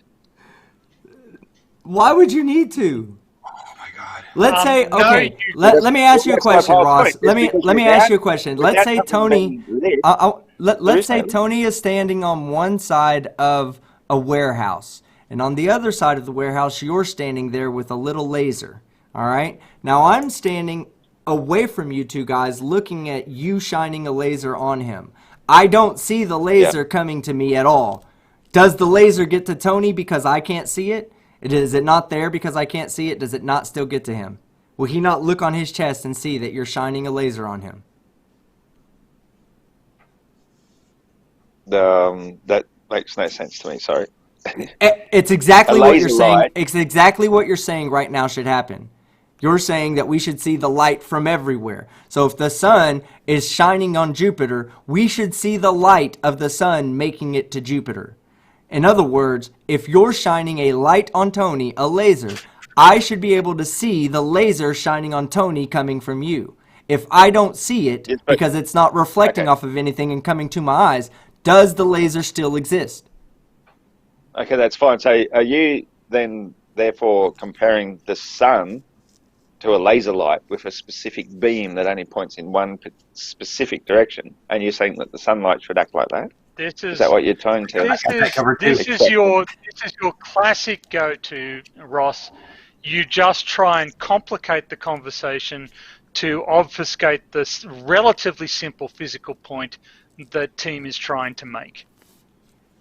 No, I understand exactly what he's trying to say. And yes, in fact, you can see the laser light from one point to the other. Well, you can see it. let me give the in synopsis to my darkness of video. night, especially if Let me you've give got you the some sort synopsis of for the video fog that around. Ross has eloquently gotten to avoid so far. Okay, Right. the video I was trying to refer to, Ross, deals with a laser rangefinder. All it is a literal measuring tape that's based on the speed of light alone. It measures how long it takes from the time that the laser pulse is fired until the camera reads the laser light coming back to it. So what I did was I set this Through a particular medium. I set this laser up so it's hitting a door about 10 feet away. So it fires off a quick, it fires off a specific series of pulses, and then the camera waits for that light to come back to it. Well, I did something interesting because the laser and the camera are actually two separate little holes right there. The little one is the laser emitter, the big one is the camera. So what I'll do is I actually block the laser because Anthony made the claim that the laser had nothing to do with it, so this was to prove him wrong. So I did that, and I it no apologize. longer did anything. What's that? Just my name is Anthony. Just don't worry. Oh. Oh, sorry. I'm talking about Anthony Riley. Yeah, that's okay. As an so aside, in- you have magnificent hair. It's not blonde anymore. I'm sorry. But as a follow-up to this video, which I gave him the link to the first video, not the second. But in the second video, I actually went one step further and used a mirror to change the path of the laser while it was, and then used another mirror to bounce it back to the original point of target. that made the actual rangefinder think that the distance was longer because it took longer for the light to go to the target and back to the camera because it had a longer path because of the mirrors. That kind of proves that light does have a speed. Yep. Man-made The laser existence light, of- of course. Yeah. Why What not? are you talking about? So- You have to demonstrate how light is different if it's naturally occurring. Why is it that we have like things like particle physics, right? That understand the concepts of E equals mc squared, where Yeah, c is a constant, well- being the speed of light. Okay, the speed of light is a constant. It is the basis of nuclear physics. Can you please explain how we're getting this wrong? That's naturally occurring. Well, you're comparing something like a man-made tiny little point of light traveling through the medium of the most dense air compared to something like Okay. sunlight But- or starlight. but you're which the one that instantly made the goes claim to that the moment light doesn't in our have a atmosphere speed. and reaches Can our I eye. have a? It's- Can I ask a question?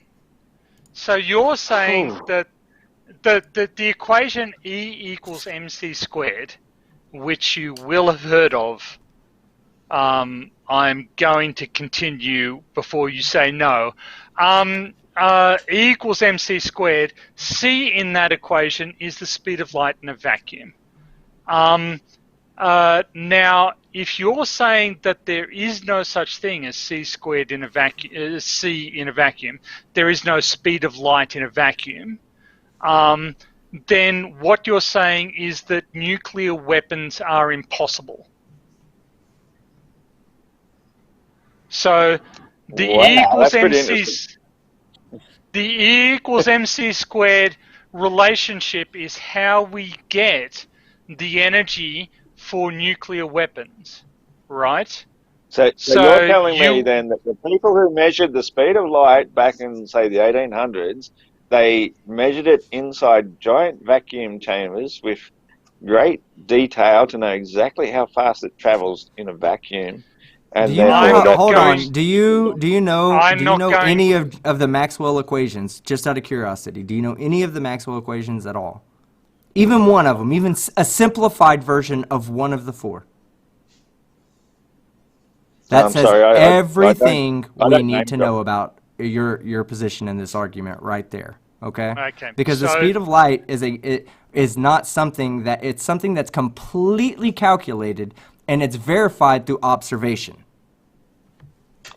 But there's always going to be human error, isn't there? Because human No, error not- requires Yes, there is, a and point we from Not A to not when B. you're using electronics though. Right, when it Well, comes to let's make it light, very, very light basic. happens instantly. That's what I Let's kept be saying. There fair. is no speed of light. It's Go ahead, Let's Tony. make it Go very ahead. basic for you, Ross. What is any number times 0? I think we all know that Result. one. Sean? So- It's so- infinity What's the answer? divided by 0. No, times 0. No, times. 100. 100. Oh, It's 100. Jesus. Like, come on. All right, go ahead. Sorry. Go ahead. It's 0. It's 0. He knows that. Go It's ahead, 0. Sean. You can add as So, many zeros to your life. if the speed of light is I'm not that 0, stupid, mate. if the speed of light is 0, the energy produced by a nuclear reaction would be 0.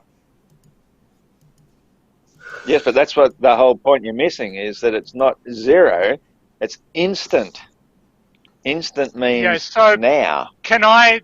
Yes, instant means infinite, and what you're suggesting mean there zero. is that what you're suggesting is that in rather than Sean's estimate of 0, what you're suggesting is that the speed of light is infinite. In which case, a nuclear reaction should produce infinite energy, and it demonstrably doesn't. It produces a finite Okay, amount of well, energy. Yes, we can actually calculate based on the amount of mass lost during a chemical reaction, and we can calculate how much energy is given off by that chemical reaction simply due to Yep. the amount of mass lost. This is very simple to explain because we exist in the physical world where we have the medium of air and even a vacuum, which is the closest thing to nothingness. But we've sorry, there's I'm always going going no, to be a no, no, delay. no, Don't no, talk over no, me. This is my no. chance to actually say something. You've already We exist said in this you've already physical here said and you're now, starting But light, from a false Shut up. proposition. Shut up. You're Dr. starting Tony. from a false I'm proposition. not. You are starting from yes. You have assumed Yes, you that are. you have assumed that light only has a velocity through a medium, and that That's is false. untrue. Light has a velocity through a vacuum. How is it possible that I'm starting from a false? That's ridiculous. We exist here in the physical realm, and in the physical realm, we have this time continuum where something appears to happen between now and now, and we would call that other now then and now. Things happen Well, in a you sequential order, but you light did say it itself was manifests plausible that you're one of instantly. the 20 smartest people on the face of Yeah, the planet. Okay, So that's right. and Because you light definitely, I exists guess, are in a and position to rewrite what instantaneously, Einstein but has said. from that Go one ahead, instant Tony. so Did you you've mute him or did he mute just himself? He's not muted. You've just demonstrated a complete ignorance of what relativity is all about. Oh, bullshit. I know what relativity is all about. That's the appearance that one thing's moving while the other thing's standing still. But that's got nothing to do with What? the nature of no. light Oh, God. itself No, and that's the linear time space that we exist upon. No. If the speed No. of light is infinite, then energy would have to be infinite, which means Yep. that everything would Well, be it is. energy. It is. Our understanding. That's what E equals mc squared means. It means that light is interchangeable with matter, but matter is the slowing down of light, and that is why the physical plane exists, because it's the slower vibrationary rate of light existing in this realm that we live upon. But it's still illusional. You are gibbering. Do you have any evidence to support anything you're saying right now? If you do, we can start beginning on like rewriting physics, by the way.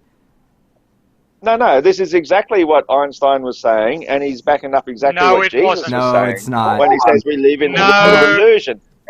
Energy, E equals mc squared.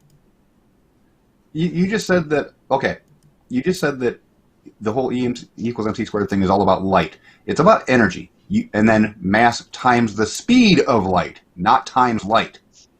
Where are you getting that light's the actual transformation here? Well, because without light, there is nothing.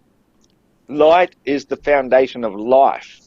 So without life, without the understanding of that, then you cannot use the other four elements, earth, air, fire, and water, to combine together to have life, to then have those the aren't consciousness fucking elements, within a physical body.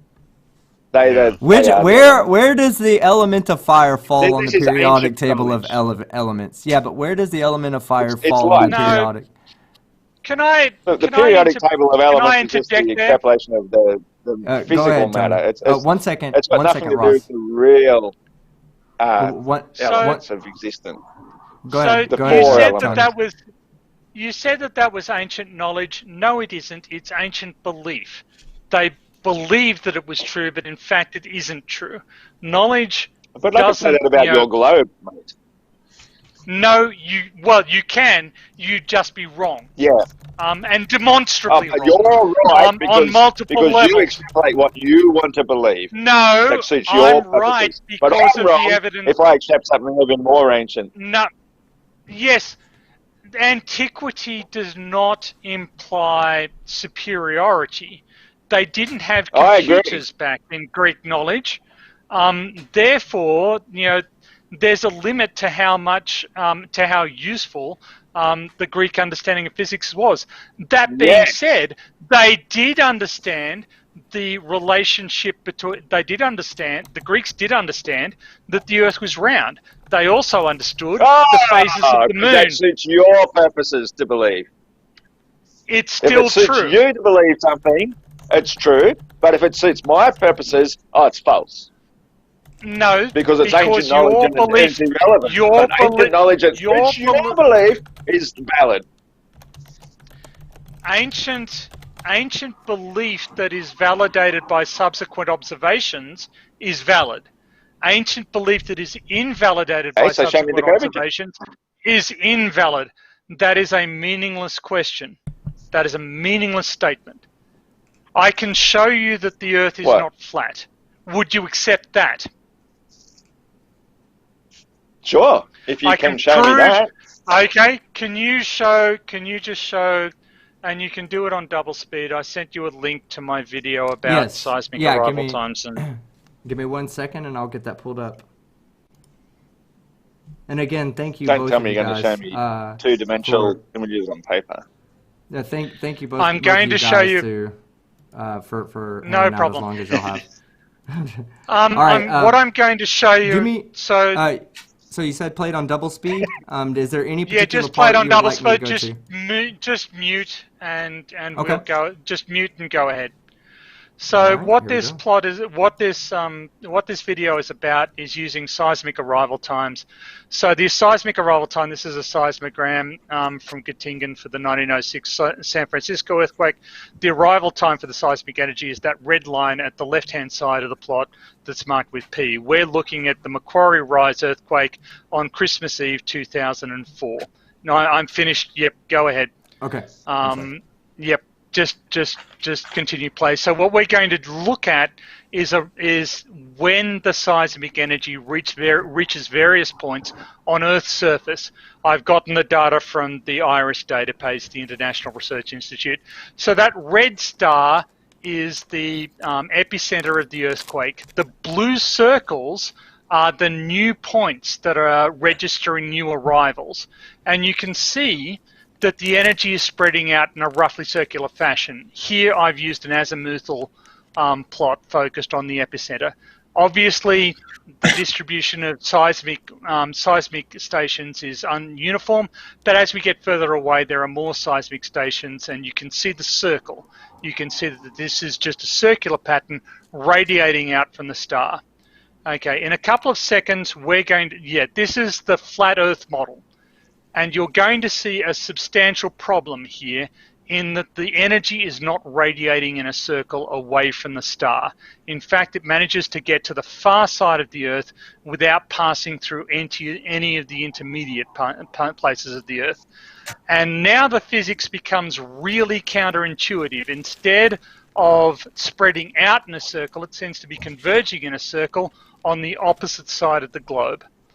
This makes no sense, no physical sense. And as you said earlier, you may be able to come up with an explanation for this for one seismic event. Here's a list of all of the seismic events above magnitude 5 in the last 100 years. There are tens of thousands of them. You have to come up with a configuration that works for each of them. And frankly, the flat Earth doesn't ever do it. It doesn't make sense, ever. That's the end of the discussion. There's no optical effects. There's no nonsense about perspective. There's no nonsense about refraction. It's just over at that point. That's amazing, Tony, by the way. That's a killer. That's a killer right there. I'm sorry, but if the shape of the Earth is anything like the azimuthal equidistant map, or AE map as they want to call it, if it's anything like that, then this right here, if they believe that, I'm not saying if it's like that, but if their belief is it's that map, this demonstration right there just debunks every one of those maps. You would need to explain that. And I guarantee you, if we plotted these around a globe, they would still form concentric circles as they spread out. Is that correct, Tony? Hey, Yep. Tony, Yep, that's right. can you do me a favor at some point in the future? Can you put that on a Mercator? I'm sure I can put that on a Mercator for you, yeah. Just to demonstrate that it's And, still working. Tony, look, I'm more than happy to bow down to your knowledge on seismic events, but could you tell me precisely what seismic detections are actually measuring? So what's what is it? measured? Yeah. So a seismic detector measures accelerations in 3 dimensions. So there's an upward, there's a northward, and there's an eastward accelerometer, and they detect the accelerations in each of those 3 directions, and they plot them of the surface that they're on. So they're detecting motions of the surface. So they're on the surface of the Earth. So they're basically detecting just vibrations of the surface? Like, yep, I still don't get yep. it. So they're detecting movement of the surface of the Earth, deformations of the surface of the Earth. Yes. Movements from what, one point to another? So that's From a an linear? at a particular point, they're just detecting the movement relative to the default state. So like So vibrational frequencies from yep. a fixed position. So they will. So From a there fixed are position. multiple. I just want to get that straight. At, Can I hear that from at you? a fit, each seismogram, each seismic station has a fixed position. Yes. Thank you. I really needed to hear that from a seismographical expert, so that you 100% certain that it's from a fixed position and it's not actually Okay. Fixed measuring within a motion of reference the Earth frame. itself. Fixed Yeah, within a within the reference reference frame. frame. So, Yeah, yep. yep. So So it's you got nothing to need do to. with the motion of the Earth itself. It's apart from the motion of the Earth from that fixed reference point of the Earth from a fixed What point. you just said makes no sense to me. Why not? Oh, It was what you so just said. I'm just agreeing with you. What you just said. From a fixed No, point, It's no. fixed, where the fixed in the seismograph reference is, So, it's frame. measuring so vibrations let from me that be spot. no, and I think you're trying to, and I think you may be trying to worm your way out of this. Not at all. No, there is I'm actually no, agreeing no, with no, you. no, no, no, no, no, no, no, no. Let me explain. Yes. Almost nothing in or on Earth is at rest. There is no such thing. We have what we call the inertial Earth reference frame system, but that actually changes over time. We're solving for that. We don't know where the center of mass of the Earth is. It's moving. Everything about the Earth is actually dynamic. You don't detect it in your everyday life, but actually everything is in motion. There's no such thing as a stationary point. And so when you say, are these seismograms stationary? Well, more or less, yes, but they are in motion. They're on continental plates that are themselves moving, amongst other geophysical forces that are applied to them. So, But so these things if you're trying, are something that you can't actually measure, is what you're saying. Like you can't hold say on. that it's No. actually spinning at 1,000 miles per hour. You can't say no, it's moving that's 1.6 not Hold what on. I miles a said at day. all. You're just saying that it's basically from a reference That's point of being that's stationary. not what I'm saying at Skeptic. all. Skeptic, is Yeah. my camera working? Gotcha. Thanks. Yeah, your camera's working. Real quick. Here's Yeah, I got you. just an example, because he's talking about the use of accelerometers on a stationary platform. If I grab my wrist right now and then shake my hand, that's what a seismograph is picking up. Even though I'm not moving the phone, what the phone is in is vibrating. That's what seismographs pick up. Yep, that's right. Okay, you can take me off screen. Yeah, and no, that's a brilliant illustration. Thank you, Sean. That is a It is, fantastic yeah. illustration of the principle. But It shows that until you actually your physically move it, you're not moving at all. but your central, that's not true at all. It is true at all. No, It's all you 100% can true at all. No, it isn't. What you're trying to do is extrapolate from movement relative to the Earth to absolute movement of the Earth. You're trying to argue that the Earth cannot be in motion because seismograms don't detect motion. And that is a false, that is a completely invalid syllogism. So you're saying then if you put the thing on a moving thing and detected the thing moving, and then did the same test, it would show the thing moving with it at the same time is still standing perfectly still and give the exact same result. Is that what you're trying to say? That, again, what you just said makes zero sense. So let me try and I explain know what that reality because is. I'm explaining what you're explaining. I'm trying to extrapolate from your No, definitions of yes, motion. you are trying in your limited intellectual horizons to understand what is occurring. But if the And you thing are is moving at failing the same speed abysmally. as you in the first place, then obviously it's not moving, is it? That's all I'm saying. Because you're saying Earth is moving, but you can't detect it. So therefore, the thing moving at the same speed as you with the Earth isn't moving. But it'd be Except that just He like being doesn't on a understand train. You're on reference a frame. train. Yeah. So if you let's take a seismogram that is located in California. I am in Australia. I am on the Australian continental plate. Therefore, there is motion between me on the Australian continental plate and the seismogram in California that is on a separate continental plate. So the idea that we are not in motion is false. The relative motion between those two plates is not large, but it is also not zero. It is detectable and measurable. So your assertion is simply invalid in that respect. But the position of the seismograms is routinely measured with generally seismograms have co-located GPS receivers that will record their relative position relative to the GPS network and the center of mass of the Earth, which, as I say, is itself changing over time. That still doesn't explain that whole explanation I just brought up a second ago. We're saying that if you were saying You didn't plane provide or an a explanation train, a second ago.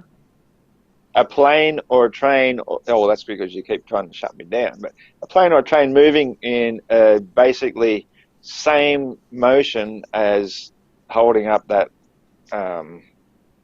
whatever Sean was just holding up before, it's going to called show a a completely phone. different result. A phone? Yeah, One yeah. of those ET things, right? You'd be surprised how far technology has come. I am. I mean, back in the day when I was using the dial-up to talk to the moon, like Richard Nixon. Oh, that's right, I wasn't even born yet. But anyway, back when he was talking to the moon with his dial-up phone, that was pretty amazing. But Do you we think lost they that had a? Do technology. you It's a think they had a painful phone process to line? build it back Do again. you think they had a phone line that ran from Richard Nixon's ear to the moon? No. What he's doing is he's looking at the handset and saying that's the handset for a dial-up phone. Therefore, he must have been So what did using you a do it dial-up upside phone down? because they can't have a telephone handset attached to a radio because that's Yeah. that's just You technologically do impossible, understand that a physically implausible. telephone But handset from a is deep underground literally bunker, it'd a be pretty easy to speaker and a talk. microphone, and that's it. It's just been wired up to where it conveniently fits to your ear and your mouth, so you don't have to hold two different things, like they used to do. Do you Can remember I when they used to hold two different Oh, things? I It's kind like of inconvenient. GPS. Yeah, gotcha. Yeah. Only you don't Go can have I to ahead, press just the Tony. say, button. Ross? Over, Can I just say, copy. Ross? Can I just say, Ross, that You can say Ross you as have much as you like. you have a remarkable insensitivity to embarrassment. You are Indeed. willing to be publicly humiliated repeatedly in front of hundreds of people, and it just completely washes over you. It shows a Absolutely, remarkable because strength. that is one of the traits you must have if you're going to be advanced above what we call the Advanced. common denominator. Advanced. When you've got the common So denominator, and that's where the 80% sit, and you got the 10%, and then you got the next maybe the top So we're back 2%, to you and being one of the top 20 Yeah. intellects on the planet, well, are we? but once Are we back again, there already? once again, if you want to go back there, yes, absolutely, because how do you determine such a thing? What is the standard by which you set it? Like if Nikola Tesla back in his day, he was quite the genius. He was inventing sort of things that were ridiculed, or other people would come along and steal his technology, and then drag it back down to the level where people could make a huge profit off his stuff, where he's trying to give free energy to the world. But when somebody is Don't mischaracterize apart him. from the mainstream thing, then they're going to be ridiculed and lambasted and talked about as somebody who appears insane, aren't they? Because I would say this is symptomatic. I would say this is symptomatic. You cannot recognize when somebody else is more intelligent than you are, whereas I can. I can recognize that there are people who are vastly more intelligent. No. I'm still speaking. Yes. Okay, so more intelligent. I can recognize that there are people who are vastly more intelligent than I am. Even aside, I may know more in my particular intellectual discipline, but there are just people who are vastly more intelligent than I am. And I talk with them for a little while, and I sit back. No, you don't. You consider that you are potentially one of the top 20 intellects on the face of the planet. And that is the difference absolutely unrealistic. You aren't even fucking one of the top 20 kindergartners on the face of the planet. Come on now. If you'd like to hear why I say that, it's because it applies across a broad field of existence upon this realm. Like, say, for example, we lost all our technology overnight. We no longer had electricity. We had no longer refrigeration. All our food supplies are out. I would be grateful not to have to listen to your garbage. Shut up for a second, mate. I didn't, I let you speak. Now, if all of this happened, who would you consider the most intelligent? The person who knows how to load their own bullets or make their own slingshots and can go out and hunt and survive or grow their own food? Or would you say, oh, well, this bloke who can go and rebuild V8 engines, he's really highly intelligent. We're going to rely upon him for survival. When it comes to survival and intelligence, you're looking at two completely different fields. And so I think on the overall scheme of things... No. If we're thrown into the overall scheme of everything, if we lost all our technology, we lost everything we had, who's going to survive the longest? And I can tell you right here, right now, that I will beat you all hands down. No, you wouldn't. And you wouldn't. I will be the king. Absolutely. That is exactly how it is. Because I have a broad field of knowledge in all sorts of things.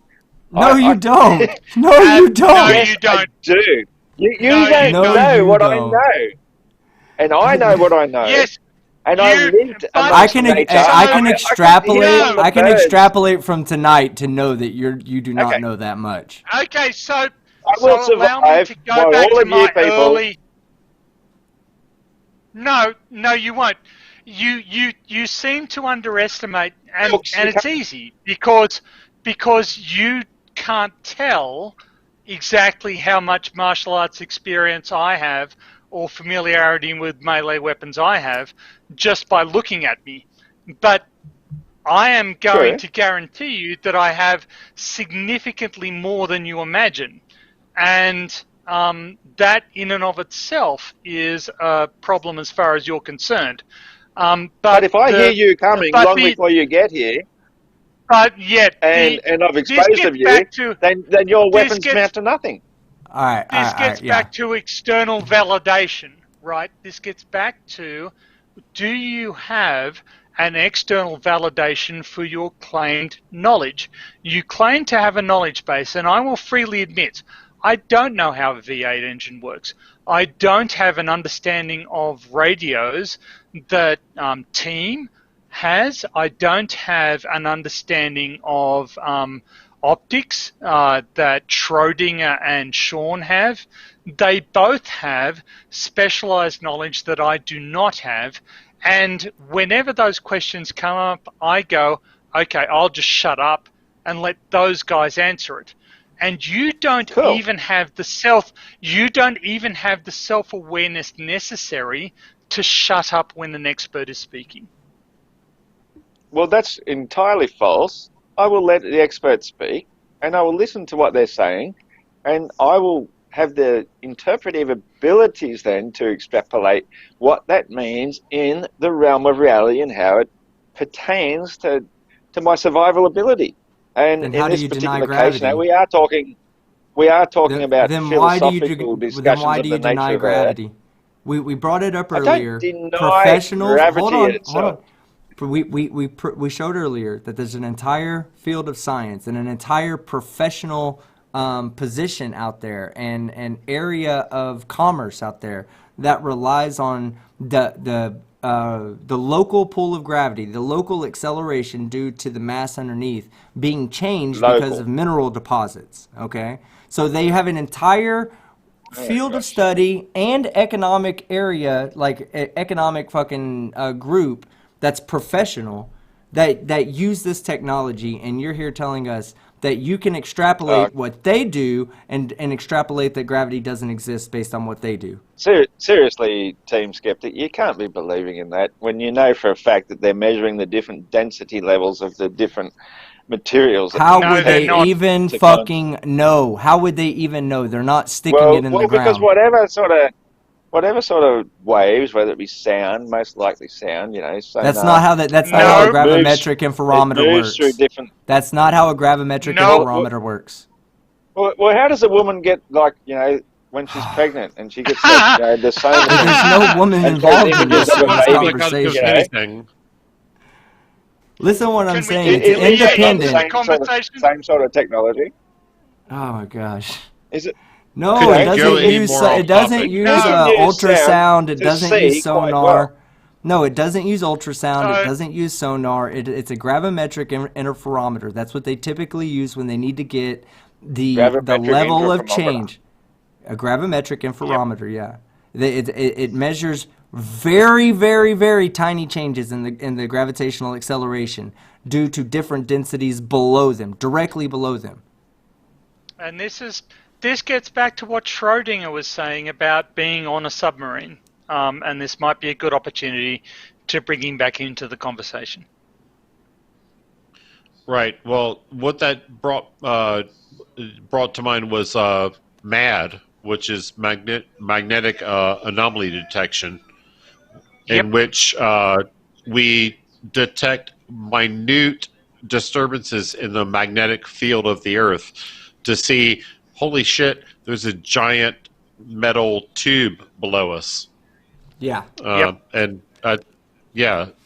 so we can indirectly discern things without having to look at it. And flat earthers always want us to say, we got to see it. Were you there? No, I wasn't there. I can kind of look at my screen in front of me. Yep. And it's so the mathematics of electromagnetics and gravity are very, very similar because they're both conservative forces. They both obey conservation of energy, which was a principle that you actually expressed contempt for earlier in the conversation. Because conservation of energy applies, we can determine what the mathematical character of these potential fields is, and we can then start to mathematically model them. Now, if you want to say that that's untrue, then you need to attack conservation of energy, because that's where we start from. I don't need to attack anything. Like, I'm not out to attack anything. Well, criticize. He means yes, criticize. you are. No, yeah. So no, I'm about to say that while the you say observation of it's not reality attack, can hold be on. done without having to. While you say it's not attack, what it really is, I've been quiet this whole time, man. Come on, I've let you guys have most of the night. When we say attack, we mean criticize. We mean falsify. We mean approach it with a without bias. Try to look at it from just what it says purely, and try to make a prediction based on what it says in this instance. If the Earth is flat, it should make this prediction. Based on this observation, I should be able to take the next observation and make predictions based on it. If those predictions don't fucking follow through, then I need to start looking at a different model that I can use to make predictions. The one thing that always gives us the best predictive power is a spherical Earth that's rotating. Bottom line. Well, that's absolute God bullshit, damn it, mate. Team Skeptic. Do the you have fact a is YouTube channel I could subscribe to? Yes, it's called Team Skeptic. YouTube.com/Team Skeptic. Subscribe if you haven't done so already. Each other. For fuck's Thank sake. you. Thank you The so laws much. of I'll go physics and do that not immediately. change whatsoever simply because you interpret the shape of the Earth beneath you as a ball as opposed to being actually flat. You know, the laws of physics are exactly as we observe. Nothing changes except your interpretation of how you view reality itself, which means you just remove the insanity from it. The whole idea that we're on a spinning ball in the first place is insanity. You know, Okay, we can prove it by, for example, right. you can use a cannon and shoot Hold on. a cannonball directly upwards, and it will land directly back into the cannon. But if you did that on the back of a moving train, it will not fall back into the moving train. I defy you to do that. I defy you They've done to it. fire The a cannon English did upwards. this way back in the day. They were trying to prove the motion of the Earth. Scientists have been trying to prove motion of the Earth for a long time, mate. They've been trying to do it for a very, very long time. Tell me about it. I'm a scientist, you dickhead. Right. Yeah, well, you probably ignore the vast majority of it. You only get taught those tiny little things they teach you in your bloody textbooks, in your college classes. No, that's not how science works. The point is, this man. The English were doing this. They were sending cannonballs directly upwards, and they fell directly back into the barrel of the cannonball. Citation. Oh, God. Yeah, sure. Google kept that. Yeah, Google's back there back then, and they took video evidence of it. As if most of these things you can't find citations, but if you'd done your research, you would know that what I'm talking about is true. Because We've I've done our my research research I on don't this. fucking What go are and you record talking every about? single last citation of everything I know about. We've seen people on YouTube recently using a high-powered gun firing a bullet directly upwards, and it falls pretty much right in the vicinity of where they fired it from. Pretty much. If that was true, the Coriolis effect would have the planet moving fucking hundreds of miles away during that period of time. No, it wouldn't. No. Yes, it fucking well would, mate. That's not how And if you Coriolis did that, works. as I was trying to say, on the back of a moving train, you will find that bullet will land nowhere near the vicinity of the train from where it was fired from. You don't understand what you're talking about. You simply and again, this gets back to external validation. You have no external validation that You've got no external validation. Understand. Yes, I do. I have a PhD in geophysics. Have you ever fired a cannon upwards yourself? Have you?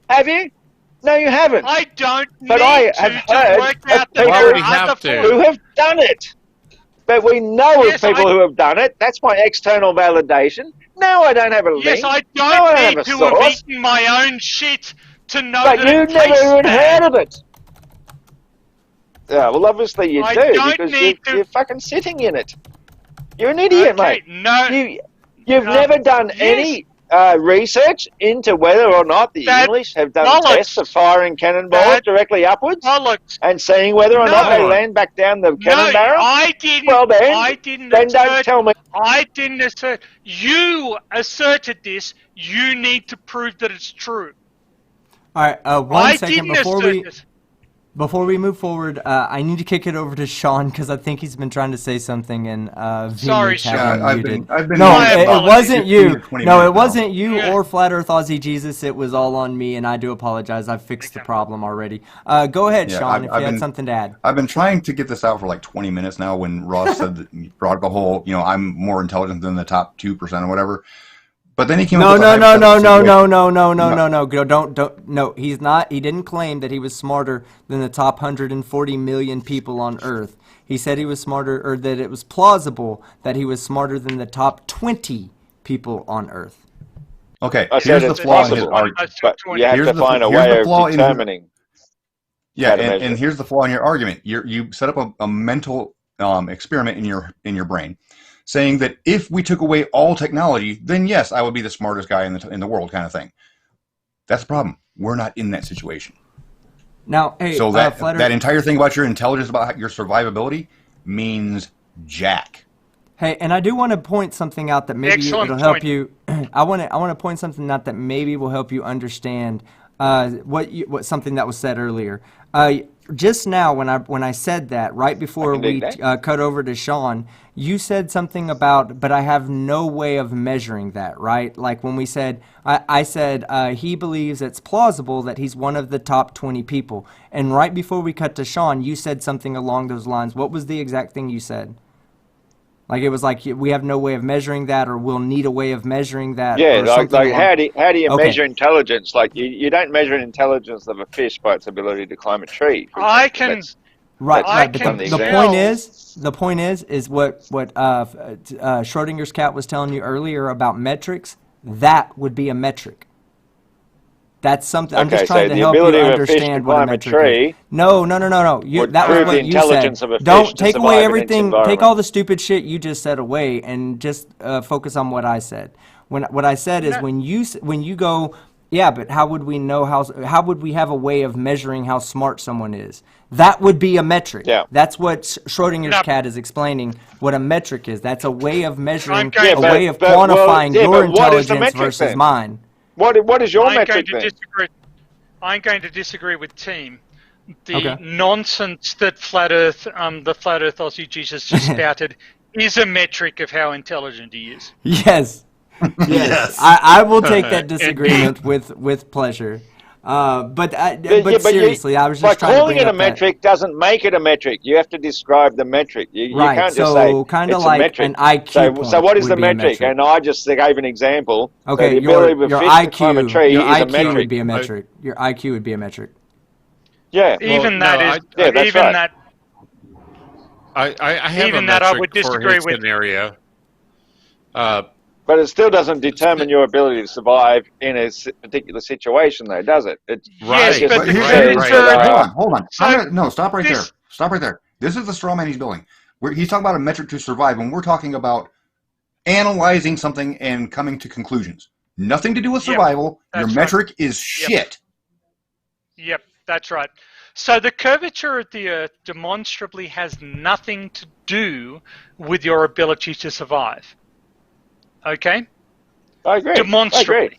Because You don't rely we on can it. observe it to be flat, and we use our No, horizon no, as our that's- visual that's- region that's not- of where our survival area exists. The difference between a If spherical you can't see Earth it, the and chances of it killing you are a lot less. the difference between a spherical Earth and a flat Earth on the scales of human perception are not sufficiently large for them to impact your survivability index.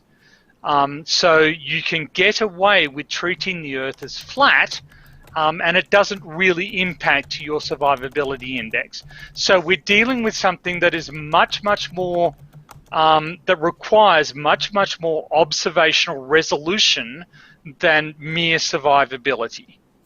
Okay, but you could say the same for your globe. You know, your global nonsense has nothing to do with survivability. Has nothing to do with every day-to-day existence. That's untrue. Has nothing to do with our experience of that's reality. not true. It is just a delusional belief that you that's require to untrue. have that makes you That's feel good about untrue. yourself. Hold on. That That's makes you feel good about yourself, but has untrue. nothing to do with anything.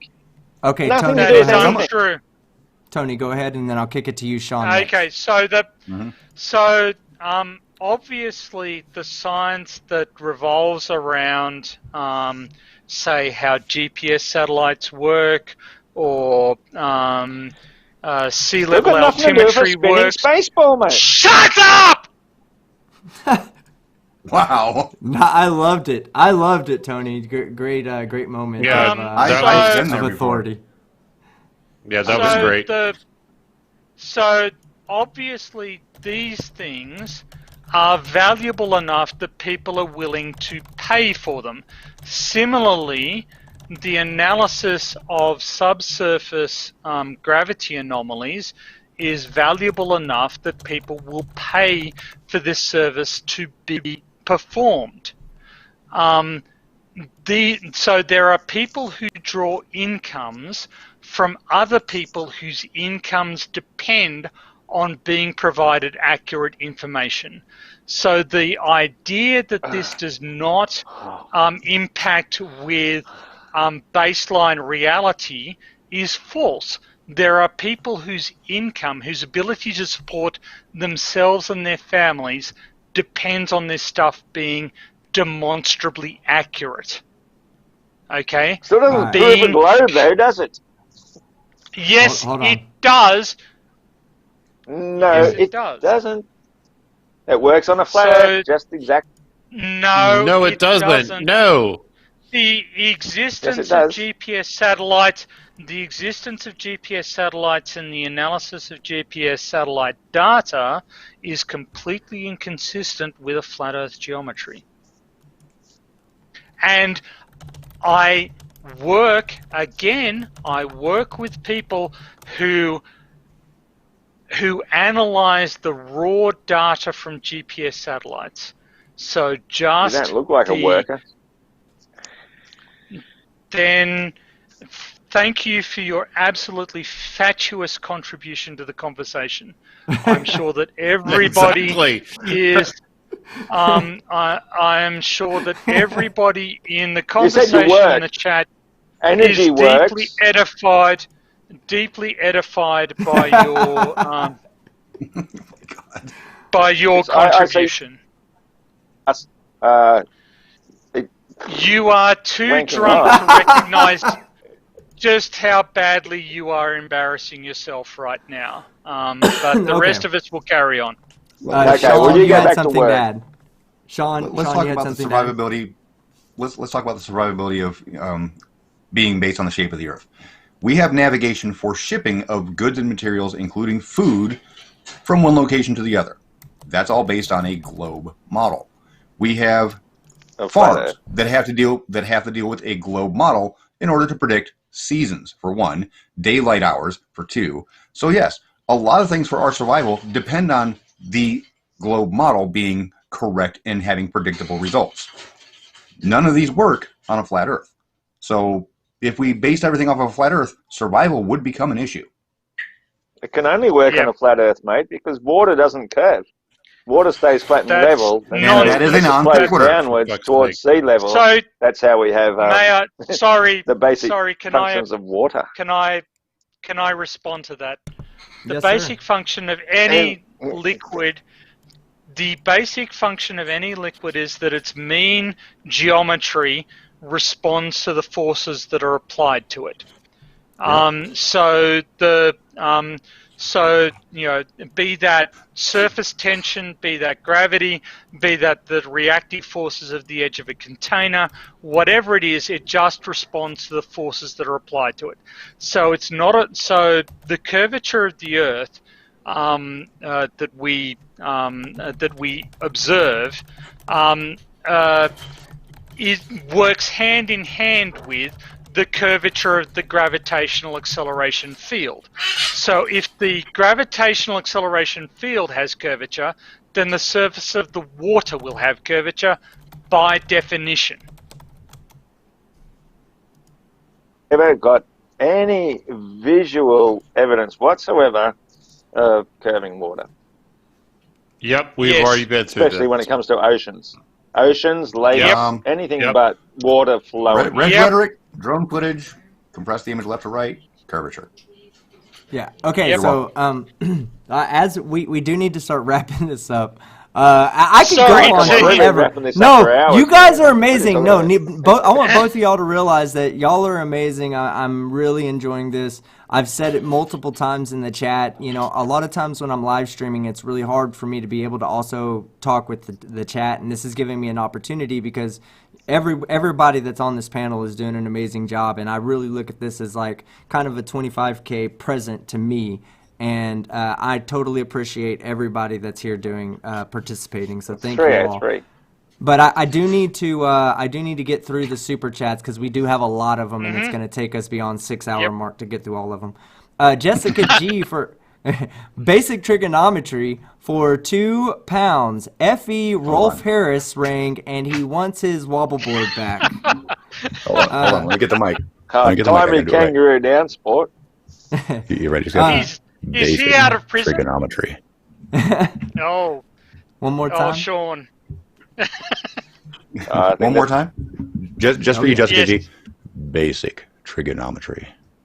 That's Gosh, for you have Red's a rhetoric. fantastic voice. Trigonometry. He Yeah. does, doesn't he? Whoa, that was so And he has cool. a voice for radio and a face to match, man. No lie. That hair, Jessica- though. Did you see that hair? Jesus. Yeah, he has some locks going on, man. That's amazing, and it's He blonde and fucking flowing. I wish my shit was like that. Jessica Yep. G for Are you talking $5. about me again?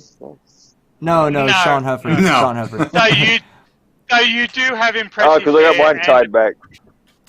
Jessica G, the alien lover, for $5, and this one is directed at you, Flat Earth Aussie Jesus.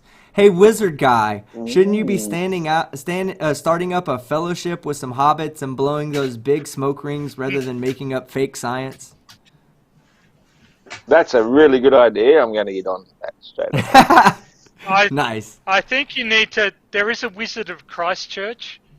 I think you have the look to be his successor, Oscar. So you should look into becoming the Wizard of Christchurch. Well, but I live in Oz, so yeah, maybe. Yeah, I know. Wizard of Oz. You should. That would be fantastic as well. We need one. We badly need one. Okay. All right, Traveler X for $5 That's what I'm Aussie here for, dollars.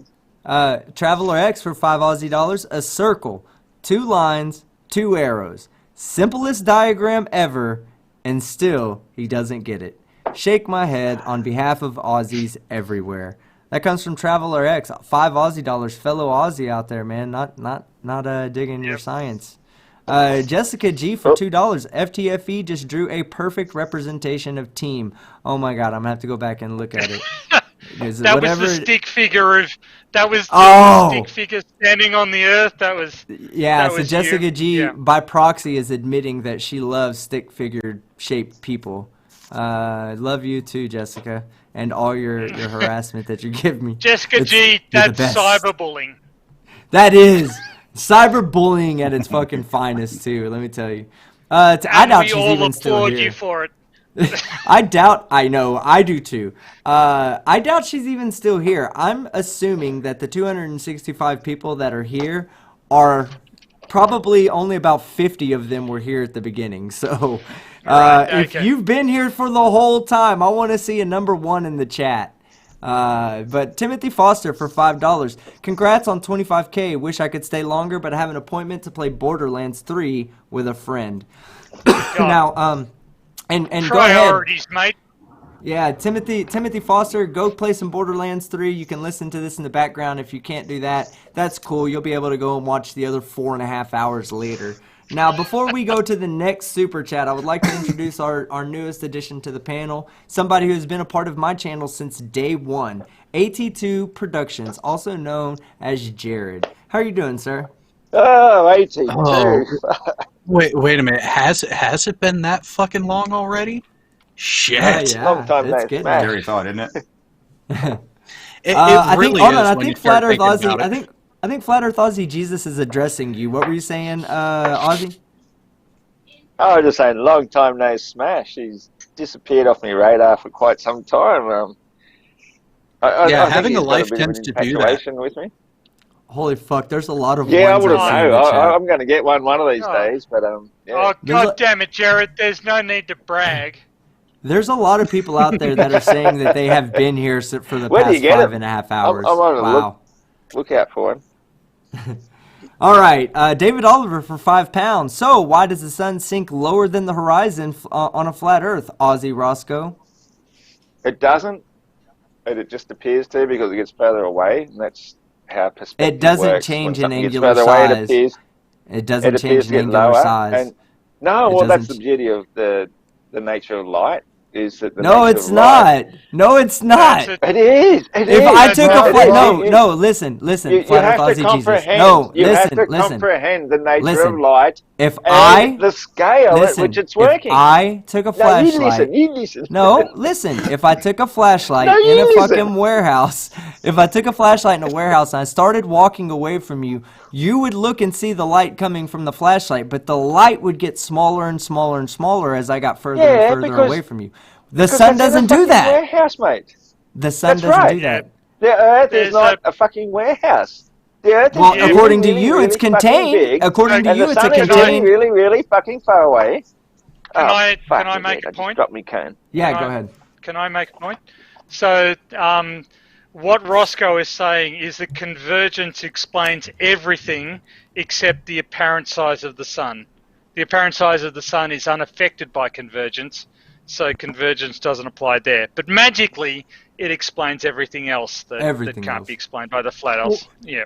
You've got it. Well, yes, so you've nailed that. hang on. Because what we're talking about when it comes to the sun is so very, very far away that the minuscule amount of distance that it appears to have travelled let's do between this your again, Ross, one just for convergence you. point to the other convergence point is so insignificant that it will not Let's show do this again, any Ross. significant How- size difference. Let's do this again for you, Ross. Here's a light source.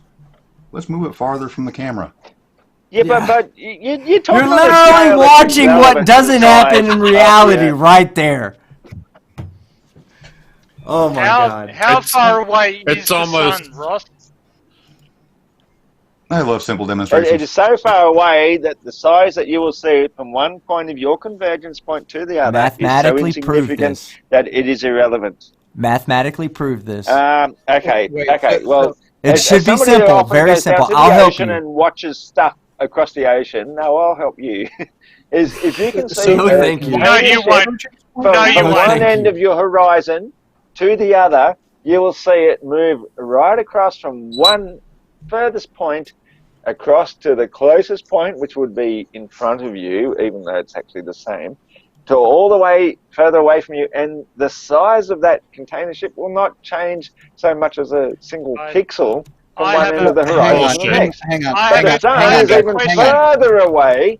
So from the point it goes from one side of the horizon to the other is not significant enough to change its What? angular size. Hang Alright, on, there you hang go. on. Ross. Oh, hold on, Ross. If we're going across a field of view like that, are we going to go with the premise that standard human eye height, let's just call it 6 feet? Is that what we want to start with for a framework? Yes or no? Just simple yes or no. Are we going to start with that point? Simple yes or no. Are we going to start with an observer eye height of 6 feet on this? Yes, I said For yes. simplicity's in the sake. first Okay, place. just making sure.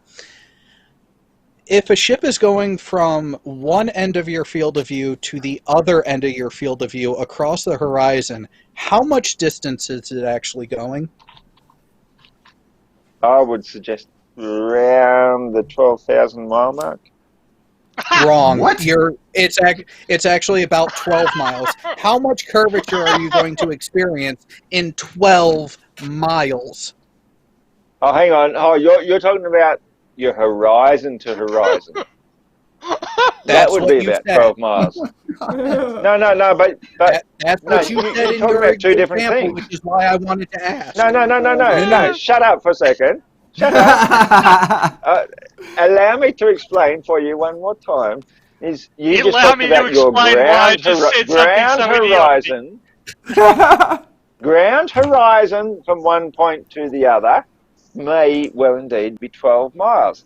But your sky No matter where horizon you is are, nothing you're in on the between horizon. to block, with nothing in between you to block the point of view of something so high and so far distant, will be about 12,000 miles. Does anybody else? The fact you notice can't effect understand on- the difference, it's the difference between your I'm ground going- obscurity point, I'm going off the your words that you horizontal point. said. Can you see the VMX screen, Ross? Hang on, I'm still looking around on the ground. Yeah, can you see With the the- VMix with screen, the- Ross? Can the I've lost can my the point. with the discussion of the size of the moon? Oh, this one before, how I was talking about how the size of towers diminished towards the distance downwards, but the railway line diminishes upwards. But the moon doesn't. Well, the moon doesn't diminish in size as depicted in the upper diagram. If you look at the photographs taken down the bottom, the moon doesn't diminish in size as demonstrated in the photographs there. Why is the moon subject to different perspective effects than the railway line than everything else? Yes. Okay, because see the telegraph poles, they're maximum of about 40, 50, 60 foot high. The moon is actually quite a bit higher than that. Why do you refuse to use metric units? Yeah, I've already given up. 30 I've given up high. on the imperial let's say they're 30 units. meters high. Or American units. Yeah, Just use metric. I don't give a fuck, like, who cares? Metric units, whatever. Makes it easier. We all understand distance. Distance is distance. Okay. Do you know what a standard some unit of is? us. Okay. So 60 divided by 3, so 20. Hold on. Okay. But Telegraph poles are Jesus. maximum of 20 Do you know what a meters high. standard unit Does that make a is? difference? Do you know what a standard unit is? We're trying to keep it in something standard that we all units. agree upon. Okay. We're trying to keep it in standard We all units. agree upon. Just use the metric system, please. Okay, go ahead. Okay. Under standard units of measurements, it's about 20 meters high. Okay. Okay. And,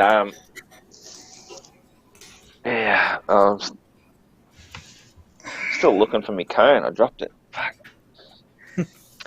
Anyway. All right. You realise that the moon is helping you. Okay, so let's say the moon. Oh, fuck! Now I've got to extrapolate that into kilometers. Do you know how many, say, 50 miles is in kilometers off the top of your head? 50 80 kilometers. 25 kilometers. 50 miles is 80 kilometers. Oh, I thought he said 15. I thought he said 15. Yeah, it'd be about 80 kilometers. So let's say it's 80 kilometers. So you're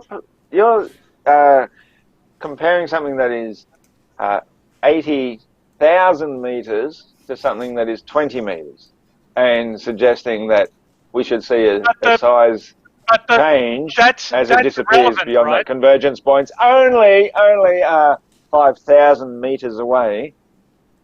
That it should shrink in that period of time. Do you understand trigonometry, right? Absolutely, but that's got nothing to do with the thing. Okay. Yes, the it does. Of yes, size it does. Everything to do with it. It's got nothing to do with size. Trigonometry has trigger. Okay. Yes, I would not be repeating myself so often if I weren't being interrupted so rudely. But trigonometry perfectly describes the. Can you shut up for a second, do you think? Yeah, go ahead. Trigonometry perfectly describes the diminution, the apparent diminution in size as an object moves further away. No, trigonometry has everything to do with it. Okay, let's have a vote. Diminution whatsoever. It measures two-dimensional angular size of view, and it would say that it should appear the same size no matter what the distance. It's got nothing to do with the distance diminution effect. That happens as a result of perspective. Whoa. Hang on. If something is remaining the same size despite its distance, then it needs to either be changing its own actual size with distance, or be really far away. Or the actual distance is insignificant enough to show a change. Being discussed by somebody who doesn't understand trigonometry. Yeah, right. The overall distance that it's disappeared from one point of view to another is not significant enough to show any significant change in size. Hold on a second. Yes. Jared, do you remember a video I did about Jaronism a couple years back dealing with trigonometry and actually using it to predict or actually measure an object just based on its distance and its angular size? Yep. Yeah, I've actually got a video to cover this one too, Ross. God damn it, Sean. You always have practical examples. Yes, I do. Here is another beautiful thing that Ross, I know you're going to deny it, so you can just go ahead and keep quiet for a moment. We have an actual method of measuring the distance to the moon. And guess what it's not? It's not within the 285,000 miles away? atmosphere. Actually, no, it is that far away. Oh, okay. Though that distance is increasing over time.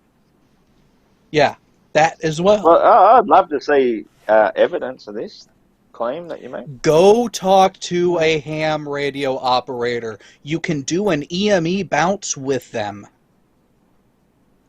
Ooh, that sounds kinky. Earth, moon, radio bounce. Well, you know what, Ross? If a little bit of intelligence gets you off, man, then I'm totally for it. So I hope you do this and you see that the moon is a distance away further than what you originally believed it to be, because you have evidence to refute what you previously believed. And we'll get on to the next super chat. Well, I've just used that whole example of the cargo ship on the horizon. It does not change whether it is, 20 miles away to 10 miles away to another 20 or whatever miles away. It is always on and above the horizon, and it appears to be the size of a grain of rice the entire time. False. It doesn't change because it's already sufficiently far enough away. And so if you put something like the moon sufficiently even further enough away, it will not appear to change in angular size based over a distance of something between 10,000 and 12,000 That miles. is simply nonsensical from beginning to start. But I want to say, oftentimes, so I'm a relatively new arrival in this entire flat Earth, spherical Earth discussion. And there are a lot of times where I think somebody should have done this to make it to demonstrate to flat earthers that they're wrong. And almost uniformly, somebody like Sean in particular has gone out and actually done it. And it just seems to me like, I have become steadily less convinced that this is a winnable argument, in the sense that I think that flat earthers are just willfully obtuse. They will just reject out of hand any evidence, and it doesn't matter how clever we are in formulating it. But I do admire the effort and clarity that people like Sean and team and Schrodinger's cat and FTFT have brought to trying to explain this to people like Roscoe. Now, we generally refer to it as willful ignorance. Well, that's exactly how I feel about you guys when it comes to showing. But you have hold on, no. Hold on. There's a problem with that. There's a problem with that. You haven't presented anything for us to just blindly deny. You've just said, this, no, you haven't. Light. Oh, you're talking about the difference between natural light and man-made light. That is what caught my attention earlier. Someone said that in my live chat while I was live doing VTW before this. And Ross, how can you tell the difference between natural light and artificial light? Yep. Well, that's pretty straightforward. We know the difference between daylight and artificial light, because artificial light only extends towards a very, very limited range. So if you're watching a film, see the light source from a distance, it doesn't actually light up the ground for you until you get to a particular distance near it. And so hang on. No. You are misunderstanding my question. You have a photon detector. The photon detector is going off, registering that you are receiving photons. You are unable to see the light source. How do you determine whether or not it's a natural light source or an artificial one? Well, that's easy. Hold on. Skeptic? Let's see if he gets it. I'm very sorry, but a photon detector is not what I use to detect light. I use my eyes. Yes, it is. And so everything... Your eyes have photon detectors. Hang on, Ross. Everything comes down to my particular eyes. Okay, and my eyes don't have an inbuilt... Stop. Ross, your eye is an organic photon detector. Put me on camera there, Skeptic. Let's just see Ross answer this real quick. Is this natural light or artificial light? It's artificial. Really? But also, artificial? But also natural. Well, it's also natural. It's artificial and natural. Well, okay. Wait. Hang on. Are you going with the Vegas tits argument now? They're both fake and natural? How do you determine what's real? Oh my God! And obviously, if it exists, Sean, you it still is have natural. magnificent hair too. Thank you. How do you determine that? You know, if you created it yourself, then you might say that it's unnatural, wouldn't you? That was so brilliant. You might be able to suggest. My goodness. A natural artificial. You might be able to suggest that it's artificially manufactured. It doesn't mean it's unnatural. Everything that exists is natural. Well, you're the one who was making the distinction about artificial light has a finite speed, but natural light doesn't. That was your distinction. You were drawing that distinction. Yeah, but well, if you want to draw a line in the sand, then we'll say, is it sunlight? Is it daylight? Okay. Is it starlight? Or is it something produced from burning gas? I would like to give you just a little bit of scientific. I'd like to give you just a little bit of scientific history since you're so focused on artificial light versus natural light. James Bradley was the first person, I believe, to calculate the speed of light using natural observations of, I believe, either moons on Jupiter or eclipses on Jupiter from the moons. That was 1728. So there was no artificial light involved in that. It was completely natural. And he measured it to be 297,000 kilometers per second, which is really within 1/3 of 1% of what we calculate it today, of what it's mathematically calculated. Damn it, team. You're educating me. You're making me feel ignorant. So again, I'm sorry. Here is the crucial part to my question that you wanted to ignore there, Who's snoring? Ross. That's me. That's me. Sorry. Okay. You are unable to see the origin point of the light that you are detecting. You are detecting light. You know that. You are unable to directly observe the source. How do you determine whether the source is natural or artificial? Is he pissing? I hope not. Are you pulling a Riley? He fucking pulled a Riley! I'm muting him. He's recycling. Sorry. Well, to be fair, that is at least as sensible a response as he would be giving were he verbally responded. Yeah, there was way more intelligence in that than anything else he could have fucking offered. Now, my God, if we hear a toilet flush, I swear. Oh, it already did. It already did. What is that? We're in the camera. What is he showing us? I don't know. What is that? I don't want to know. All right, But so I'm if going it's to good enough continue. for the Supreme Court. I'm going to continue reading through some of these super chats while we ignore. Oh, there he is, right there. Did you just pull a Riley on us? Did you go stream on stream? He just said he was taking a piss. Rewind it. He just said he was Did you taking a piss. not think that perhaps... Oh my God. Did you not... Perhaps mute, mate, the next time you want to do that. Ross, God. 1, mute. 2, flush. 3, wash your fucking hands. And don't touch your beard. I just saw you rub your hands through your beard. Don't do that. I have a technical question, actually. So, Team was talking about swearing like an Australian a couple of days ago. Do other countries use the term fuck knuckle? Yes. Yeah. Okay. All right. I think if someone called me a fuck knuckle, I would know what he was meaning.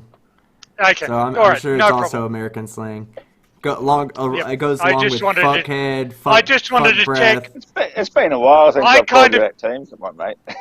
I kind of think of fuck knuckle as sort of an Australian term of abuse, but yeah, I was just wanting to check. Okay. All right. Sorry. What about hang on. I got a question. What about a cockwomble? Yeah, have you ever heard that? I have heard of a cockwomble.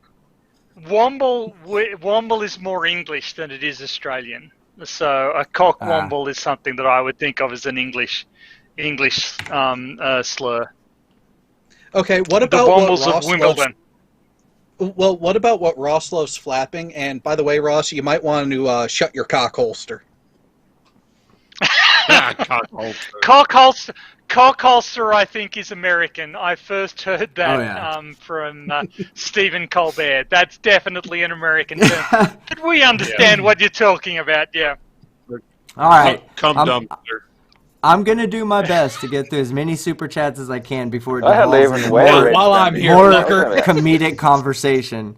Irish Demon for $2.99 Aussie dollars, who's an Irishman living in the land down under. Why, I don't Western know. Australia? He explained it. Yeah, he explained it last night, but I stopped paying attention to him when I realized that he was so unimportant to my modesty. And he is awesome. Yes, he is. And he puts in quotes, he says, for all intensive purposes, with a laughing emoji, so much dumb. Yes, these are intensive purposes that relate to so much stupidity.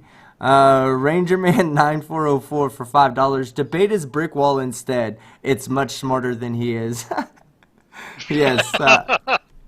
Jessica G for $2. The Alien Lover. Anyone notice that he's inside Bilbo's home?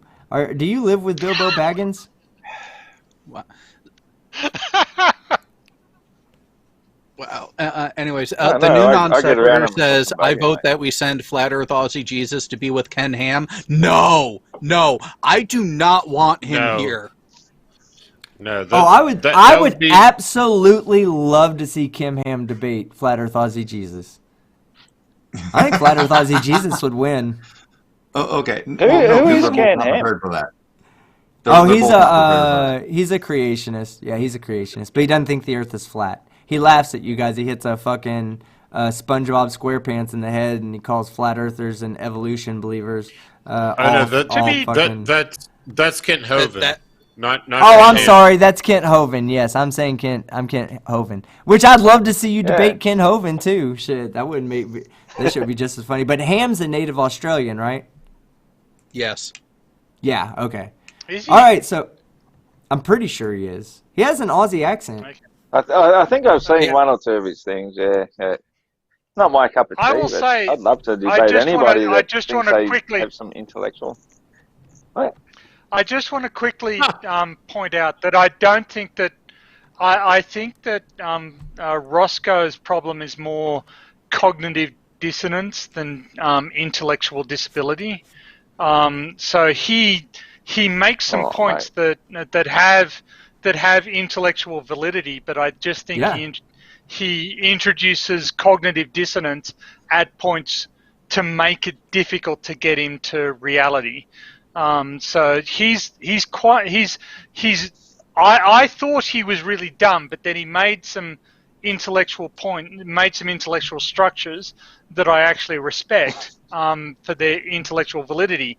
But he has cognitive dissonance that sort of stops him from going beyond a certain point. Cognitive dissonance means that you are denying the reality that's presented to you. But I actually take in every reality that's presented to me, and I will interpret that to fit into the reality, which is cognitive ability. It's not dissonance whatsoever. Ross, to say that it's a dissonance is completely wrong. Dumb this down for you yet again. I will dumb this down for you yet again. Cognitive dissonance can be boiled down to you are lying to yourself. Yeah. No. Yeah. I've got no reason to lie to myself. I will accept reality as it's presented. Well, then why do you do it? Then why do you do it? And if it is proven to be reality, I will gladly accept it. So if you can prove to me that I live in a spinning ball in outer space, okay, but listen, hold on. Start with one thing. Let's start with one thing. Shape of the Earth, shape of the surface we're on.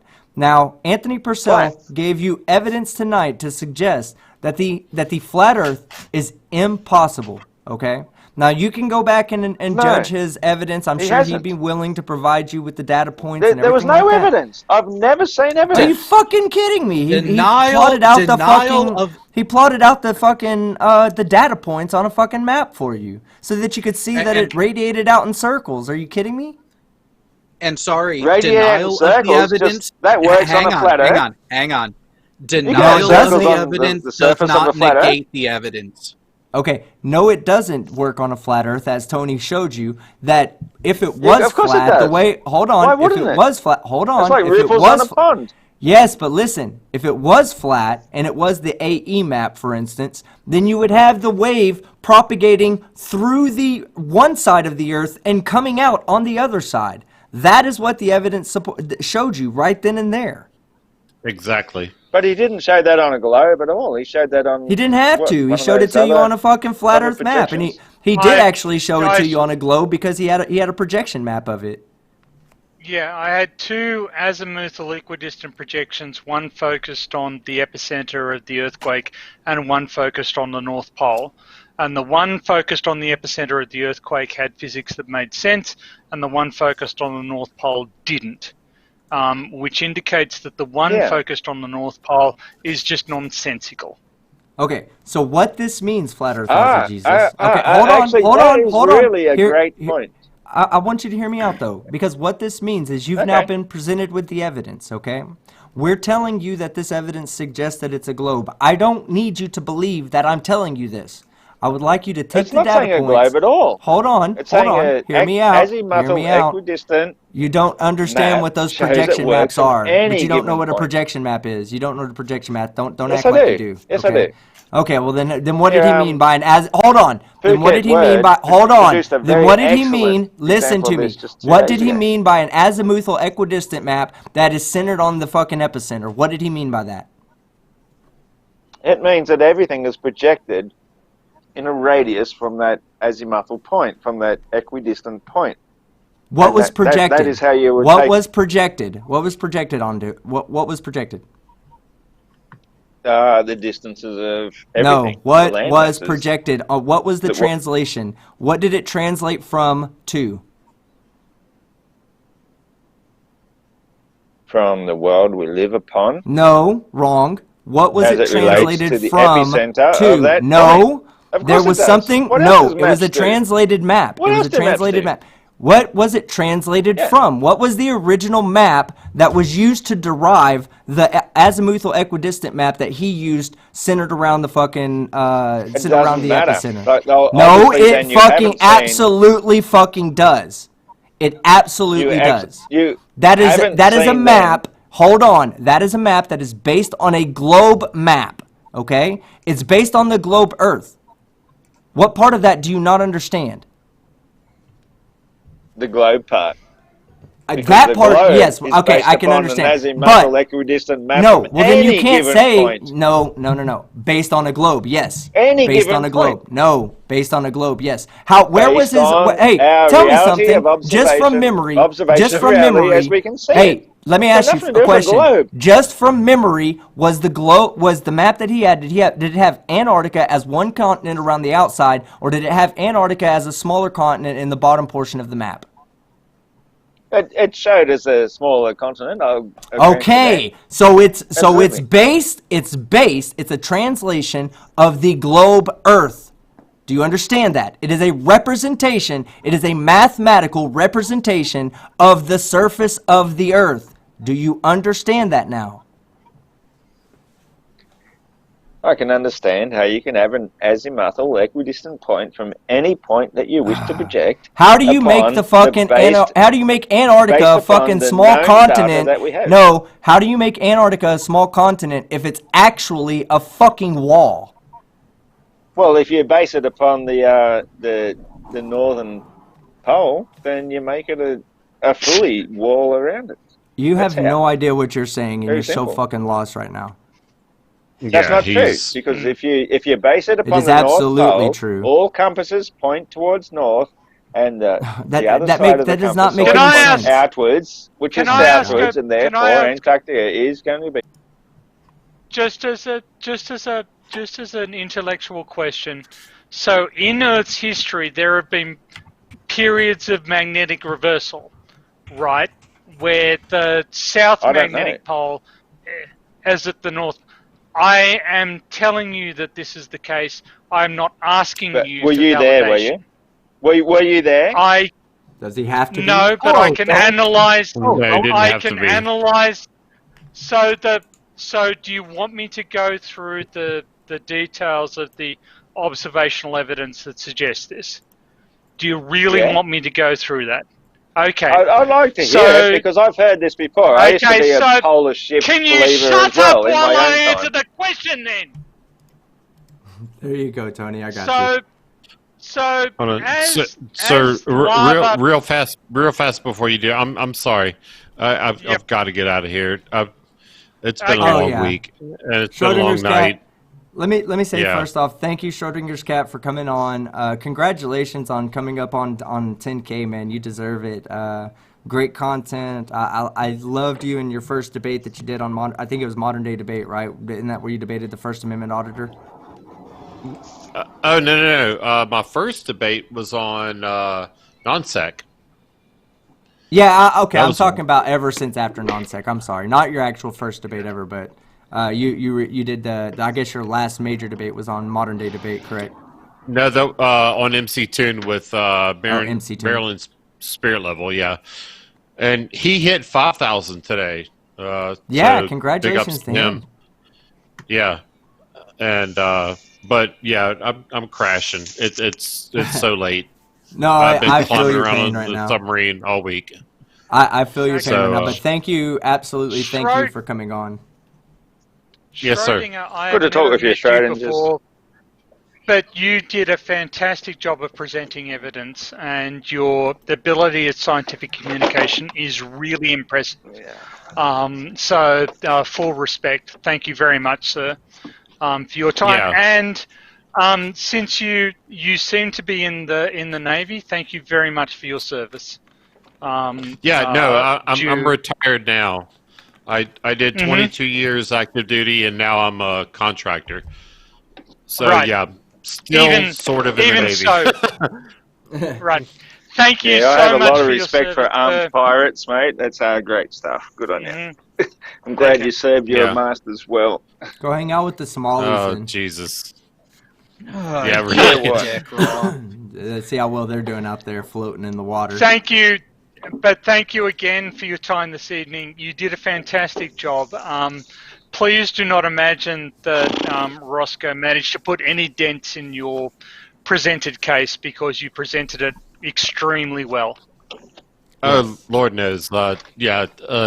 Flat Earth All-See Jesus thinks that giants dug the moon out of the Grand Canyon and filled it with helium, so no worries there. Everybody keeps telling me. I can't remember when I ever actually said that. I suggested it might be a possibility for how it came about, but maybe that's a lot to talk about next time. I love hearing how everybody brings that up. Right. Forgets everything else I've ever said. Yeah. Good night, guys, and next Saturday, a week from tomorrow at 4 p.m. Eastern, is my 10K special. So please join. You'll see me on the panel. I'll be there, fucking supporting my boy. All right, good night, guys. Just one question: is the cat dead or alive? You never know until you look at it. Yeah, but I've seen dead-looking cats before, and they jump back to life. One of the things about Schrodinger's cat is that Schrodinger actually intended it to be a lampoon of quantum physics. It was intended to be a nonsensical example. Yeah, to show the ridiculousness of some of the theories that were coming out. To say that the cat was both alive and dead, but it turns out mathematically that's exactly what it predicts, is that the cat is both alive and dead. To say that the cat is either to anything else requires additional fucking assumptions being made at that time. I kind of think that this does, however, invite a misinterpretation of quantum physics that I've seen before, that stuff is completely unresolved unless there exists some intelligent observer. Oh yeah, to no, I determine can't what's stand going that. on. I cannot Yep, stand and when people that's say that. Yeah, I've made a video yeah, on this. yeah. Orphan Red. Red, Oh, yeah, here's is the get this, big Tony. example of that. Yeah. Any kind of basic understanding of the principles of quantum mechanics would easily tell you what's wrong with this. She says that stars cannot be far away because if they were, there would be no observer to see the photon leave the star. That's exactly right. And I have to say, like a couple, the absurdity of it is, it makes me laugh, but other people seem to find it plausible. I no know. less Orphan Red. But there's physicists that believe this. There are physicists that believe that the human interaction has something to do with it. Yeah, it's got nothing to do with the collapse of the wave function, right? You don't need an independent intelligence observer for a wave function to collapse. It's just nonsense. I hold the many worlds belief. So for me, there just simply is no collapse of the wave function. There's simply decoherence. Okay. Right. Okay. Well, that's a perfectly, I consider that unfalsifiable as a scientific hypothesis. It doesn't necessarily gel with what I regard as. But it is slightly falsifiable though, because you can test. Oh, really? Every particle can be tested against the Schrodinger's equation, and the Schrodinger's equation does predict many worlds. So all you would have to do is find one instance where the Schrodinger equation does not, or where the wave function does not follow the Schrodinger's equation's predictions. According to Sean Carroll, of course, I am legitimately parroting Sean Carroll here because I do find fascination in how he eloquently explains the many worlds, and I'm trying to. Go ahead. I'm trying to fatuously acknowledge that you are educating me. And even if you're parroting somebody who is more educated than you, you are parroting somebody who is more educated than me. So and I feel that this is intrinsic. I have an area of speciality where I have no hesitation correcting you. But when you talk about stuff you know about, I will shut up and listen, except to say, I love learning from you, so thank you very much. Oh man, thank you. I'll just say that once you get past the quark stage, everything is strange. So, damn, now I totally forgot. Oh, that was funny because do you remember the first thing I truly said to you in when we were hanging out on Fight the Flat Earth channel? Fight the Flat Earth had introduced you as a PhD geophysicist, and what was the very first thing I asked you? You asked me if my PhD was falsifiable? That's absolutely fucking right. That was the first thing I asked you, because you have to understand that science is not science unless science can be falsified. So when he asked me, when he made that comment to me as to say, that truly, in his opinion, the many worlds is unfalsifiable, that's a valid argument to make when you are trying to discuss scientific terms or scientific ideas. Is it falsifiable? Does it match what science says? Can I prove that you're wrong? Do you have any way of me proving you're wrong? If it was, I heard someone say one time, well, there's no way I can prove that wrong. Therefore, there's no way I can take the validity of that statement. I can accept its validity. So I just wanted to point that out because I thought that was a good question to ask me before. And yes, I was parroting directly Sean Carroll. But that's okay. I mean, there's no shame in learning from somebody and repeating what they have taught you. I kind of think that the false position that a lot of flat earthers come from is that they know everything, they instinctively understand everything, and they can falsify any field of science given 30 seconds to think about it. I just regard that as. But anyway, moronic. Super Chats. It's moronic. Yeah, Super Chats. It is moronic. Stringer News 1 for $2. Thank you for reminding me to get back on track. For $2, Flat Earth Aussie Bev. That's Bev's all right. You know, talking to Bev a couple of times, I don't really have a problem with Bev. Bev seems to be at least talkable, you know, or like can at least hold a conversation. I do think Flat Earth Aussie Jesus sitting here. I do think you are, you know, a topic of you can have a conversation. I agree with Anthony Purcell.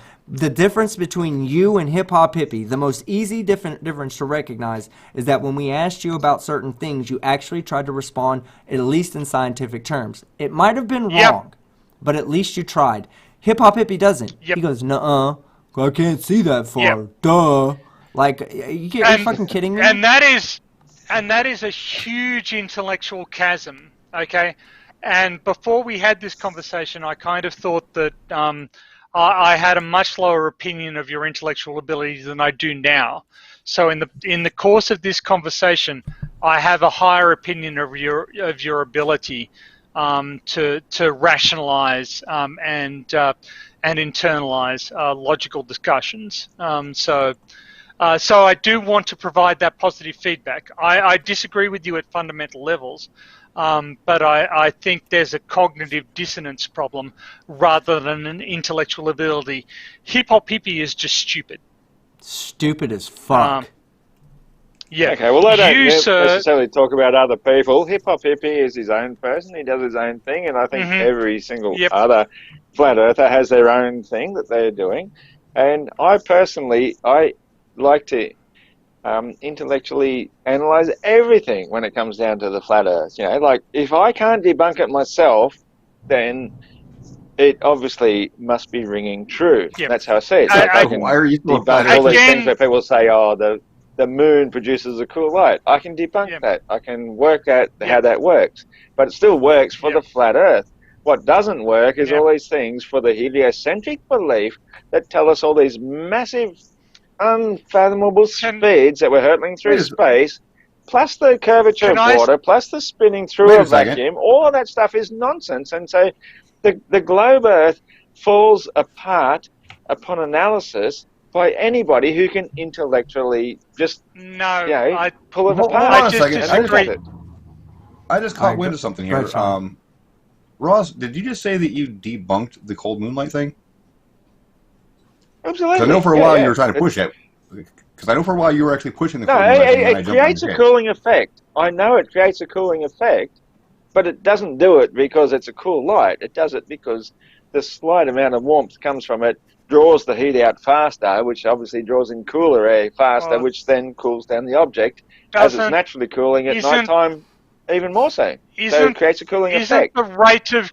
Isn't the rate of cooling the same regardless of whether it's a full moon or a new moon? Not at all, no.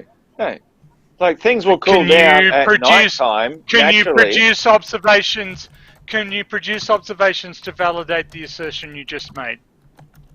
Yes, have you done the experiment during a full moon? I've done multiple experiments. Well, no, the thing multiple experiments is not the question I asked. The question I asked. Okay, well, shut up for a second then. Well, hold on, guys, hold on. Let me. Commander Darklight is getting ready to leave.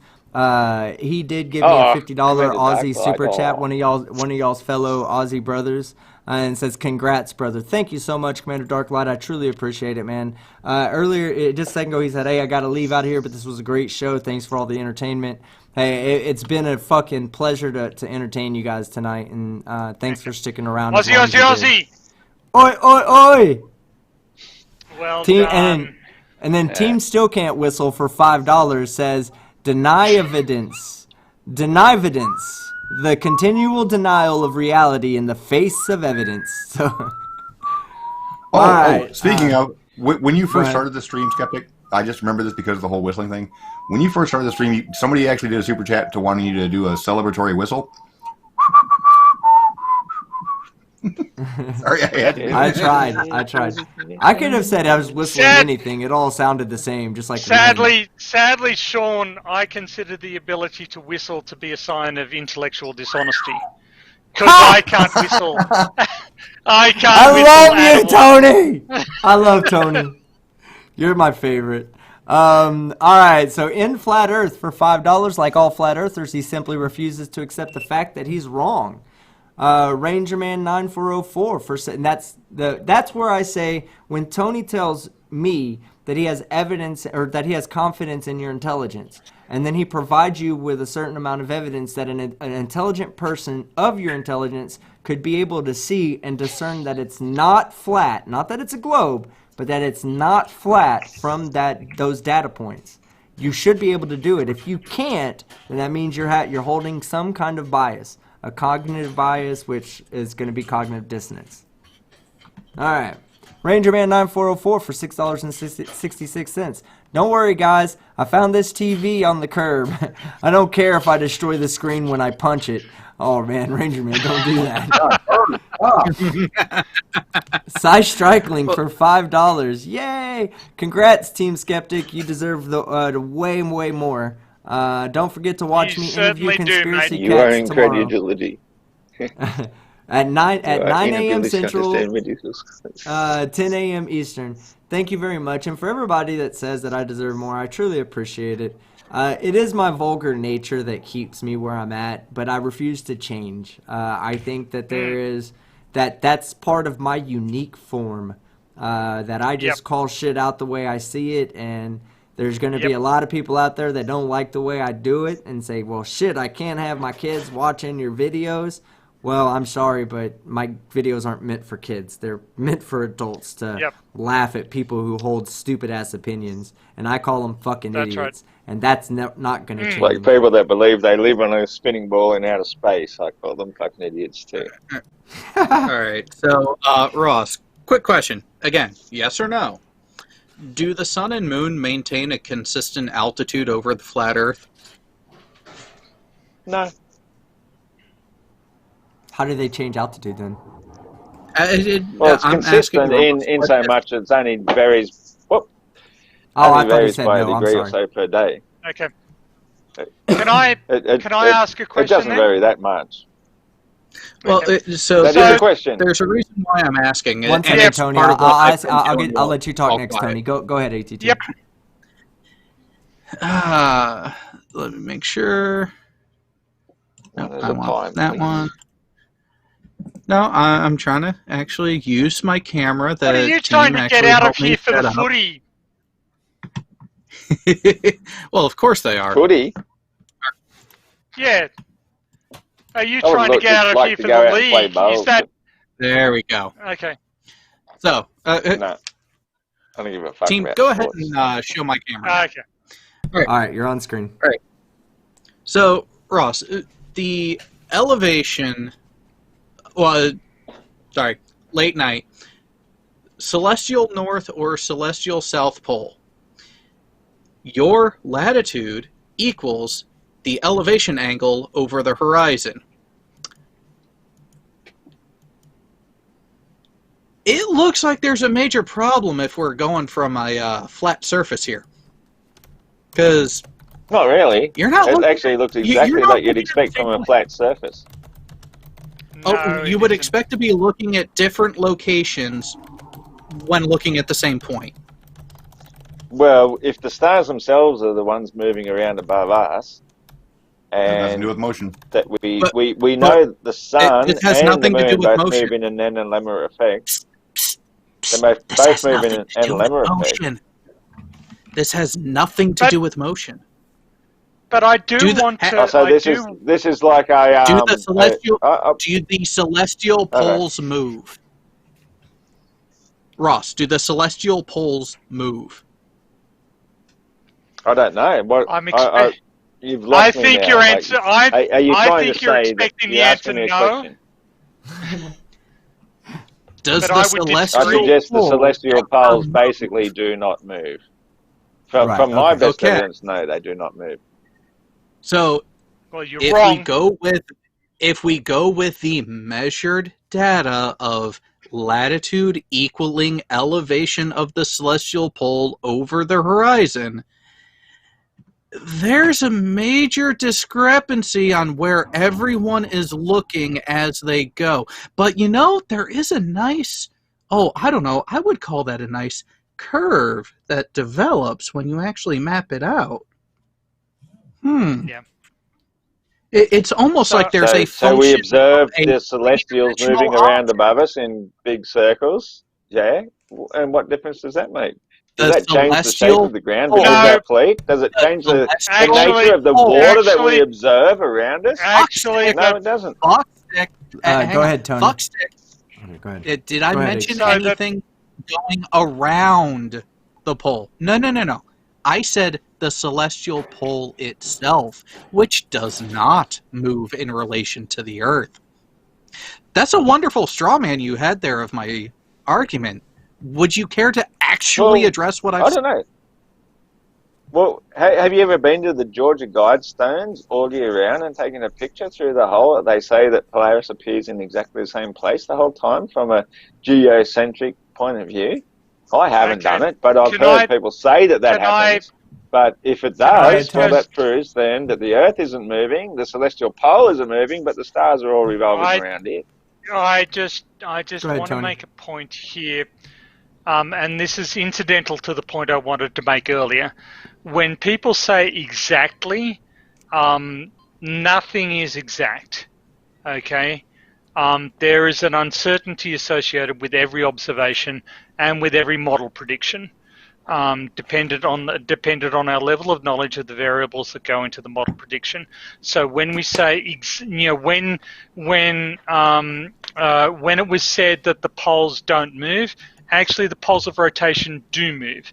They just do so very slowly and not at a very high speed, but there is motion there. When Ross says that you can view the Polaris exactly through those stones, that's not entirely true. It is largely true, but there is an element of inexactitude. There is an apparent motion of Polaris. So I just want to caution people on both sides here from overstating the level of certainty associated with their cases. Right. But, all right. Well, okay, so I'm going to continue on with the super chats to try to get out of here by our 7-hour mark because we're at 6 hours and 17 minutes right now. I'm not kidding. We're 6:17 right now. You are so awesome. No, I'm barely doing anything. What's up, Sean? On that note, Skeptic, I am going to go ahead and bow out because it is 2 o'clock in the morning.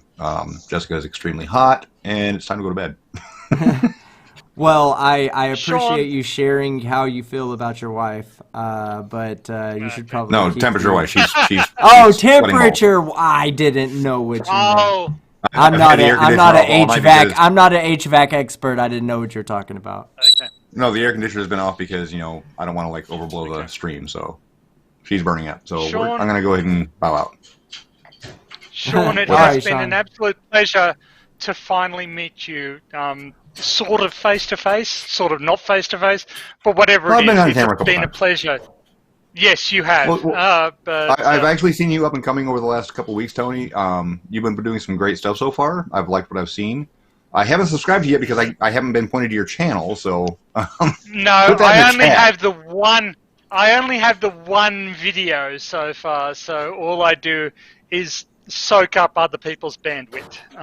But anyway, I hope to produce more videos in the future. But it has been a pleasure meeting you. So. Thank you very much. All right, take care, guys.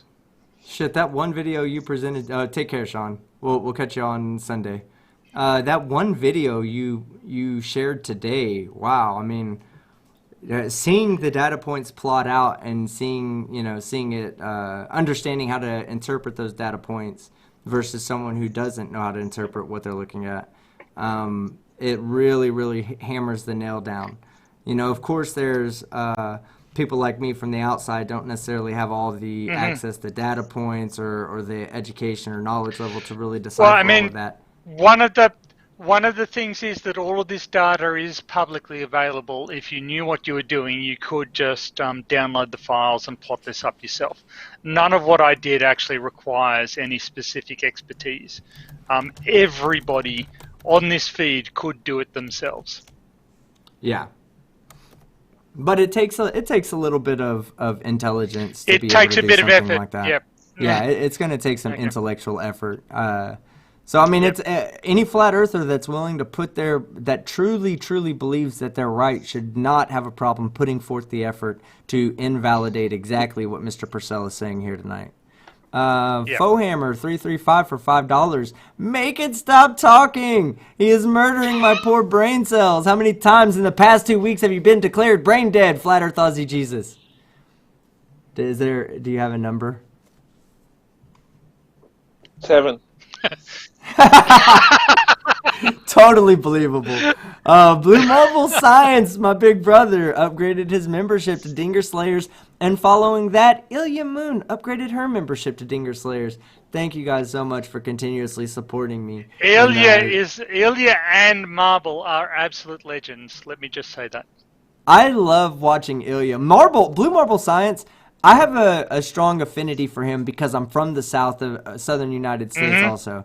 So just hearing somebody that has such a bumpkin-y voice, and yes, Blue Marble Science, if you're out there, I love you, man. But I can agree with you. I have family members that sound just like you, and in Texas, oh man, whew, they're not the smartest people in the world. So hearing somebody talk like you do, and also has such an extreme intelligence and grasp on how to express that intelligence to someone who doesn't know the science, I think you do a hell of a job, man. So thank you so much for having the bumpkin-y voice and being scientific at the same time. I think it's something that's truly unique to this community.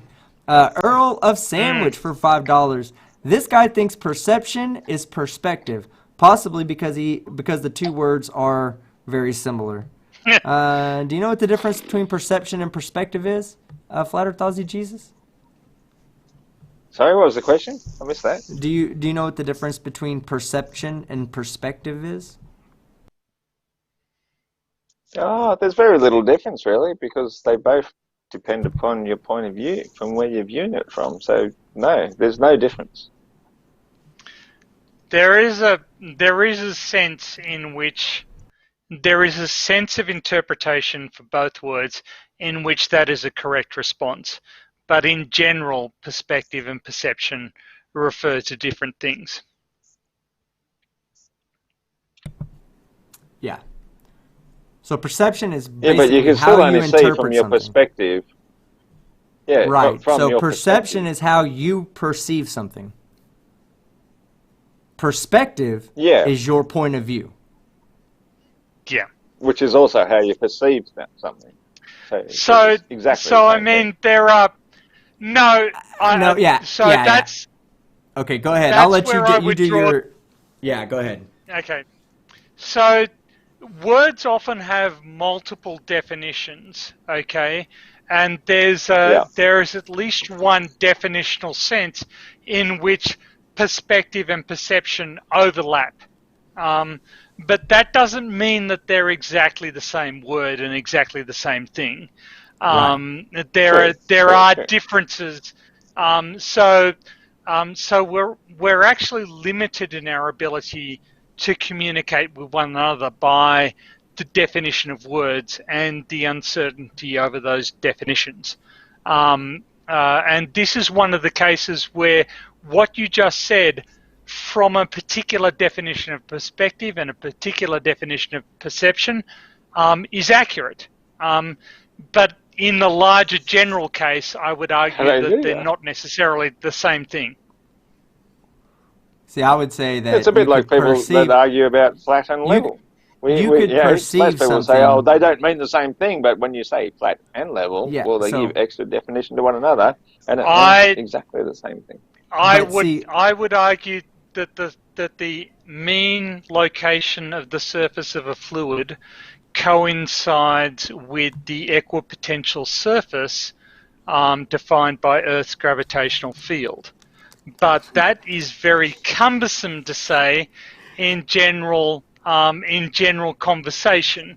So generally we use the term level when we're saying that. Level is kind of shorthand for the for that equipotential surface adopted as the mean position of fluids under Earth's gravitational field. So it's a we adopt certain linguistic shorthands for things that are actually substantially more complicated when you look at the detailed reality of what's going on. And that, I think, is where a lot of the miscommunication is happening. All right. That's an interesting point, but I think that basically when we really get down to the nitty-gritty of it all, we basically mean exactly the same thing when we say flat and level, and to try and use that as an excuse to say, but yeah, in my big worldly view of things, it means curvature around some unseen thing that goes sideways, upside down. I think, mate, that's when you're going into the realms of insanity. I got a question here that might help both of you actually see the same point on this one. Hey, Ross, if I'm talking to a doctor, should I be using terminology that might be the same word but has a different usage, but use it from a lawyer standpoint when I'm talking to a doctor? Yeah. I think you should basically talk with the same language so you can both understand one another. I don't see why you should have to obscure points. Did you hold on? Did you understand what Tony said? Did you understand what Tony said about the fluids being? Go ahead and say it again because it was so eloquently put in scientific terms. Go ahead and say it. Okay, Tony. So the main What's the difference position. between a scientific Hold on. Yeah. Sorry, give me 1 second. Listen to what he's saying because I'm going to ask you a question about it. Go ahead. So the mean position of fluids coincides with the equipotential surface under Earth's gravitational field. Do you understand what he said just then? Yes, I understand what he's saying is something that's apparent, but it's not. No. Don't. That's wrong. That's wrong. Please translate what he said into something that the normal person can understand. Okay. What he's saying is he's full of shit and he doesn't understand fluid mechanics. Using those terms speaking to you is pointless. That it's pointless.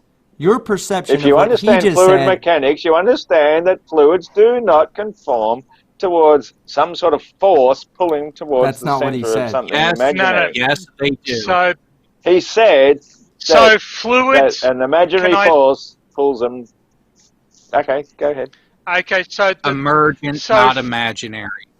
Hold on. Yeah, so fluids deform in response to the forces that are applied to them.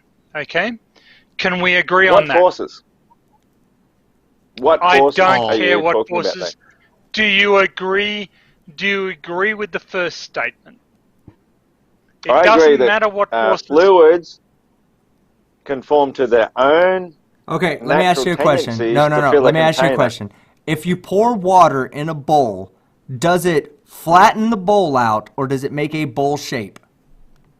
It fills the bowl. That's right. Right, it does, right? Because there are forces within the bowl that are acting on the water, forcing it to make that shape. If there were no forces acting on the water, then the water would simply fall through the bowl or the bowl would smash out and whatever the reason why. So what he is saying is absolutely where the liquid is true. Lower than the edges of the bowl will be contained fluids take on the shape of the dynamics of fluids are influenced by forces. No, they move, they act, they shape. The forces all based are on forces. The shape of the container. Yes. If you want to call it that, but you have to agree that it is the shape of the container. It can't be below the edge of the container and still be contained by it. No, I don't have to accept that. So the upper surface of let's assume that. So let me cite an example before you cut me off. People are often astonished by the way the Egyptians were able to make such flat surfaces for the floors of their temples. What they did was they built a brick perimeter and they filled it up with water.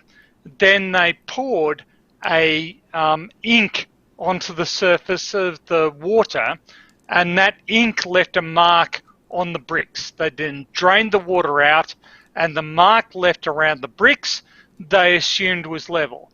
But if you actually go back and look at that, you can tell what direction the winds were blowing from, because the surface of the water was responsive to the winds forcing it up against one corner. I'm sorry, I failed to see the hilarity in this particular discussion. Yeah, he's where's circumference of the Earth, spinning on its axis. Surely that would be much stronger than the winds. That's going 1,000 miles an hour. The wind's at the top speed in a hurricane, only going about 200 kilometers at Show the us most. the math. Show us the math behind that. Show us the math behind that. You've made a claim. Show us the math. You're again relying on your flawed intuitive understanding of the relative significance of terms. I find the hilarity of your claim that the winds are going to affect the water level of something in a settled container is going to change the ink level from one side to the other. From wind. You just had winds the will dumbest thing create you said all waves night and swell and Ross, go ahead and fill up your tub and then put a fan on the lowest setting possible next to it, not directly pointed at it, just going over the top of it, and let us know if the water in your tub stays perfectly still or if you start to see ripples. Okay, so I'll put some ink on there and see if those ripples create a perfectly level line higher from. What an idiotic. My field of study is actually sea level change in response to glacial-isostatic rebound. Now, as team will be able to testify from previous discussions, my PhD thesis focused on the use of flat Earth approximations for high-resolution modeling of deformation in response to changes in surface load. But in general, what we look at is change in sea level as a function of time. And the interpretation of sea level indicator is entirely dependent on stuff like difference in current, difference in wind patterns, difference in turbidity, difference in nutrient supply, difference in hydrodynamic effects. All of these things have an effect on sea level as recorded by paleo sea level indicators. And I notice that you're just fucking around in the background, not listening to what I'm saying. I'm giving you some hand signals towards what you're fucking saying, because it sounds like absolute crap when you turn around and said that the you're water not even level listening. in a building is affected by these things that you're talking about to make a water level completely wrong. You are not even listening to what I'm saying. You are completely dismissing before you have even heard what I'm saying, and I'm not even making any hand gestures, so you're attempting... I'm doing it. Yes, while I'm speaking, which is fucking idiotic on a fundamental level. Well, you also have to remember that earlier he displayed his hand that he doesn't want to have an actual discussion back and forth. He doesn't want to learn. He doesn't want to listen. He doesn't even want to try to comprehend it because he's already made up his mind. I don't want to listen to bullshit, mate. Of course I've made up my mind as to what reality is. And if somebody's going to sit here and waste my time talking about bullshit, why should I sit here and waste my time listening to bullshit when we know that water level is water level? Seismic studies, you dickhead. Ross, if you think this is a waste of your time, piss off and research seismic physics. Continue. When are we talking about seismic?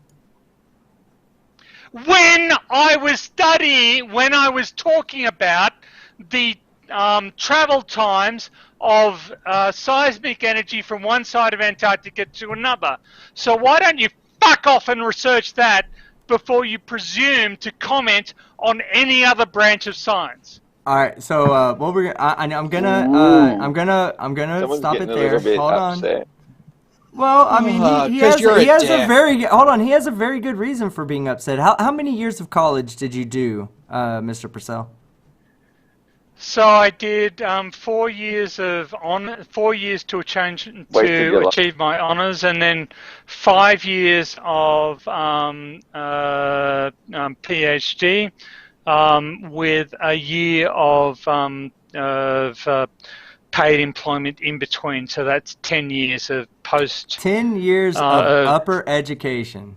10 years of upper education. This is why we don't fucking we get pissed off at you, because you just act as if these 10 years of education are shit. That you literally are smarter than these 10 years of education, to the point that you could just blow it off. No big deal. You already know everything. And that's very disingenuous of you, Flat Earth Aussie Jesus. Man fucking got an education. Whether you believe in the education or not, he can explain things that you would not have. I'm asking you a legitimate question. What's the question? I'm asking a legitimate question. Who is the mentor? Who is the expert who taught him all this knowledge? Who did it Professor come from? Kurt Lambeck. Who's the name of this person? Professor Kurt Lambeck, the former president of the Australian Academy of Sciences. He was the only one, your whole mentor for those whole 10 years. Yes, well, not for the entire 10 years. He was my PhD supervisor. So okay, and can I look up some papers on him to find out who he is and what his credentials are? Yes, you fucking can. Swinebeck, did just you say? do Kurt Lambeck. Lambeck. Lambeck. Lambeck. Okay. Okay. And he's got plenty of peer-reviewed papers that we can find. Yes, he has. Course of scientific knowledge. I have plenty of peer-reviewed papers that you can look up. Uh-huh. And this then validates the fact that you can negate every observable physical observation of the nature of water. I don't negate every observable on the nature of water. I reinforce every observable on the nature of if you look at what is it? It's the Farrell and Clark, 1976, on post-glacial rebound and the effect on sea level change.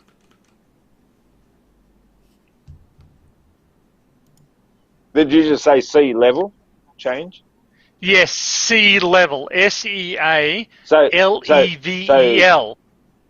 So at no point in that thing you just said did you say sea curvature change. You said LEVEL. So you're going level. With that argument again. I would suggest you look at the article before you start making comments, because what they use to model the surface of sea level as an equipotential surface is a spherical harmonic function.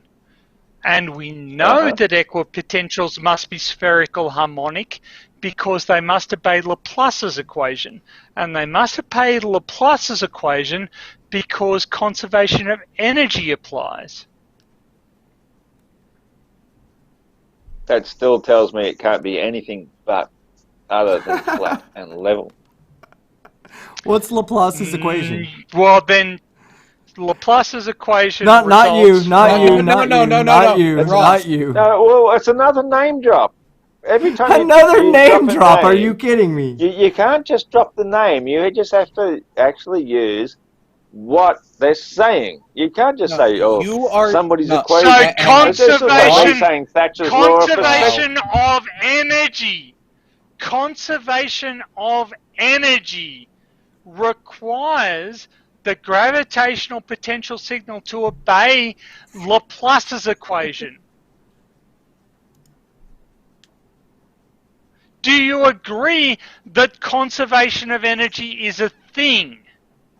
I agree conservation of energy is a thing, but I don't agree that it applies to somebody's name. So no, it wasn't. It wasn't the name. It was referencing a formula that you tried to just throw out the fucking window, Ross. And then myself and team asked you, "What is it?" You're trying to deny it. Do you even know what it is? When somebody's name is applied to a certain thing, That doesn't then make any I just sense. negate that. I So just want to genetic, see so genetic the natural, fallacy again. I want to So see the genetic fallacy again. So the genetic I fallacy want to again. see Would you like to the actually know what it is, logical Ross? Ross, I have a question for you. description of what it is. Ross, I have a question for If you. you can show me the You logical brought up description of how that Ross, applies to the logical okay, Ross. so can observation can of I physics, respond to I that? will listen to it. Can I respond to that? Can I respond to that? So, Once the others, okay, if I drop an object from the top of a tower of known height h, say, and I observe the velocity with which it impacts the ground, okay? If I take that object back up to the same point at the top of the tower and drop it, will it have the modulo minor effects such as air resistance and that sort of thing? Will it have the same kinetic energy when it impacts the Earth when I drop it a second time? of course it will. Okay, so that's conservation of energy. That's all that Laplace's equation states, right? Laplace's equation is basically a mathematical formulation of it doesn't matter how you got to the top of the tower, it doesn't matter what path you used, it doesn't matter if you did it in spirals or if you did it in a straight line or if you did it in a big parabola or whatever. As long as you move from the bottom of the tower back to the point at the top of the tower, the same point at the top of the tower, it will have the same kinetic energy. Can I ask you a question when you're finished? With this very simple basic observation? You can't. I can't ask you a question? Since you bothered to fucking ask, no. As long as you get from the bottom of the tower back up to the same point at the top of the tower and drop it, it will have the same energy. There is the same energy gradient between the bottom of the tower and the top of the tower. That's all Laplace's equation states. And if you agree with that, you agree with Laplace's equation. Okay. Laplace's equation is fine. I've got no problem with that. But can I ask you a question how that applies to the heliocentric Why did you deny model? it, though? But why did you deny it? Hold on. I didn't. Yes, you did. How did I when you deny first it? brought it up, you said, "I'm not accepting that because you're name dropping again." This is why I said, "Why would you not accept it?" Because it's why do I need to hear it when you're just name dropping Laplace? Once he explains it, once he explained then it's okay. So then it's a valid law. Before it wasn't, but now it is. That's the genetic fallacy. No, if you want to explain what something is, that's fine. Okay, so what I'm suggesting, so I introduce something, you from ignorance say, I don't accept that. I explain what it is, and then you say, okay, well, I accept that now. So basically, I'm happy to accept anything once it's explained. No, shut up! For fuck's sake! I am in the middle of making a point. You continually object to stuff in the middle of it being explained to you, and once it is explained to you, you go, "Oh, well, I don't have a problem with that." Well, then why didn't you just listen to us at the start? If you mate, when you start to explain something, I am not finished speaking. We do not have to re-establish science from the very. we do not have to re-establish science from the beginning just for you. Okay? You are an ignorant buffoon. You don't know what you're talking about when you criticize other people introducing stuff. So why don't you go out and study stuff rather than require that me explain to you what's going on? Okay then, Tony, because I don't have to go and get a fucking PhD to understand basic understanding logic of observable physics. That was so simple, you could have just explained it in a simple explanation without having to go into a fucking entire rant to say, oh, fucking the lenses, fucking blah, blah, this, blah, blah. You could have just said, well, if we just drop something from the same height at the same time, it's going to drop at the same rate. That's as simple as that. Well, it's so simple. Wait. Come on. Now we're going to get another fucking scientist come in and interrupt me. No, Ross. We wouldn't have to interrupt you if you would shut the fuck up and listen for a moment. And your attempt to retell what Tony had explained to you was entirely fucking wrong. It had nothing to do with the velocity of the drop itself. It had to do with the amount of energy exchanged at the end of it. You weren't even paying attention. You were not even paying attention, and that is the problem. That is what is causing the frustration here. I didn't hear a word you said because I was talking over you. Do not listen. Imagine fucking that. Maybe you should shut up and listen. Okay, Maybe you should fucking shut up and listen for a change, because everything falls up falls directly down because there is no motion of the Earth beneath it. All right, let me restart it here. I'm gonna restart it and continue on with super chats because we stopped about an hour ago to argue this point. Mate, Congratulations to you, team. Good work. Thank you so much, Tony. And hey, I'm gonna tell you something. I'm loving this, Tony. I love this, man. I'm gonna have you on so many more times now. Seeing this, you're absolutely killing it tonight. And thank you again, Flat Earth Aussie Jesus, for your participation. Monkey Cat Pat Pat for $10. Congrats on 25K, team. Here's a little something to show some love. Also, sorry for showing up late. So here's a little more for my late fee. This ain't Blockbuster. This ain't Blockbuster. We don't have late fees around here. Hey! Don't look a gift horse in the mouth. By the way, apparently there's one from Macabre that he really wants to see Tony's reaction to, which has me curious as well. Okay. I'll get to it as soon. I'm gonna read every last one of them tonight, guys. So I just have to. Oh, so we're gonna be here till the afternoon. Great. No. I will get through them as quickly as I can. Earl of Sandwich for $5. This guy thinks. Right here. This guy thinks perception is perspective, probably because the words are similar. Yeah, I think I saw that one. Crafty Keela for €2. Testing. Am I still a stream killer? Jared, did you happen to catch the beginning of my stream? Like 3 minutes into my stream, my internet went down completely. Oh, I noticed. Then it came up and went down. That was definitely Keela. She killed it. She is a stream killer. Yep. She sent me a super chat. It killed the stream as soon as she sends the super chat. And then as the moment it comes back up, she sends another super chat, kills it again immediately. Thanks, Crafty. I saw that. Rangerman 9404 she has superpowers. Yes, she does. Rangerman 9404 for $5 says, every time Flat Earth Aussie Jesus speaks, I hear Strike's ghost yelling, "Drink!" Yes, very good analogy. Miss Strike.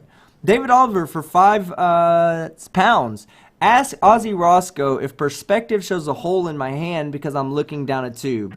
Does this mean I have got a literal hole in my hand?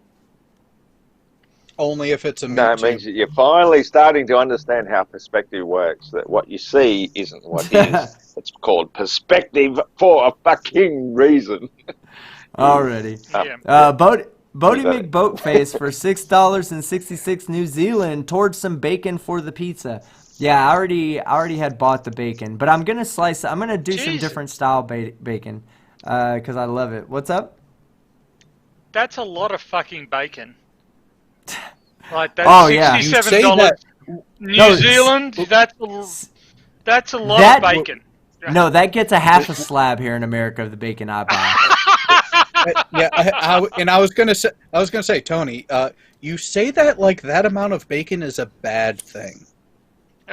No, Yeah, I no didn't. shit. I didn't mean. Sorry, I did not mean to negatively impact on bacon. I am a Jim Gaffigan fan from way back. So if you haven't listened to him opine on bacon, do yourself a favour. I'm a big believer in you are what you eat. So if you want to eat a lot of pig's ass, so that's why you're a comes dick. out your mouth.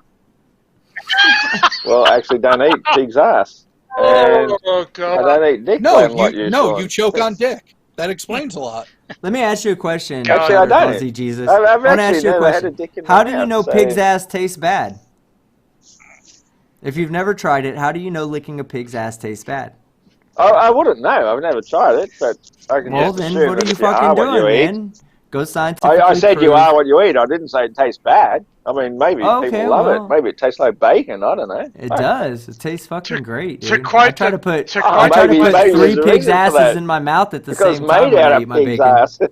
ass. Sewer rat may taste like pumpkin pie, but I'll never know because I'll never eat the filthy motherfucker. Yes. All right, Esteban. Tony. Yeah, go ahead. Eat all the pig's ass you like, but yeah, if you're doesn't mean I've tried it. Tony, if you're curious about super rats, it's actually chocolate cake that he's like. Oh. Okay. All right. Thank you. Esteban Ilabaca for 2,500 Chilean pesos. Flat Earth Aussie Jesus. That experiment, when performed at elevation, is evidence the horizon does not rise to eye level. The opposite of your conclusion. Yeah, well, so that's long another ago. person who doesn't understand how perspective works. You know, the horizon, Yeah. as I said over and over, is horizontal. That's the word comes from horizontal, horizon are the same thing. That doesn't make any Again, sense. Flat Earth Aussie Jesus, you need to have some external baseline against which to compare your ability at critical thinking and logical deduction. Yeah, but that's what the Theodolite does. I understand how the Theodolite works. And the Theodolite works by showing you what your true height would look like at the point of the convergence point. Talk to any surveyor and they will contradict you directly.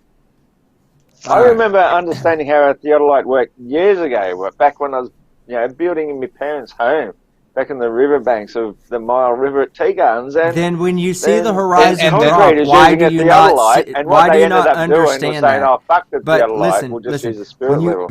When you go up in That's elevation easier. and you see the horizon drop, why do you not understand that? You're looking through a theodolite. If you know what a theodolite does and how it works, how are you coming to this faulty conclusion? It doesn't make the horizon drop.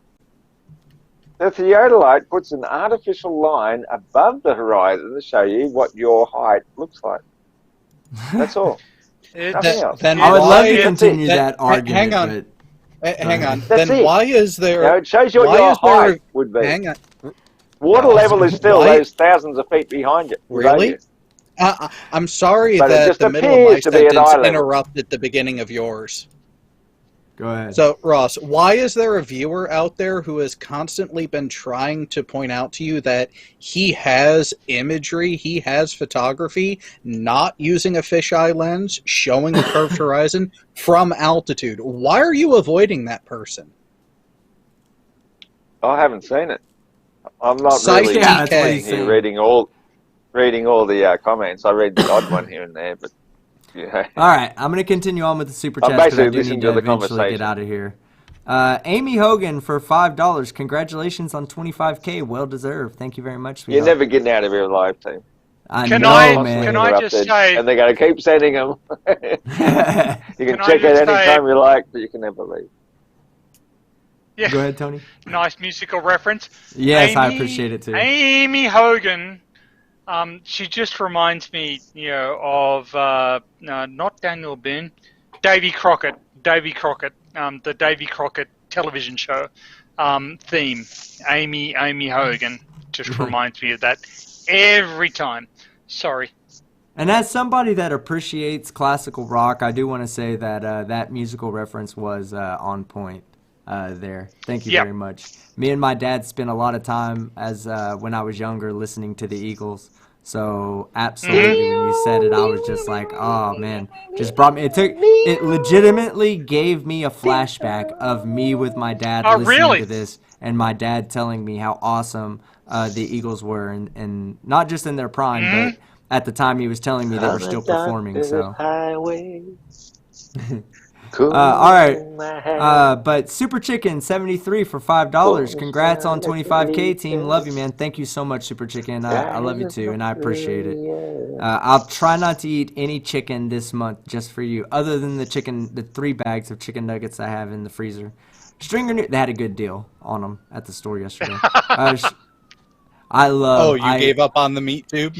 Oh, no. I bought 2 3-pound meat tubes as well as 2 3-pound sausage, which have 3 1-pound sausage meat tubes inside of that package. So I actually stocked up on meat tubes, and also when I'm not particularly sexy and not desiring a meat tube, I'll just go with the chicken nuggets.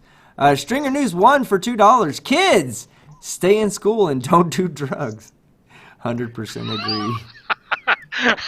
Crafty Kilo. Wait until puberty, at least. That's what I always say. You're gonna do drugs. Wait until you reach puberty. Wait till you have after you have an education and you have a good job and you can afford to waste your life away at that point. Crafty Kilo, right. €2. No, I just Good night, about folks. 13. I reckon that's about Well, 13's a good point. If you start doing drugs at 13, you have a high chance of ending up like the man on the left on screen. Crafty Kilo for $2. Good night, folks. Which left? You got a point there. Left. That wit. Hey, listen, it's that wit right there, Tony, that makes me think that we can talk to this guy, right? Because I said left. Yeah. Yes, absolutely. Anybody watching the show will know that I'm talking about you, but you deflected that superiorly well, Flat Earth Aussie Jesus. Yes. You get cool points a little at a time here and there, but thank you. That was awesome. Crafty Kilo but for then €2. he fucks it up with some of the other shit he says. Oh, I know, Yeah, man. he I know. It's a you're mixed just getting bag, used to but- me, man. Pobody's nerfed. Once you get used to me, you'll realise that. Yeah, I fucking. Yeah, Why? just You like cancer, just got to goddamn get it. used to it, right? God damn it, team. Oh, you caught The that? only other time, yes, the only other time I've heard Pobody's nerfed is from my brother. He is the only other person on earth I have heard use that phrase. So there you go. Yes. Well, it does perfectly describe our experience tonight with the man on It the does. left. The man on the left relative to my eyes right now, okay? Crafty Kilo for $2. Yeah, but what good about night. if I'm down under? That makes it the other left. That's again, that's right. But Excellent now you point. just negated your last fucking deflection though. So I'm always right. God, dog it, man. We could go on forever. Good night, folks. We Click like could. to ward away. Crafty Kilo. Good night, folks. Click like to ward away the Flat Earth Aussie That was my Jesus. left ear too, by the way. Moyakaku86 for $4.99. FTFE, how do you deal with this guy without losing your mind? If I was there, I would be shouting at the top of my lungs. I like Rumpus did with Tried Thinking. Like Tony did tonight. Tony killed it for you. Yeah, That was hey Tony, this super chat was from much earlier, so they at this point Yeah, they hadn't that's seen right. you They go hadn't. full nuclear, so that was awesome. That's You right. did lose your cool a little bit there, Tony. I did. Wait. I did. Oh And no, team, he channeled his inner Goku. He did not lose his cool. He channeled his inner Mr. Clean. In a goat, what? Team, that super chat was aimed at Craig, right? Yes. And notice You can answer notice it. how Craig's not here. Yes, that's how he deals with it, guys. That's how he deals with it. He just leaves. Oh, Quake's not here. I Sometimes never you just noticed. gotta say when to say nope. Oh man, I love Fight the Flat Earth, man. I really do enjoy all the people on this stream. Generally shady for $2 Aussie. Flat Earth Aussie Jesus. This one's directed at you. Ross blocked me. Won't meet me. Lol. What? Come on, Ross. Why are you blocking people, Who's that Ross? from? You're not even blocked. Generally shady. Who's that from? Generally shady. No, I seen his response on my channel the other day, and I responded to him. I haven't blocked him. He says you're not blocked. He says you're not blocked. Generally shady. Yeah, don't block people. Blocking people's shitty. It shows cowardice. Not saying you, Ross. I'm talking about everybody Phuket Word says you're not blocked as well. So I don't know what he's talking about. He's full of shit. Actually, Phuket Word is the only flat earther who has blocked me. He blocked you? He blocked me. Yep. Yeah. Yep. I don't block people. In fact, he blocked me about 5 years ago. I unblocked everybody that I had blocked just for the hell of it. Just to see what would happen.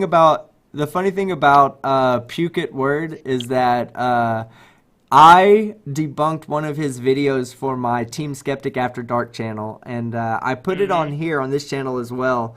And it was me playing a video game called Gorn in the background as I was saying my debunks. You know, I was trying that whole thing that people do.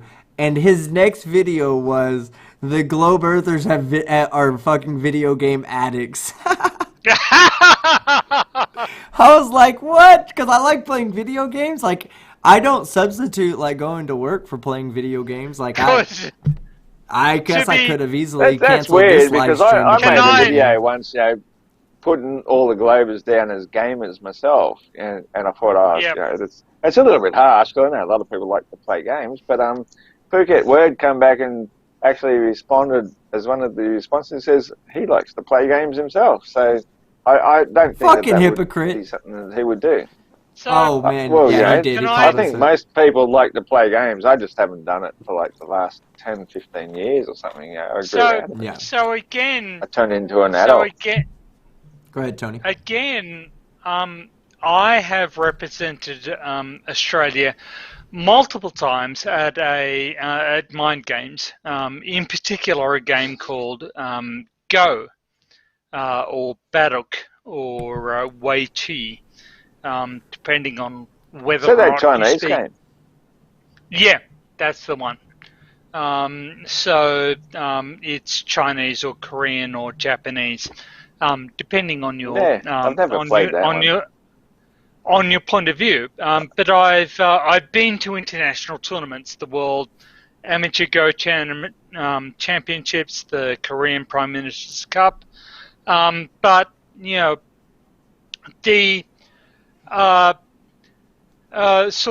we do not need 100% of our mental function to debunk flat Earth. We can play games and debunk you at the same time. Oh, wow. Oh, that's a big call, mate. That's a big call. All right, so let me. That's a huge call, actually. And if you really seriously think you can debunk me, mate, I've currently got a $5,000 challenge with some other. I think he's a Northern European idiot, and he'd like to take me on it. And I'm actually prepared to put money down on it as a serious bet to see if somebody can actually debunk the flat Earth and prove that globe Earth. And if you'd like to do that, since you deny measurements so much, I have to take his 5,000 first, and then take you on. And hold on. Jared just made a really good point. Really good point. How would you even be able to verify or not verify the results of anybody's submission? Yeah, well, that is a very good point, and that's why I think you have to submit the most amount of evidence, and therefore take the other side. Deny the data. But you always deny the data. Go ahead. How about this? But you have an independent arbiter, and an independent arbiter is going to to weigh up the evidence. You're going to provide your best. What do you 10 think that evidences. independent I arbiter provide is my going to best think 10 about evidences. about gravity? By the way, So Go ahead, Tony. define. So I can introduce you. If you travel to Canberra, right? You live in Australia. If you travel to Canberra, I can introduce you to one of the premier seismologists in the world. I can physically introduce you into his presence. Okay. Yep. I accept that's a reality. That's not a problem. Okay. So, do you accept that the seismology suggests that the Earth is spherical? No. I suggest that the seismology is printed out on flat sheets of paper and shows evidence of flatness, no evidence of curvature whatsoever. Okay, so if I introduce you to one of the premier seismologists in the world and he argues otherwise, are you going to revise your opinion? No, I actually welcome him to be part of the case against me because I'm providing a case against somebody. You know, the best 10 evidences, and his evidence might be one of the 10. And if I can't find a legitimate debunk to that, you know, I'd be happy to entertain it for sure. So then why did you say no at the outset of it? Why did you immediately start with a rejection and a denial of the premise that he was putting forth? Because I know it's not an evidence. So I just say, well, why should I waste his and my time? Don't you think How that's do an you know if you've intellectually never seen dishonest it? position to come from, though? Like, don't you think you're forming a pre-drawn conclusion based on what you already believe? Like, you're not even like coming into it non-biased. Yeah, I agree. Okay. So, I am not a member of the Royal Society. I am not a member of the American Geophysical Union. I am not, well, I am a member. I'm not a fellow. But I can introduce you to someone who is both. He is a fellow of the Royal Society. He is a fellow of the Australian Academy of Sciences. He is a fellow of the American Geophysical Union. Okay, that's nice, but what has he got? What has he got, though? Data. You know, like, you can tell me all these credentials. Measurements. What he has got is an inversion of seismic travel times of tens of thousands of seismic events, and the geometry that best explains the observed arrival times for each of these seismological events. But did you just say inversion of these geoseismological events? Yep. Yes, I did. So inversion, inversion means upside down, right? I suspect that you don't understand what inversion means. I just asked you what inversion means.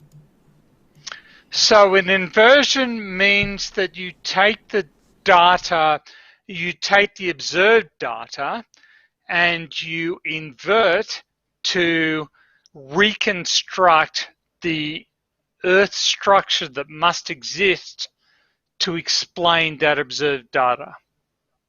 I beg your pardon, did you just say must exist or does exist? Must exist. Uh-huh. So in other words, you've got no evidence for what does exist. You just want it to exist because you insist it does exist. No, that's not. The observational data requires in order to explain the observed data, there is an internal structure of the Earth that is required to exist. Without that internal structure, the observed data cannot exist. So, internal structure of the Earth proves the exterior shape, sort of thing. Yes. Uh-huh. Yeah, it's almost like if you figure out the area of inside of a circle, you know the external dimensions of that circle. Now take that circle from 2D into 3D in all directions, and what do you get? Yep. Uh-huh. You get a spheroid. Uh-huh. Yes, you're drunk enough to believe that you saying "uh-huh" is somehow an effective parrying of the point. But it is not. I'm not drunk enough, obviously, to understand how understanding internal data instead of saying instead of saying "uh-huh," instead of saying "uh-huh," instead of saying "uh-huh," you should have said, "I don't understand what you're saying. Can you please explain it to me?" All right, so I got to continue on with. You do. You do. Otherwise, you're going to die here, team. Team, if you do not progress through this, this is going to be where your desiccated corpse is discovered by authority weeks from now. Nobody's ever going to watch this live stream because it's so long. I'm going to have to cut out You'll have a lot to chunk it out. Yeah, just so people can see. Because it's a great live stream. I mean, hold on, my bad. What were you saying, Flat Earth Aussie Jesus? I was talking. I didn't quite understand you. What'd you say? Sorry, mate. No worries. No, we talk over each other all the time. It's all good. I was just asking him, how does this determine then that this internal data proves the shape of the external data upon which we actually live and observe upon? Like, how can you use internal, data to prove reality once again? That's too long a question to answer, and I'm going to throw back to team. Well, it's not an. Hold on. What he's not saying it's an unanswerable question. He's saying that we've been going on for 7 hours and 13 minutes. Question. Well, we've been going on for 7 hours and 13 minutes. Wait. Sorry, Ross, I have to correct you again. That is not what Tony said. Tony did not say it was too long of a question. He said the proper response to the question was too long for your feeble, drug-addled brain to comprehend at this point. Oh, okay. Thank you, Sean, for correcting me. Sean left hours ago now. I have no ability. I've only been here for 7 hours, and I've got no ability to sit here and listen to an actual question. You don't even know who you're fucking talking to at this point. No, it's definitely not our doctors. Let's go back to team trying. Tony, if you haven't been able to... Sorry, team. Tony, if you haven't been able to tell already, I'm a bit of a sadomasochist, especially towards team. Yes. And I get no love. They don't stop super chatting so I can ever get to a legitimate end. It always just continues to come. I love you so too, much. Tony. You're awesome too, brother. Streaming News team, you should send me like a little cut at least. Good. 10%. Yeah, if you come over to America, I got a knife specially designed to cut flat tards with. That's cool. I've got a it's an intellectual knife. It's an intellectual knife. Yeah. I doubt that. I highly, sincerely doubt that you have an intellectual anything. You actually, I've got an intellectual. I mean, yeah, you're a nice guy and everything. Some of the time, I got an intellectual but meat I knife don't that think you've got any I intellectual smash you ability guys to with. cut through anything. I have a great litmus test for this. Team, could you be wrong? Could I be wrong about what? Anything. Everything. Everything. Well, the default is never, but yes, I could definitely be wrong. 100%. Tony, That is the Tony, correct could you answer. be wrong? Very good. Yes. I am only So- able to determine a limited amount from my own perspective. There's only so much that I can get. I don't have the education Tony has. So anytime I speak on topics that Tony might be speaking on, I accept the fact that my limited education means that I may be wrong. It's one of the reasons why I study so hard, so that even with the basic bare Turn the volume minimum up, please. education that I can get from internet, from people who've posted information online, I at least have enough to describe it. If I'm going to go into detail, I will refer to somebody who has the education, who has the PhD, and that is how that is what is my responsibility, is to kick it off to him. So. Yep.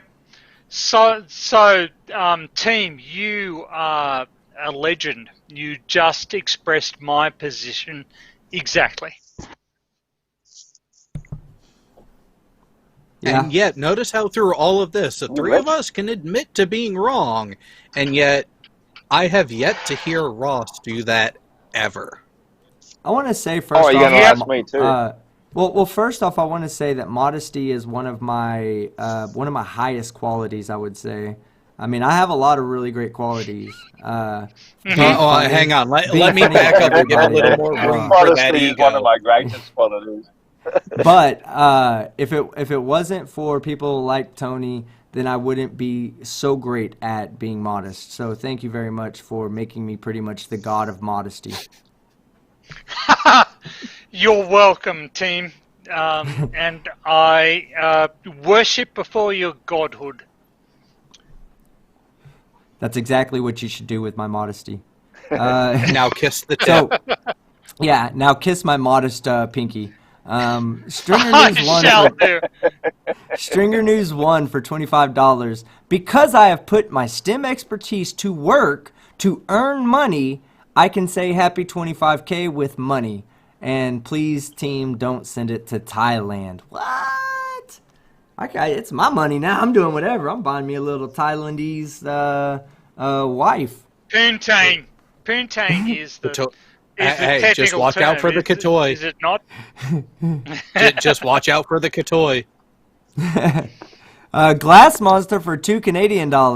I, Team Skeptic, will bring Glass Monster on some other time. No, the super chat said, I, Team Skeptic, will bring Glass Monster on tonight. But I will Glass Monster. Thank you very much, and I'll bring you on in the future. Tonight turned into one of those little just talking sessions that needed a professional voice in here, and Tony offers some. God, man, I want those data points because I want to personally plot them out across the globe and map this like as a map the wave as a function of time and see if it actually crosses across points simultaneously that are equidistant from the epicenter. I can give you that data. So, yep. I might be looking at some of you programmers out there to help me program that in like Unity or something along those lines. I think Matt Scribbles is good at doing stuff like that. There's a public access software package called GMT, Generic Mapping Tools, that will do all the mapping you need. I may reach out to you to kind of get it's been 7 hours and 19 minutes. I'm not sure I'll remember this tomorrow when I'm looking for it, but I'll ask you. I'll remember to ask you about it. Because that stood out to me so much that I probably will use that evidence every single time in every future Flat Earth debate I ever have. Because I think it's so damning that it shows one of the ripples on the other side of the Earth before it is passed through. Before it is passed through all the rest of the Earth, and that right there says that it cannot be flat with unless there's a portal that allows pressure waves to pass through, that's simply impossible. Yep. You're exactly right. J.O. Warren for $9.99. Can't rule out portals. Unless you Keep want reading, keep reading, team. There could be portals everywhere. Yes, I'm just going to keep reading. Flat Earth Aussie Jesus lost all trace of credibility when he called math wizardry, insulted flight as a disabled veteran, and cited the royal family drug trafficking conspiracy. Get stuffed, you demo wombat. But it's well known, right? But or Darrow Wombat. The English Royal Navy are the ones declaring they're so sick of transporting around the Queen's fucking heroin. You know, like, this is a known stuff. Yep. I could tell by looking at the Queen. I could tell by looking at the Queen she was a super H fiend for sure. Like, I don't know if you ever see her. Like, after a bump, she's all about shit. Yeah, she just nods off, drools on herself. Like, you could see drool stains on her dresses. Like, come on. I wouldn't go that far. She doesn't have a fucking heroin problem. Nobody's carrying in heroin around for the Queen. The interesting thing about wombats is that they have it doesn't mean she's using it. Poop. What would you say, Tony? Go ahead. Wombats have cubic poop. Oh yeah, those are the cube poopers, mate. Right? They're the cube poopers. Wombats ain't going to do with the Queen of England being the greatest exporter of heroin in the entire world at this stage. So why did you bring it up? But I decided to root this conversation in reality rather than your deranged. You'd rather talk about square poop rather than the reality of what's happening in this world that is, suppressing us all from having abundance as we should have, because the Queen has fucking acres and acres of gold bullion stored away. How do you have acres of? How do you have acres of bullion? You realize that an acre is a surface maybe it's area, just right? A couple of fucking cellars. I don't know. No, but you do realize that an acre is like a unit of measurement. Like you'd have to measure out. Of course, of course. Okay, yeah. so how can the Queen have an acre of gold? Well, you'd probably sitting on a pallet or something that you could. Is it thinned out like? Is it thinned out to like atom by atom over an acre? Oh, I'd say it's gold bar by gold bar. Okay, probably best to describe that in weight or volume. Go ahead. I'm no expert in this shit. I don't know as an expert, but I just know for a fact. If you would have said, she has tons of gold, that would have made sense. Acres of gold doesn't really make sense. Yep. Okay, fair enough. I'll accept that. All right, Moyakaku 86. Or I'm sorry, I almost missed one. $2 from Earl of Sandwich. Hey, Flat Earth Jesus, why the big stupid beard? Why do you rock a beard, Flat Earth Jesus? I'm curious. Is it just because you like that style? I just love fucking growing it. It feels great. It comes to me naturally. I have to say, gets all that pee off of your hands after you use the bathroom. It dries my hands every time I come out of the bathroom. Oh my god! It collects all my food for later. Hang on. If you're gonna use your beard to dry your hands, you need to fucking wash them first. No, that's what I'm saying. Yeah, I wash them, but I usually dry them on my hair first, and I use my beard last. Stop lying! You didn't wash that shit. We saw you earlier. Oh, I washed them once. I want to say Ross rocks personal appearance. He has a very generous beard. He has abundant hair, which I am very jealous of. But I've got a really big. He looks good. We won't go there. We won't go there. He looks great. You look great, Ross. My missus loves it. Thank you, mate. Okay. Thank you. That's very generous of you to say. I want to give you a perspective on something here, Tony. Moyakaku86 for $4.99 says, "Did Flat Earth Aussie Jesus just call Tony a moron?" Says the person who stabs himself in the eye while eating his dinner. Says the man who cannot tie his own shoelaces. Now, the perspective I want to give to you on that is that came in at 10:40 in the evening. It is now 2:05. Okay. Well, it's 5:05 p.m. here. I told you, you're never getting out of here. Ever. 3 hours There is and a fair 25 chance minutes I ago. can't tie my shoelaces by now. That's true. Team, but team, plow I can still on, stab you in the eye. plow on. Save us all, team. I'm Save going us out. all. Here we go. Tim Pryor for $12. If you ever question your intelligence, just listen to Flat Earth Aussie Jesus. And where's my wrench, Team Skeptic? Lol. And then I look, Tim Pryor's not even where's here my anymore. wrench, mate? Oh man, Tim Pryor, miss you, bud. I'm sorry you're not sitting here on anymore. it. Yeah.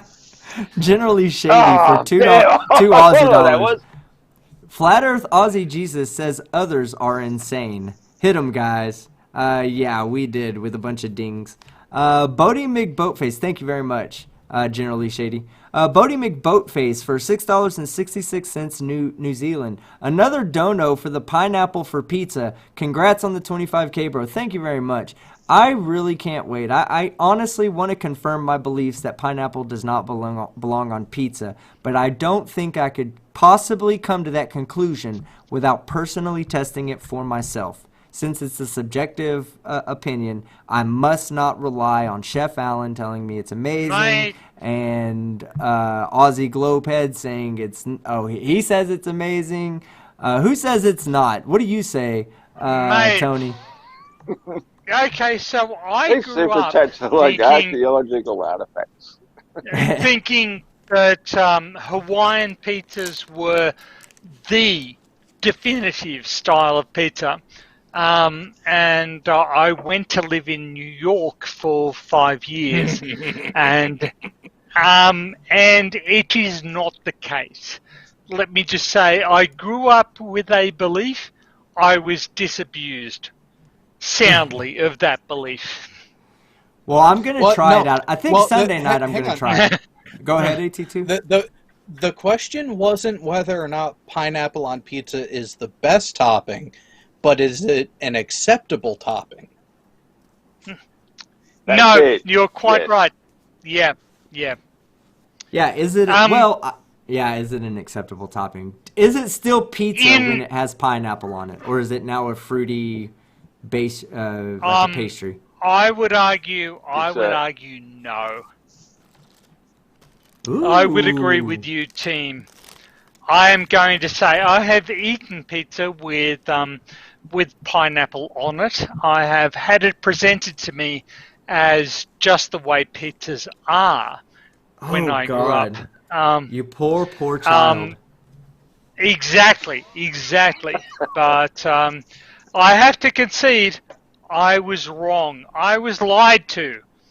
You indoctrinated Mr. Clean. Wow.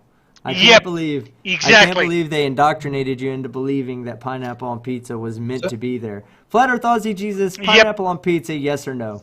Simple question, yes or no. Would you eat it? Do you think it belongs on pizza? I do not make a pizza that does not have pineapple on it. Oh, he's a pineapple on pizza supporter. God.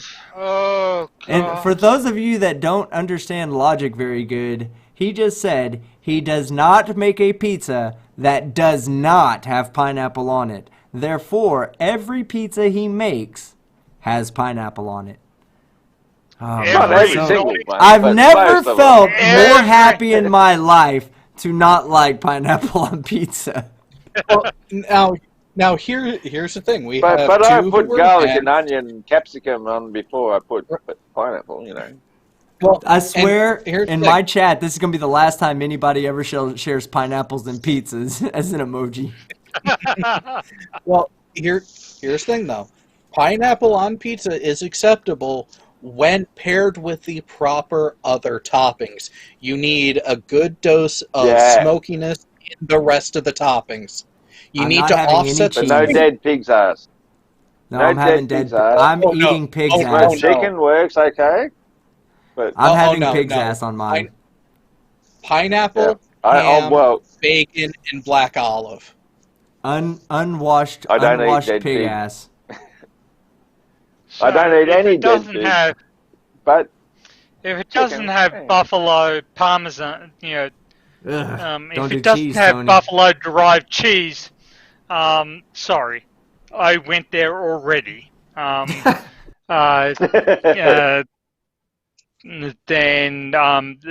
you're, I guess if the milk you're fighting an uphill battle. All right. Carrie Oliver. I've never really thought about that, like if the excretionary udder stuff out of the mammary glands of the animal. I shouldn't be biased against pigs or buffalo or whether it should be, goats or whatever. This if it's going to be the mammary excretion glands, then You're I don't think chickens have tits. Ross. Come back, Ross. All right. I want some chicken tit cheese. Yeah. Chicken titties? Those are pretty chicken nice. Tit cheese.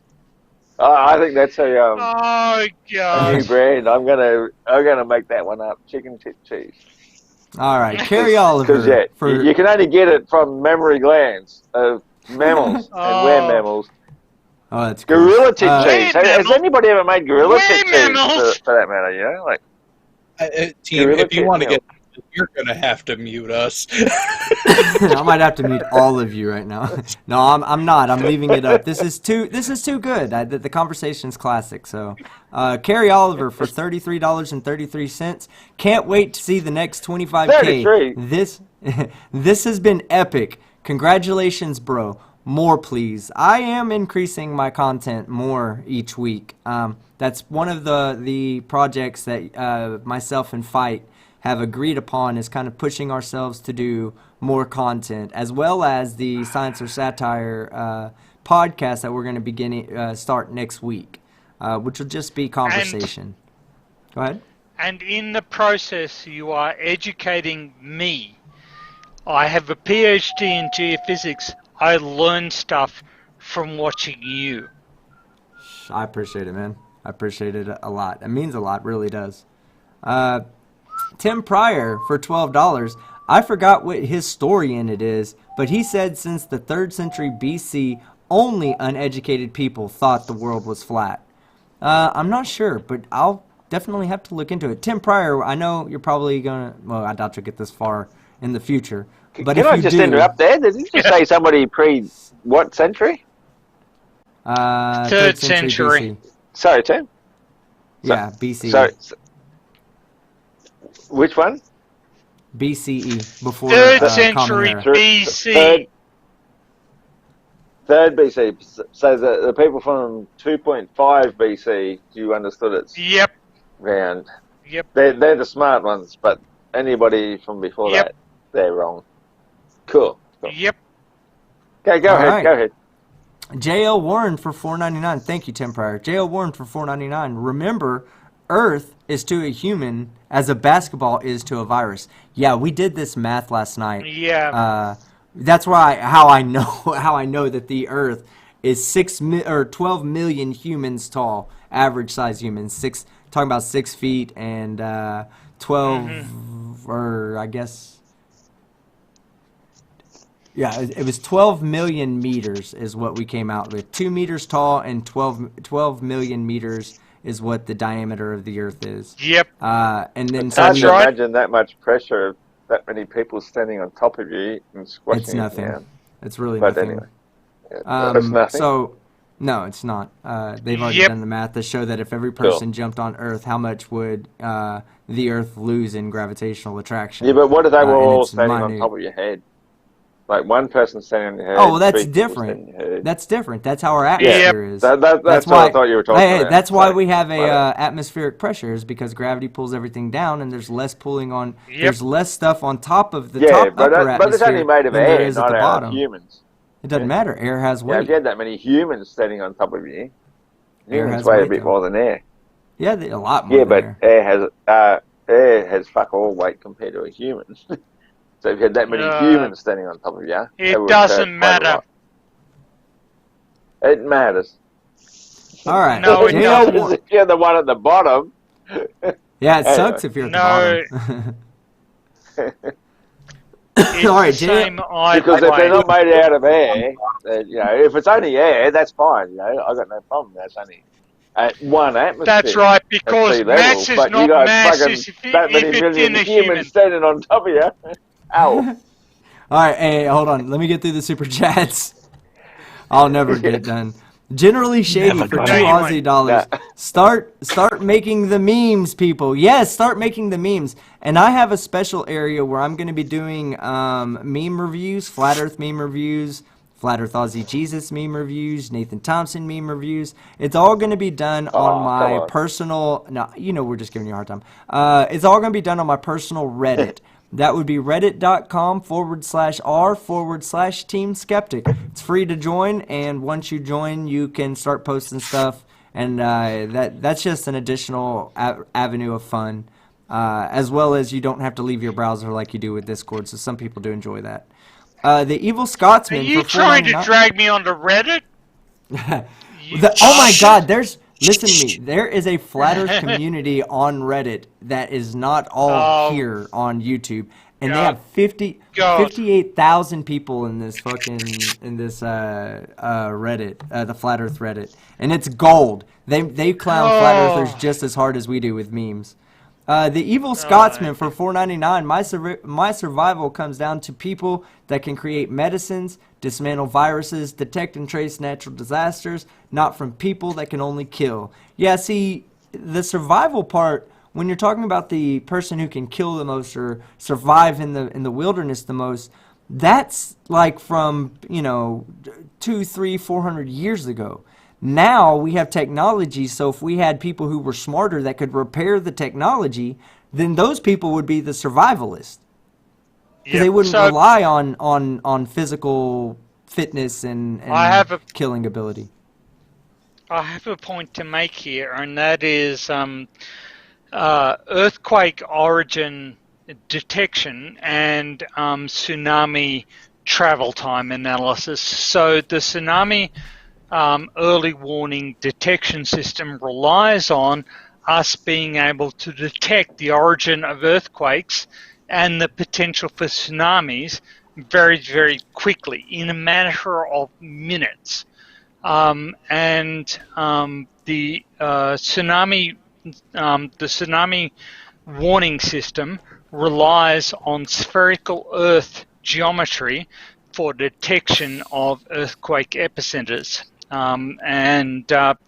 If Roscoe is right, then millions of dollars are being wasted, basically defrauded from the public. No. Millions of dollars are being wasted on tsunami early warning systems. Okay, but you've just turned around and said to us all here that it comes down to minutes. And I would think that if something like this is such a serious event that has the potential to kill hundreds of thousands of people, as we've seen in the past, then why wouldn't we not have days or at least hours of advance warning? But you just said it comes down to minutes. So they want to waste the money if it only comes down to minutes. Oh, you got 4 minutes to fucking evacuate. Now you're all dead. Okay, too bad. How bad? We can bring it down to the minutes, it's almost like we don't know how to predict an earthquake. Of course you don't. Because you've got no fucking idea, you fucking morons. No, we know how they happen. We can track them, but we can't predict them. Ross, do you have any more accurate? Ross, do you have any more accurate? Like years in advance. No, I don't. Because I never said. Okay, you didn't say that. Sorry, my bad. Fucking sword. My bad. You lying sack of shit. My bad. I'm thinking of something that somebody else says to me. Oh, we can predict eclipses and all this sort of shit years in advance. You can't eclipse. Yeah, eclipses you can't fucking predict can be Eclipses can be predicted down to the second. Hey, Flat Earth Aussie Jesus, I hate to tell you this, man, but there's a eclipse coming up in a few years, I believe, that has already been predicted. It's already been mapped and modeled out as to how it's going to happen. I believe actually there's an eclipse coming in about like in the next 24 hours, and the Flat Earthers easily predicted that because we know exactly that's coming. Then provide visual to say that's audio visual evidence. It's crazy. All right, guys, I need to get through audio visual. Hang on. Do you audio visual evidence. No, you're sorry, good, team. Tony. Carry on. You're good, Tony, and you're good too, Flat Earth Aussie Jesus. I'm entertained by the conversation, so by all means, interrupt and have fun. So, if you're claiming that there is going to be an eclipse, what type of eclipse in the next 24 hours? Well, and when will it occur? Okay, you asked me a question. All right. So you asked me, we're coming up to a solstice. This is the point where the sun reaches the highest point above the plane of Earth. Yes, I understand what a solstice... no, that is not what a solstice is. I haven't finished yet, but, you interject as much as you like. But at the same time, being wrong and we'll stop interjecting. At the same time, the moon is also in a new moon phase, and so that is also going to be aligning exactly with the sun. A new moon is not an eclipse. Well, you cannot get a solar eclipse. A new moon is not an eclipse. Yes. It's not necessarily, but on certain no, it's not at all. It will eclipse. Not at all. Not at all. It's by definition. It's not an eclipse. So this is You're kidding me. So this is a classic misapplication of logic. I'm hearing globalists denying their own religious belief in heliocentrism as to how a solar eclipse occurs. They say that the moon eclipses the sun to create a solar eclipse. And Are you trying to say that there is an eclipse once a month on the face of the planet? Is that what you're saying? Hang on, though, Ross. More or less, will eclipse. Hang on, Ross. Yeah, because 71% of the surface is water. Hang on, Ross. We won't always see it. We will see a partial solar eclipse tomorrow. You are pulling a Riley. Yes, Riley he is. That's made why I the asked him same thing again. And you're both wrong. A new moon is not an eclipse. Yeah. So let's quantify this. Can you predict where the eclipse will occur and when? Yeah. Okay. Yeah. So please supply the time and the date for which you are predicting an eclipse. Okay, I'm a normal bloke. I'm a flat earther, okay? No, you're not. The earth is flat. No, you're not. And I don't spend my life studying every last exact detail of how it works. Yes, but you why did you just say that? I do have a moon chart. Hang on. Ross, you just admitted that you don't have time to look into all this stuff, yet you talk as if you are an authority on goddamn every fucking topic. Not just that. Ross, right before, just shut the fuck up and let me finish. Let me have me say, and then you can have your. Right before Tony asked you that question, you made the claim that you could predict eclipses. All he asked you was for when the next eclipse was going to happen and where we could observe it. It's happening tomorrow. The one after that. It's happening tomorrow. You're not using the flat Earth model to predict that. What about the one after the one that's already been told by science? What about the one after that? Where at what? Why do you say science predicts it when we flat Earthers have already predicted it? We know for a fact it's going to happen in the morning. And when the solstice happens tomorrow at 7:45 p.m., in the evening, that's when the solstice happens. The eclipse is going to happen about 4 something in the afternoon. Sorry, could you restate the and time as the relative moon to moves UTC? into Cancer at the same time. Could you restate the time of the alleged event in universal time, please? Well, we don't live in universal time, mate. What's fucking universal time? We live on Earth time, mate. We live on a 24-hour clock. God, you don't know UTC is a time zone on Earth, you dumbass. Yes. Guys, exactly. hold on. Hey, guys, Wherever guys, the sun is above us on the 24-hour clock, that is 12 midday. Carry on, team. Just mute us in the background. This stuff is straightforward to a basic anybody who understands the reality of the planet Earth we live upon. Team. Just go on with the team. Would you like me? I would. Okay, silence there. Thank you. I have a question for the chat. A little bit of a poll to the chat. This is going to be a number 1 or a number 2 response on who is more intelligent. Number 2 will be Ross. Number 1, a koala.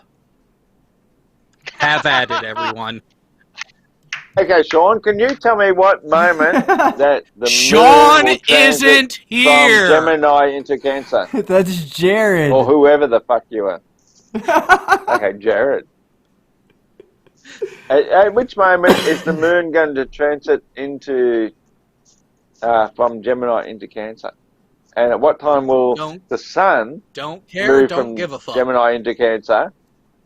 And the moment that the sun transits from Gemini into Cancer is the actual solstice. And that is the solstice that the entire world is going to experience tomorrow. So if you idiots want to laugh at me about things you don't understand... No, I'm laughing. Knock yourselves out. Hang on. Ross, I'm laughing because the chat thinks that a koala is smarter than you. And we're not paying the chat to say that. Well, that just says something about the chat, though, doesn't it? You remember that they're fucking geniuses. There's footage earlier this year during the bushfires of a koala moving into an air-conditioned car, and the owners of the car come back, and the koala just isn't going fucking anywhere because it's in an air-conditioned car. And that's more intelligent than Ross. Yeah. All right. I need to continue on. Because I understand how the motion of the celestials work. No, you don't. But you think a koala is smarter than me. I've explained it to you. I just explained to you how the sun itself is moving from Gemini into Cancer. You vomited forth nonsense that is absolutely meaningless, and you think it is meaningful. But you were talking about koalas in an air-conditioned car, and you're smarter than me. Okay. Okay then. Okay, well, yep. I'll leave you to your level of intelligence, and I'll just move on to where people appreciate learning real stuff about the universe. Yeah, that's right. You move on to where people think you're bright. All right. And let me know how many people are willing to pay for your input on stuff. All right, let me. Do you know what sign the moon is in at the moment? With all your education, do you know which sign of the zodiac that the moon is in at the moment?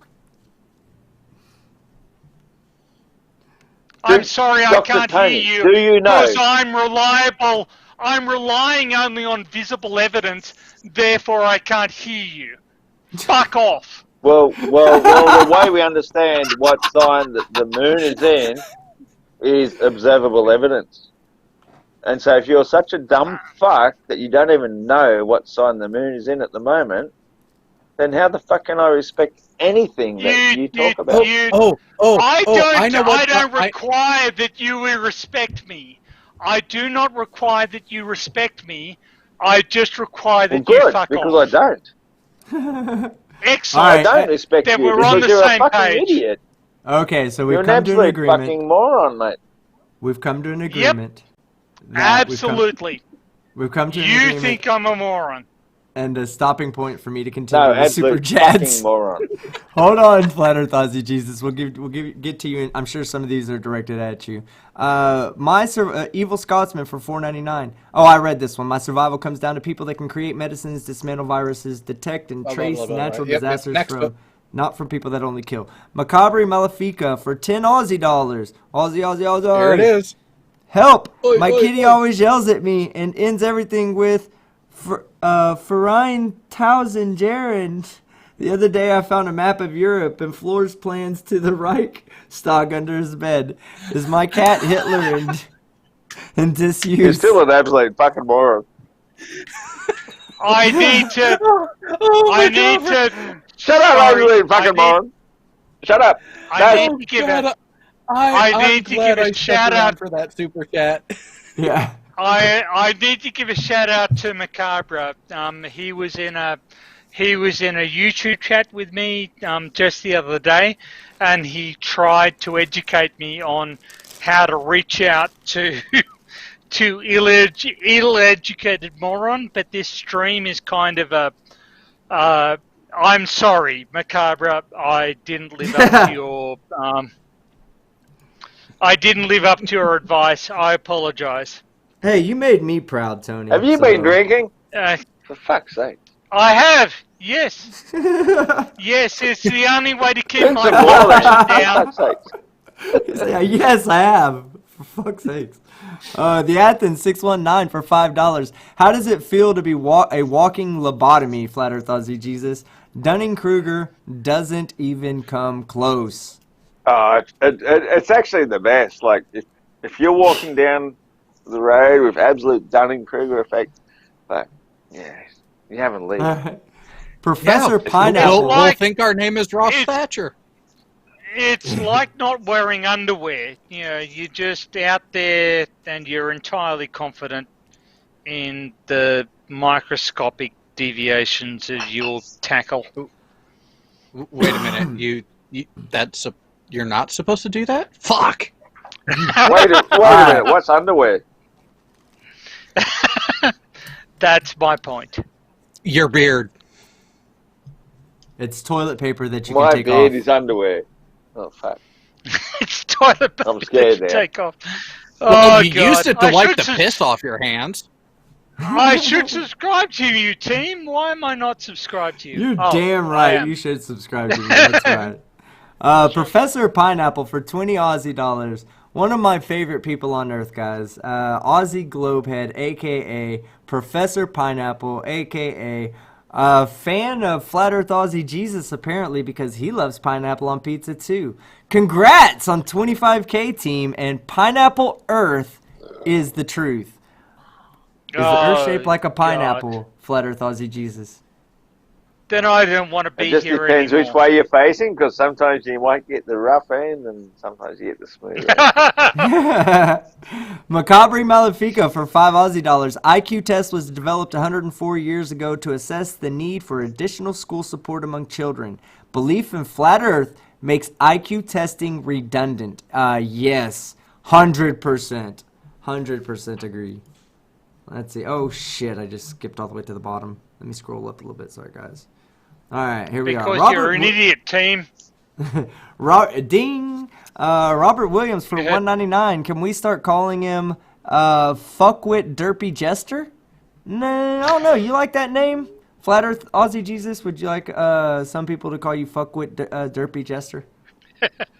Fuckwit Derpy Jester. What was it? Sleep on it. Hold on. What was the name you were going to call that you're going to change your channel to? Because I think it was a great name change. Was it? It was the sadomasochist flat Earth. Sadomasochistic flat earther, yeah. Sadomasochistic.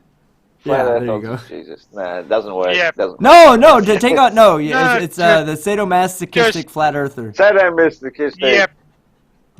Yep. What's the Ross, you inflict at least as much pain as you experience. So So sadomasochism describes it to a T. That's hilarious. So sadomasochistic. Yeah, I still don't understand the other half. Leave it at that. Sadomasochistic. Then let me reaffirm my statement earlier that it is not even plausible that you're one of the 20 smartest people on Earth. If you don't know what sadomasochistic means. RangerMan9404 for $5. What metric can we use to determine how drunk Flat Earth Aussie Jesus is? Good deal. Are you drunk, or are you just kind of feeling good right now, Ross? I'm kind of happy. Kind of happy. All right. Nice. Good deal. I'm pretty certainly drunk. I would have to say. I actually feel that the drunker I get, the more intuitive I get. So, you know. Citation needed. I would have to say. Wait, whoa. The more I fuck up my mental capacities, the more intuitive I become. That's it. Is that really what you want to go with? Yeah. The more you pick your brain, the better it works. All right, guys. Legitimately, we are coming up on 8 hours. You have somebody who understands. Listen, guys, we are coming up on 8 Go hours. on, team. I literally stood up a moment ago, went to get a Dr. Pepper, and instead of leaving, I just sat back down because my legs aren't working. So let me get through these fucking super chats so that I can get blood flowing back into my lower nether regions and make sure I can go grab me a Dr. Pepper. We need to fucking start a Twitter campaign to get me sponsored by Dr. Pepper, guys. That's something that needs to happen. Sure. Let's do that as a team, man. That'd be a great 25K present from the community. I am on board. I bet I could, man. I'll put a Dr. Pepper neon behind me and everything. I'll even have a fridge, a tap, everything. Okay, so Rachel O'Daniels for $5 Aussie. God damn it, there are so many of you fucking Aussie fuckers tonight. I love you guys, man. I said the other day, what was it last night when I was like, no, I'm an Aussie. You know, what you doing like, the Aussies want this, and I was like, oh, I'm an Aussie. Yes, I am an Aussie. They have adopted me. I am an Aussie. Ask Professor Pineapple, ask Commander Darklight, ask Dr. Purcell here. Dr. Purcell is a PhD. Yep. I'm a fucking Aussie. He knows. Ask Flat Earth Aussie Jesus. Whistle. Yo, what? Am I an honorary Aussie or no? I think yes. See, that's exactly what I'm talking about. Anything he says, the opposite of it is true. So that makes me an Aussie. You would never be an honorary Aussie. So Rachel O'Daniels for $5 Aussie says, "Gotta go and get my bitch chores done. Enjoy the rest of the stream. Congrats again." Thank you, Rachel. I hope you watch this video back all the way through and get to see this. The Athens 619. Congrats again. The Athens 619 for $2. I sent you a message on Discord for Flat Earth Aussie Jesus. That was the actual graphic I showed earlier. I deleted it off of the vMix. It was the full moon graphic. Anti-Herman Solo, 7-hour stream. Talk about a full work day. Congrats on 25K. Well deserved, man. Thank you. We love you. And I want to tell you something, Anti. This felt like no 8-hour work day I've ever worked. This was an absolute entertainment fest for me for 8 fucking hours. I learned something. This is my whole entire Saturday. Thank you, Flat Earth Aussie Jesus, for dedicating. No, it didn't waste. I actually enjoyed it. Actually, it's been quite fun. When I say that tonight, Tony, you provided some of the most damaging evidence for the flat Earth, and you did it so nonchalantly. But me, I understand what you just showed is an absolute killer, and I intend on using it, man. So this has been one of the best 8 hours I've spent of my life recently. One of the most productive and entertaining. I missed that very first part of that very last one you just read out, where you're saying that it proved the very last one you just read out. Could you just repeat that? The super chat? 7-hour stream. Talk about a full work day. Congrats on 25K. Well deserved, man. Thank you. We love you. Yeah, something that said that it proved. Oh no, I was talking about Dr. Purcell's evidence that he showed on screen of the pressure wave. I think it was that they were measuring across the surface of the globe from an earthquake. Was that from an earthquake? What I showed was just the I was just looking for something that. Oh, it's seismic, not pressure, not the airwaves. That was for Krakatoa, right?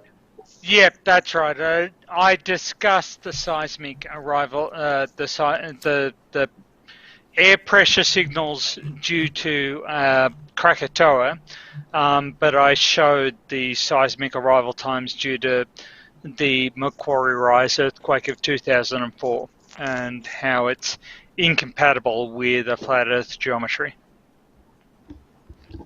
Alrighty, and yeah, I love it, and I intend on using it. So I may actually be reaching out to you to kind of get a better understanding of it, so I know how to properly describe it properly describe it and visualize it to people. Okay, absolutely. So the next one comes from Diabetic War Slug for $25. $25 for 25,000 team. Thanks for the long special. Made my birthday during the lockdown. This again happened 2 hours ago. Diabetic War Slug. 2 hours ago he sent that message. And I don't know if it's still his birthday anymore, but hey man, it's been great for me too, and thank you very much for the super chat. I truly appreciate it. Robert Williams for $1.99, laughing at the Glober. He thinks flat Earth. This one was fun. This one was directed at you, Tony.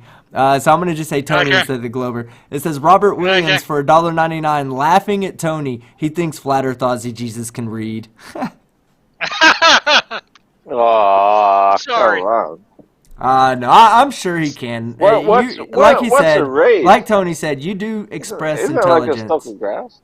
You do express intelligence, so I don't question Ross, the fact that you can read. So yeah, that's an unfair criticism of you, Ross.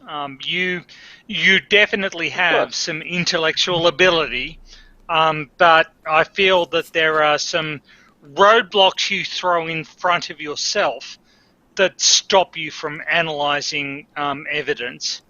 And if you could get that under control. If you can throw a roadblock in front of me, if you can throw me a roadblock in front of me, that can show me wrong. Like I've been looking for it. I'd love to see it. I am actually a highly intellectual person. No, I don't as doubt much that. As people call me a fucking idiot. No, sorry, Ross. Please listen to me. Yeah, you have talking across you have definite intellectual ability. I concede that. And I think that you just throw out questions at points where you should be listening rather than questioning. And that prevents the discourse from reaching a productive point. That's what I think is happening. And I realize I'm being a little presumptuous in judging what's occurring, but that's what seems to be happening to me. I entered this conversation thinking that you were just stupid, and I am forced to re-examine that assumption based on the ability for analysis that you have shown. You are not. Yep.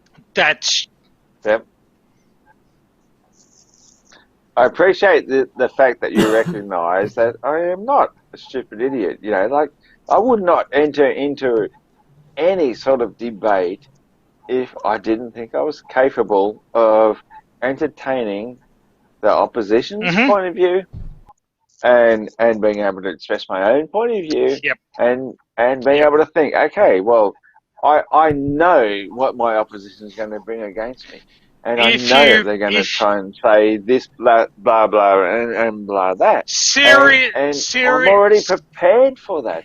Seriously, if you are ever in Canberra, let me know, because I can hook you up with some of the best Earth scientists in the world.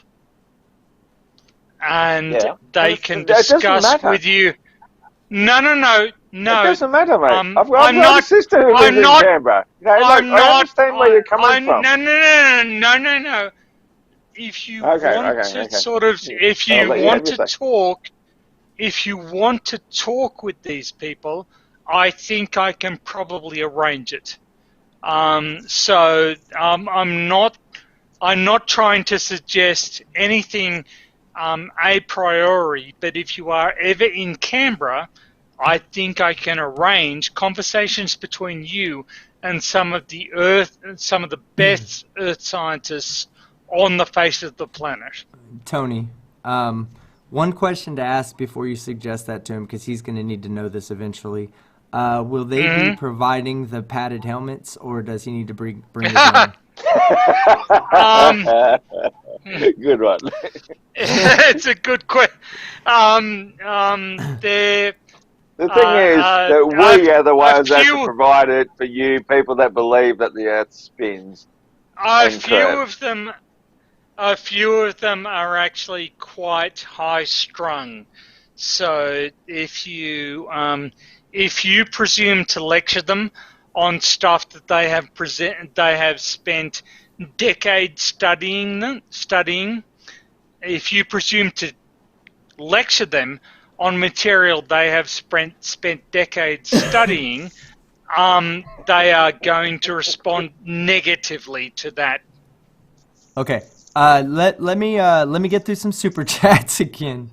Because I'm trying to, I need to get out. I'm getting so hungry some more stupid chats. I need a meat tube like right now. Diabetic war slug. I have one in the fridge. I'm about to actually throw it in the microwave and heat it up.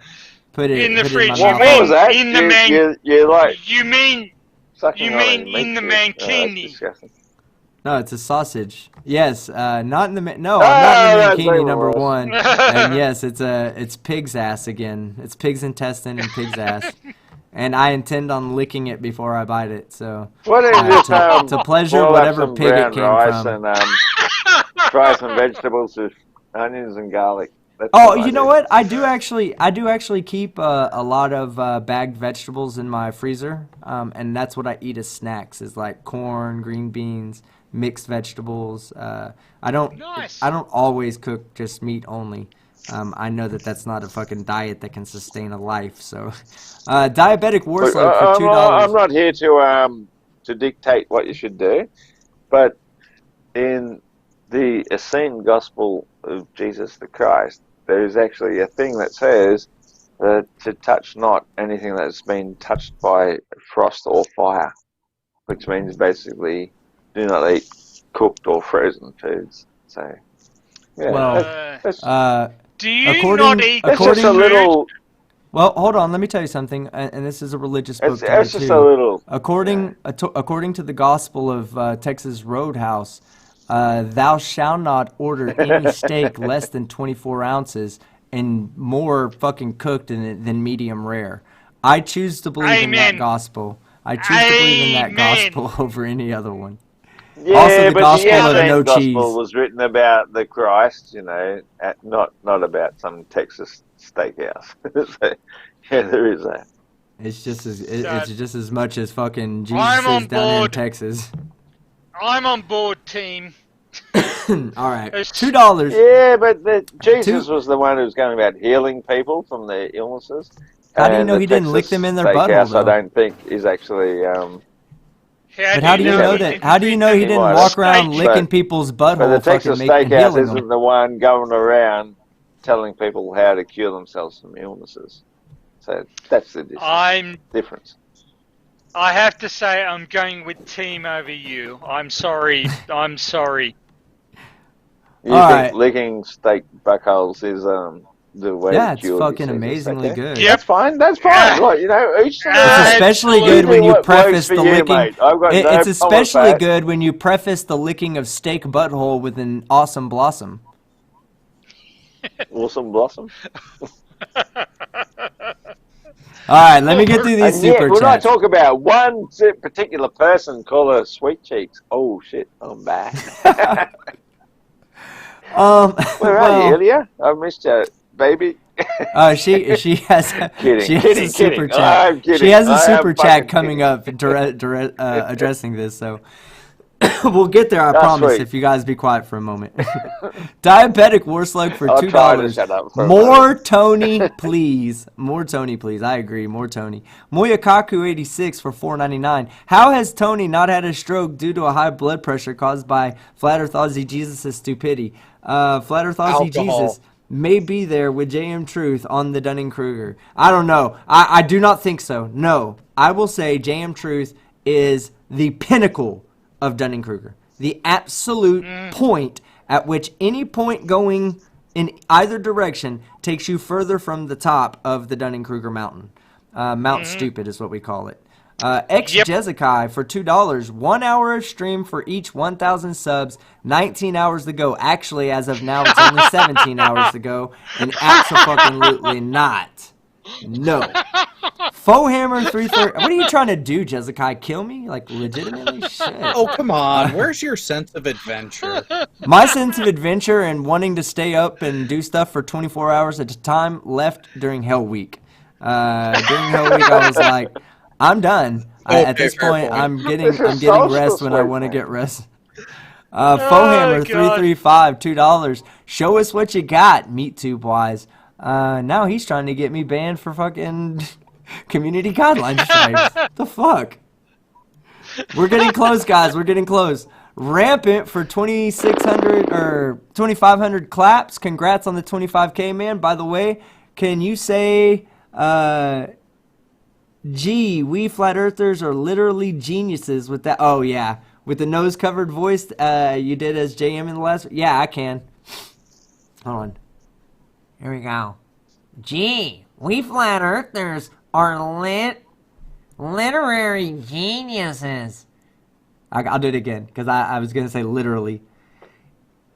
Gee, we flat earthers are literary geniuses. For those of you that don't know what that's in reference to, that was from Flat Earth. A little bit Semitic. Well, I was making fun of JM Truth because he always sounds like he has two fingers in his nose, and each nose of his. Yep. All right. Nathan Thompson's Any for $5. Flat Earth Aussie Jesus, I would take you up on that, but Nathan takes all the money I earned for us on the corner and goes to his meth dealer. Ooh, Nathan. I assume he's talking about Nathan Thompson because he's the only one that looks like a fucking anorexic Barbie doll. Stringer News 1 for $5. The longest year of my life was the 8 Methish. Me? Oh, you know, people say that. A little bit. Well, okay, but people might say that, Ross, but that's like the biggest thing I'm against in my life. And I've always told any flat earther. I don't even actually know anything about meth. Look, I'll tell any flat earther like this that makes the claim that I'm on meth. I'll put the title of my car up against $1,000 of your money, and I'll go take a drug test within 24 hours. Sure. Yep. That's a free $1,000 for me. That's a free $1,000 for me. I'm okay with having my car up on the line. I don't fucking do drugs, so it's not. I'm not gonna lose. Cool. I'll do it for $500 just because it's a free $500 for me. Yep. Seeing I've got some idiot wants to challenge me for $5,000. Okay. He reckons he can prove that the Earth is curved. Yeah. Well, I can prove that the Earth is curved with considerably less. So consider that. But would you like to have a $5,000 bet as well? I can double my money as many times as I want. Yeah. Team in a Mancini. Really? Did you hear that? Yes. Yep. Hold on. That's a legally binding. Sure. That's a legally binding agreement. He said yes. We haven't agreed the terms of what constitutes not just that, Flat Earth Aussie Jesus, but my man just like 30 minutes ago admitted he was drunk. So good luck. You know, even if that was a legally binding contract, at that point it was no longer a legally binding contract. So hey, good job on almost getting it right. I don't think so. I think I've never seen police tell you, it's not a legally binding contract because I'm drunk. In this situation, verbal contracts are not enforceable when alcohol is introduced. Yep. All right. Because at that point, no one is determined to have the cognitive ability to legitimately be able to agree to the terms. I have to say, Okay. at this point, that I think you and I, Ross, are both drunk. And I'm not drunk. and Sober as a judge. Got the joke and part right. you are considerably stupider than I thought you were. Let's go back to team. Yes, back to teams. Let's talk about something that you can intellectually discuss. No, I gotta get out of this live stream, Ross. I gotta get out of this live stream. Stringer News 1 for $5. The longest year of my life was the 8 hours I spent watching Team Skeptic. Agreed. Moyakaku 86 for $1.99. Remember what I said about FEAJ stabbing himself? Yeah, don't hurt yourself eating green beans. Ilya Moon $2 went to sleep and woke back up. Y'all still going? There's probably a significant portion of people that have been to sleep and have woke back up. And then, hey, what? $2 and 2 super chats later, Ilya Moon for $2. Also, Ross, don't call me sweet cheeks again with the vomit sign. So I don't think she appreciates it. Come on. I really apologize, sweet cheeks. I will never call you sweet cheeks again, sweet cheeks. To be brutally honest, Ross, that is crossing the line. If somebody asks you not to do something, please don't do it. It's just a sign of respect between human beings. And I'm a bad man. No, but it's not that you were intending. Well, hold on. What she's saying is it's not that you're intending harm. It's just that she takes personal offense to it. So, you could lay off of it. You know what I'm saying? That's why I did it. I know. But it's all good. We're done now. Y'all had your fun. Okay, good. Ilya is a fucking legend. She is a legend. Micro Raptor for 25 secs. I like Ilya. He's a good player. Micro Raptor for 25 secs. For 25 secs. A good. How dare you call him a she? Hey, hold on. A good book said the Earth is a supercomputer, and that comes from Microraptor for 25 secs. Thank you, Microraptor. And I think we have one more super chat, and I think we're actually done. Pipperot for €2. Tell Tony, easy quiz today, to give his brain a rest. Yes, you need a rest, Tony. You need to go ahead and enjoy the rest of your day. You too, Flat Earth Aussie Jesus. Enjoy the rest of your day, man. Thank both of you guys for coming on and spending what has now been 8 hours and 20 minutes here. It's 6 p.m., man. It's 6 p.m. It's like dark. You started out at like noon your time, too. Okay. So as we close this out, I love today. It's been fun. As we close this out, I'm going to kick it over to you first, Flat Earth Aussie Jesus, to go ahead and say your goodbyes, and I'll let you get out of here. Oh, cheers, man. No, it's the maddest thing. Like, I started here like 12 p.m. I had to go and pick up my second car. So, I've got my second car now. So, for those people that tell me I can't even work. Okay, now I've got 2 cars registered, legal, and available to drive as I wish. And thank you so much, mate, for fucking having me on your channel. 25,000 subscribers, I guess that's what you're talking about. Yes, sir. You still got a bunch of idiots. Like, I can't believe actually that I don't really call you an idiot. It's unfortunate that he's an idiot because he's a doctor of stuff that can't understand how we live upon a flat place, stationary planet Earth, and good on you, man, for fucking hosting people like me so I can come along and have a voice and let people know the truth. That we do not live in outer space on some spinning ball going through a vacuum. Shit. Yeah, that's crazy. Cheers, man. I'm glad you came on, and you have a good rest of your day, sir. Good on you, mate. Take care. Yeah, Thanks. Take care. All right, so now we have Tony Purcell, Dr. Tony Purcell. Well, hold on, before we go on, we have 2 new super chats. Another Aussie, 2 Aussie dollars, Christopher Hugan. Congratulations on 25K. I swear I bet I have 10,000 Aussie subscribers, not even kidding. My metrics, I looked at my analytics, and they absolutely say that the second country that watches me the most is Australia. It's America, Australia, UK. And Australia and UK are real close, but I don't know, man. I guess I just have a natural tendency to like you guys, and I guess y'all just like me for whatever reason. So I love the Aussies. Go ahead. That plus the timing of when you go live. Yeah, it's usually like midday for them when I'm going. It's like 6:30, 7 o'clock at night for us. Or mid-morning, I guess. All right, so and then Fohammer 335 for $2, not done yet. And Jessica for $2, still got 16 hours and 35 minutes to go. Happy 25K. No, fuck off. I'm not going another 16 hours.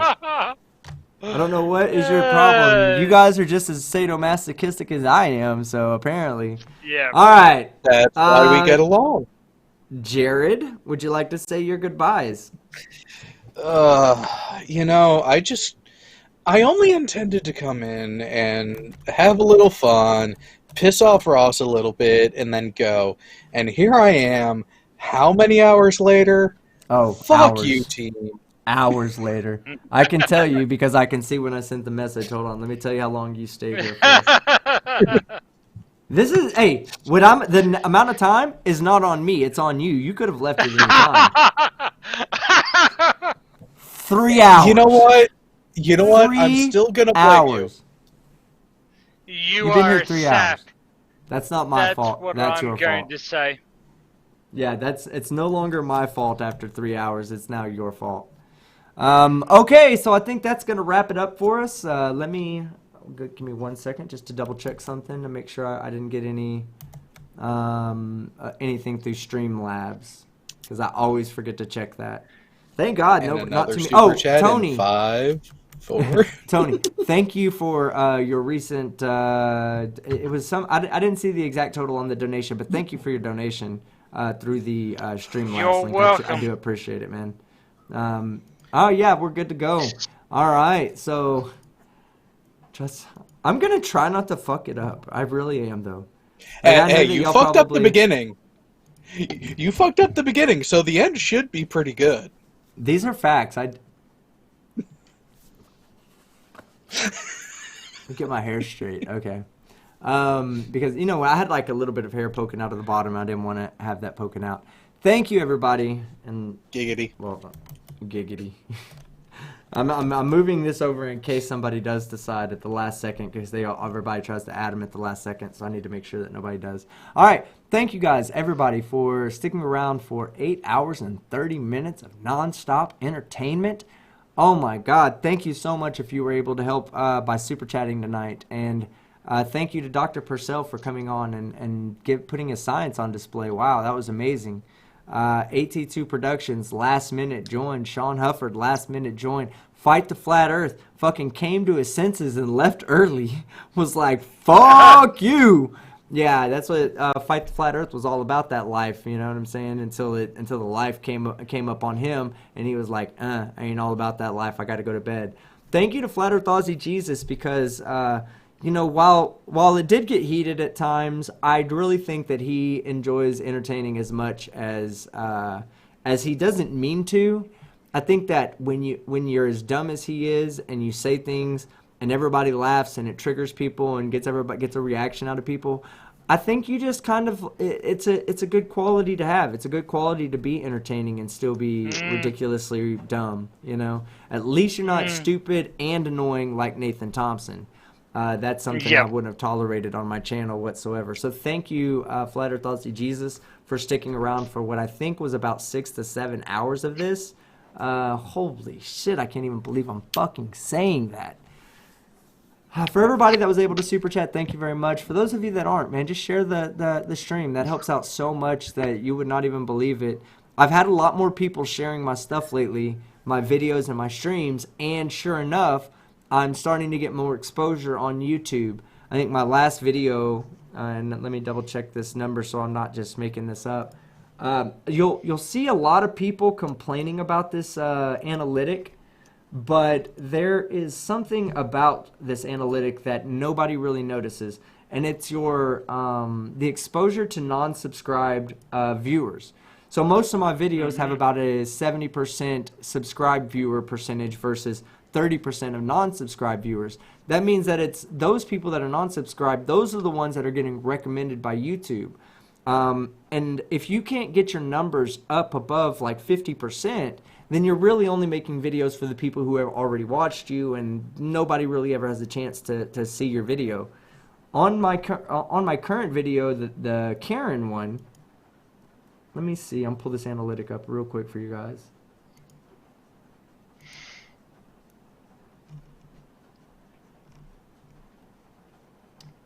%58 was not subscribed. So that means that was you guys sharing it. That was YouTube promoting it. I want to get that number higher. I want to get that number to about 70 or 80%. So that way I can grow faster. You know, you like the 25K subscriber special? Help me get to 50 so we can do this. You know, even sooner than later. Because I don't know how many 8-hour streams I have in me. I don't know how many 6-hour conversations with anybody that believes the Earth is flat I can have in my life. These are limited. We have a limited amount of time to make this happen, guys. Okay. But other than that, thank you everybody for coming by. I hope you had a good time. I'm Team Skeptic, and I'm out. Boom. Did it. Perfect.